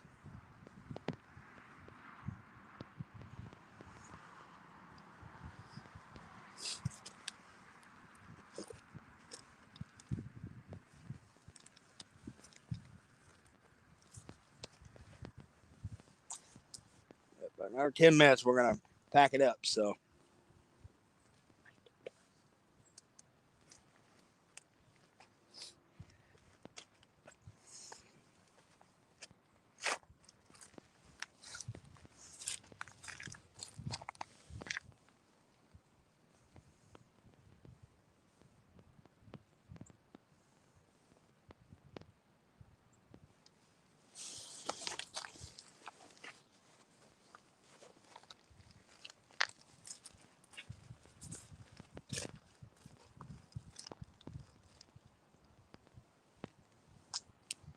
Daggum little channel cats wearing my Uncle Lou's rod out. So I'm kind of just tapping on it.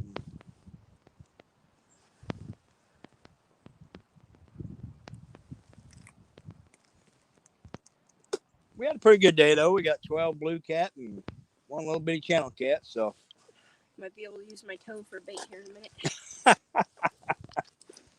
Yeah, the dog's about froze out. So we're going to get, like, so about 10 minutes here. We're going to head out of here.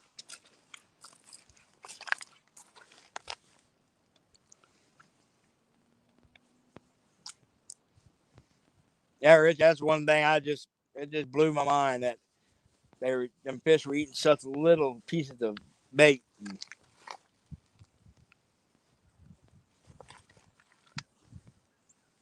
Sometimes they were just absolutely hammering the bait, but there were a few times, they just barely, it looked like these little bitty channel cat hitting, and then reel down on it, you'd have one of them big old channel cat.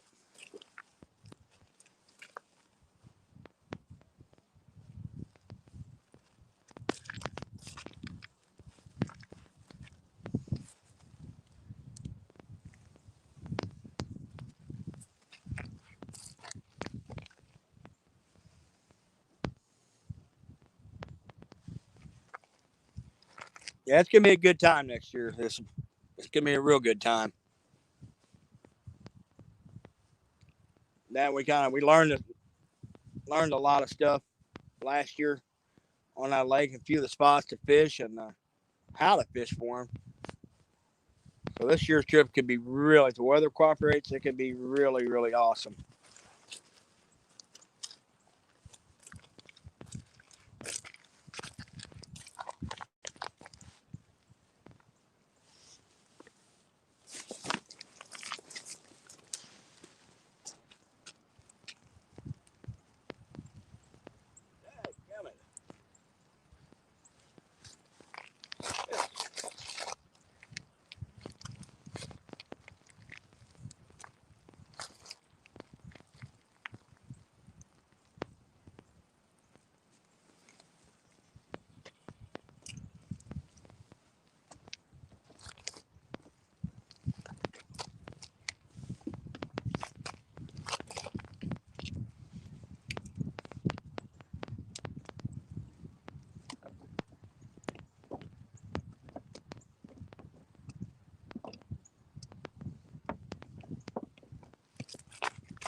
pull that back after, maybe pick that fish up before we leave. He took it down, but it wasn't a real hard hit. Hey, what's going on, Heath? The count so far is 12 blue cat and 1 little channel cat.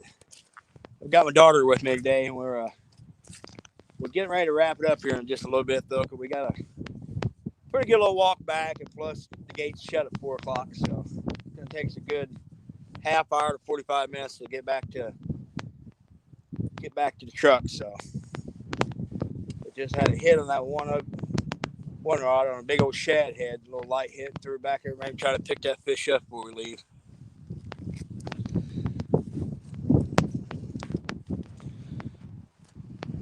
Brian B, what's going on, buddy? Congratulations on the win today.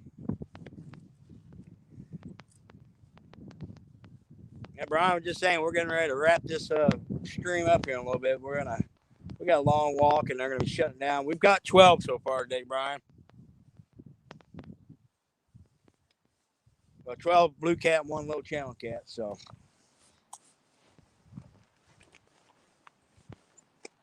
and I think my daughter's freezing to death. So it's just my toes. Just your toes? Cold.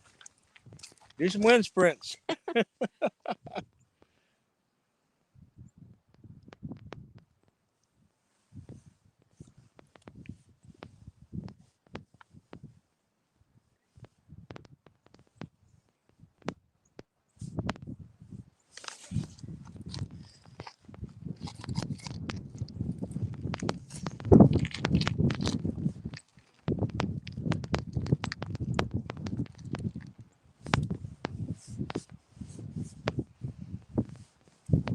Brian, that was pretty awesome. You letting Freddie keep his beard.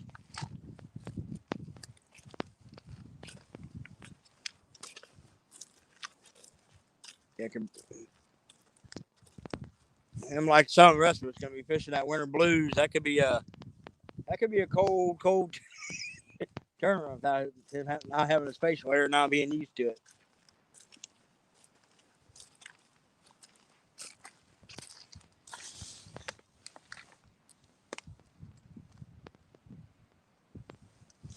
Yes, Heath, bring your boat up here. Do some spin drifting, dragging some baits. You would get a kick out of it up here, especially on a good day. I think Josh is actually going to come with us doing the winter blues, and me and Rob are going to jump in the boat with him. And we're going to come up here and try dragging some baits doing the winter blues. Get offshore a little bit, maybe get into some of the bigger fish that the lake has.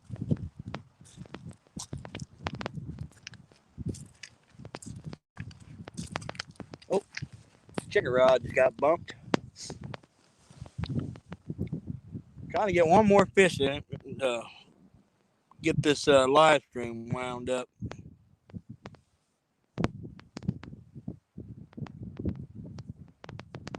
Oh, Uncle Lou's just got hit there, the closest one on that big shad head.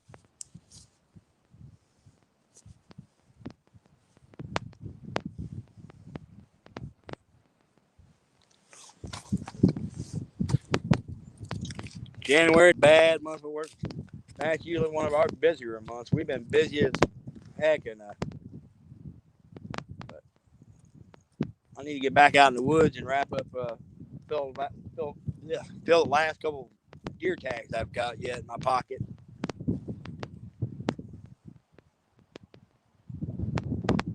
Oh.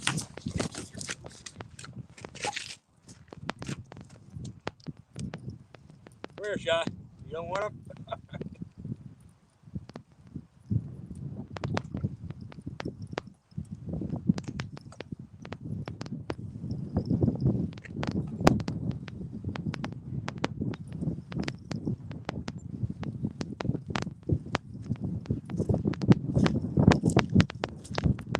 Fish on.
There we go.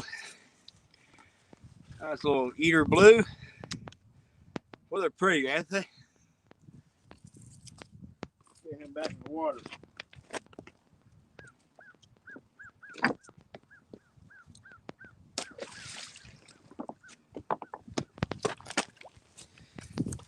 Right. Got $4 in my get my sight. So dang. Hey, Mike, how you doing, buddy? Yeah, man, I shot one pretty nice 10-pointer a few weeks back, but I just haven't seen anything else that I want to punch a tag with yet. I'm pretty particular as far as the buck what I shoot. So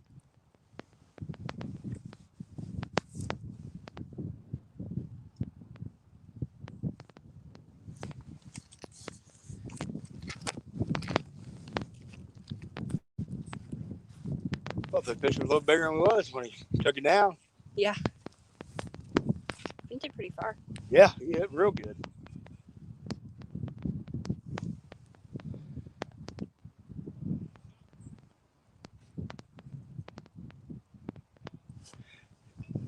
Yeah, Rick, I thought it was a lot bigger fish. Even these small blues in here, man, when they want, they just flat slam a bait.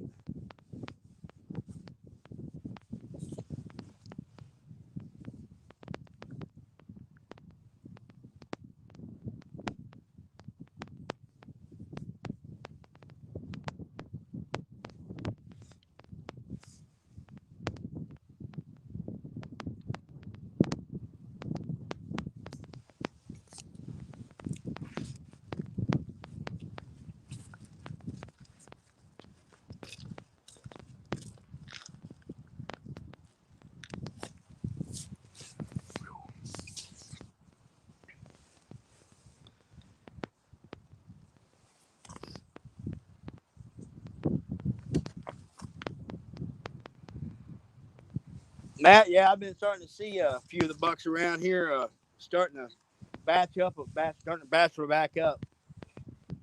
And,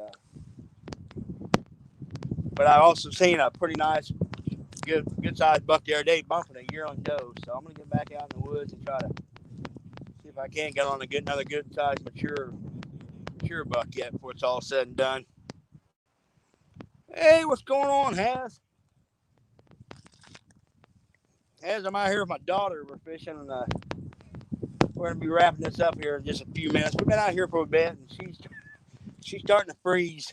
It's in the 30s here, and we got a pretty good little wind. But we ended up so far with 13 blue cats and one little channel cat so far.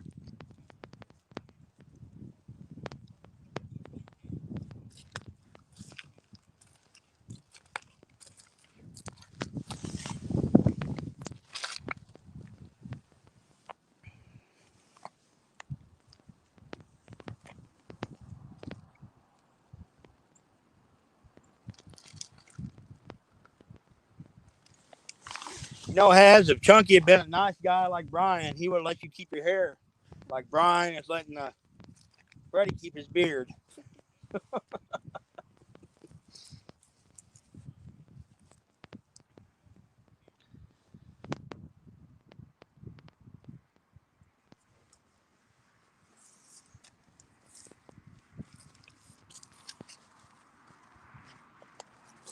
Yeah, Haz, my daughter's going through nursing school, so she's been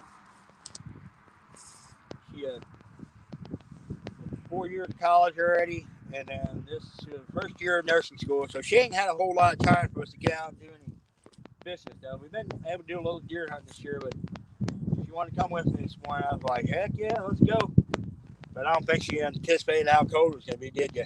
No, I think if our shoes wouldn't have got wet, we'd have been okay. But... Yeah. Yeah, the shoes done. We got to get you some rubber boots, insulated rubber boots. No.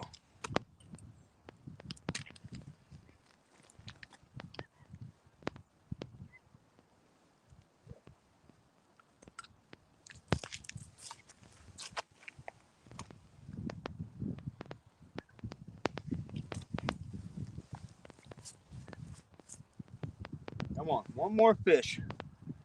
One more fish and we'll go. That's the last fish.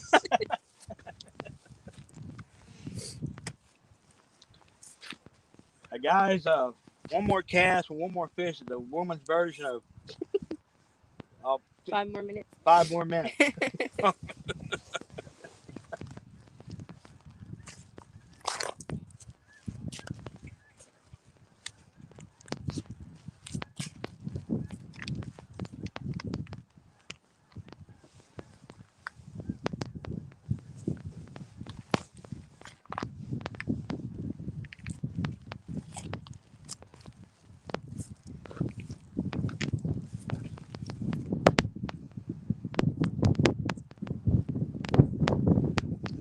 That's all I'm asking, Mike. I'm not asking too much. Just need one more. I need 10 toes. Huh? Said I need 10 toes. Here's a windscreen. One of the toes up. Yeah, we'll get in the truck. We'll crank that heater up and get in your toes. You're like Josh Dungan last year. We was up here for the Winter Blues. It was -11. And he walked all the way up here to visit me and Rob. And I had a pretty nice blue right at the bank. And it popped off. And Josh didn't think twice about it. He took off running down the bank and barreled off and went knee deep. Grabbed that fish and chucked him up on the bank. And I mean, it was so bitter cold. I felt so sorry about Josh. He had to walk all the way back, and he got a hold of us later, and he was all right. But Didn't Rob get frostbite? yeah, Rob ended up losing the tip of a finger during that tournament.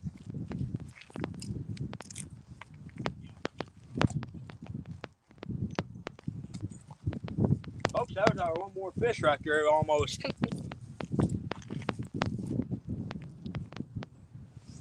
Maybe he'll come back and hit that.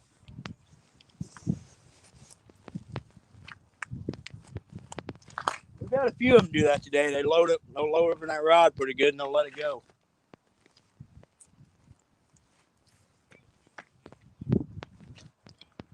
PFG fishing. Yes, we are. We are on Baldwin Lake. This lake, when the weather gets cold and the conditions are crap, it's usually a pretty safe bet.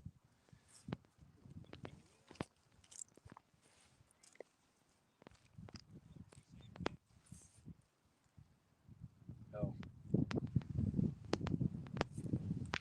but like I said, it hasn't been a bad day. So, nope, we'll just tap it again. Maybe we'll take it down.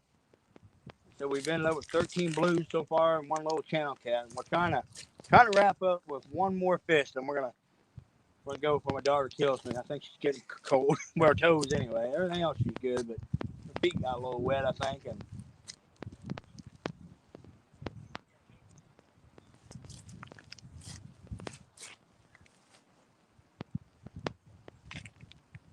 It's not now, but it was raining. yes, it was pouring down rain. We got an absolute torrential downpour here last night and yesterday, and all the local creeks Wasn't and rivers. It still raining this morning? Yeah, that's why we got a little later start. We actually wanted to this morning because it was raining until about 8 o'clock. Come on now. So the original plan, we was going to go to the river.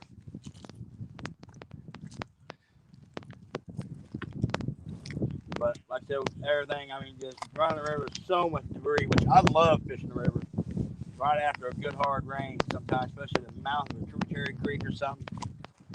But with all the mud and everything, I didn't want to make this enjoyable for Cheyenne. So we got 12, right? 13 blues. We got 13 blue cats and one buckman. Yeah, we got 13 blue cats so far and one little channel cat, so 14 altogether.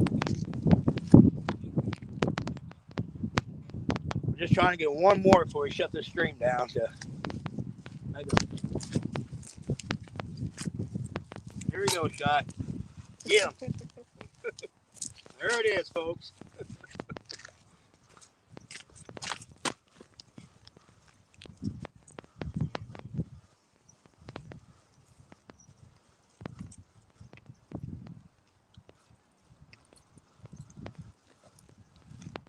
Number 15, a little bitty guy, but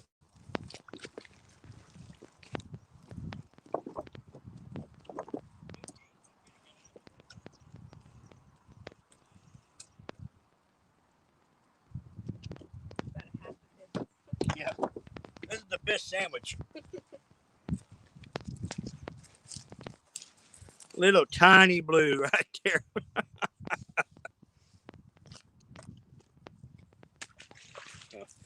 All right, guys, I think we're going to reel these rods in, and we're going to head back to the truck. Like I said, we got a pretty good little walk, and they're going to shut this gate on us at 4.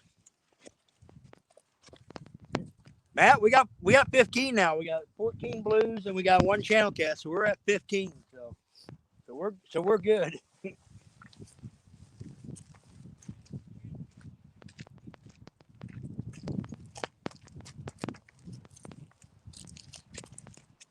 Throw that spin rod in if you want.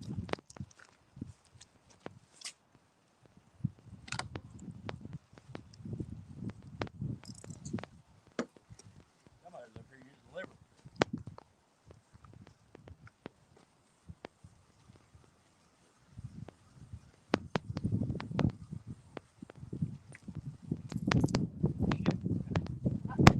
Got hit fishing on credit.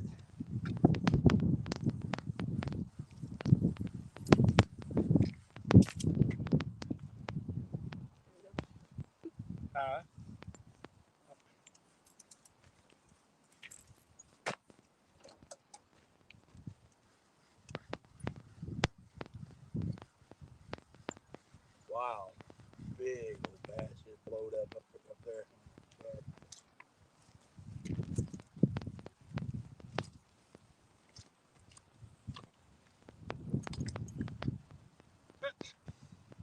Fishing on credit on that one, too.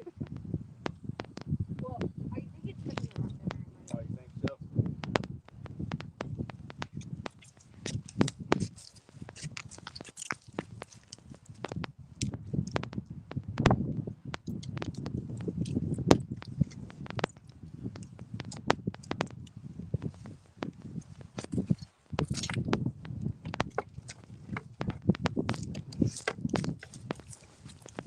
Well, guys,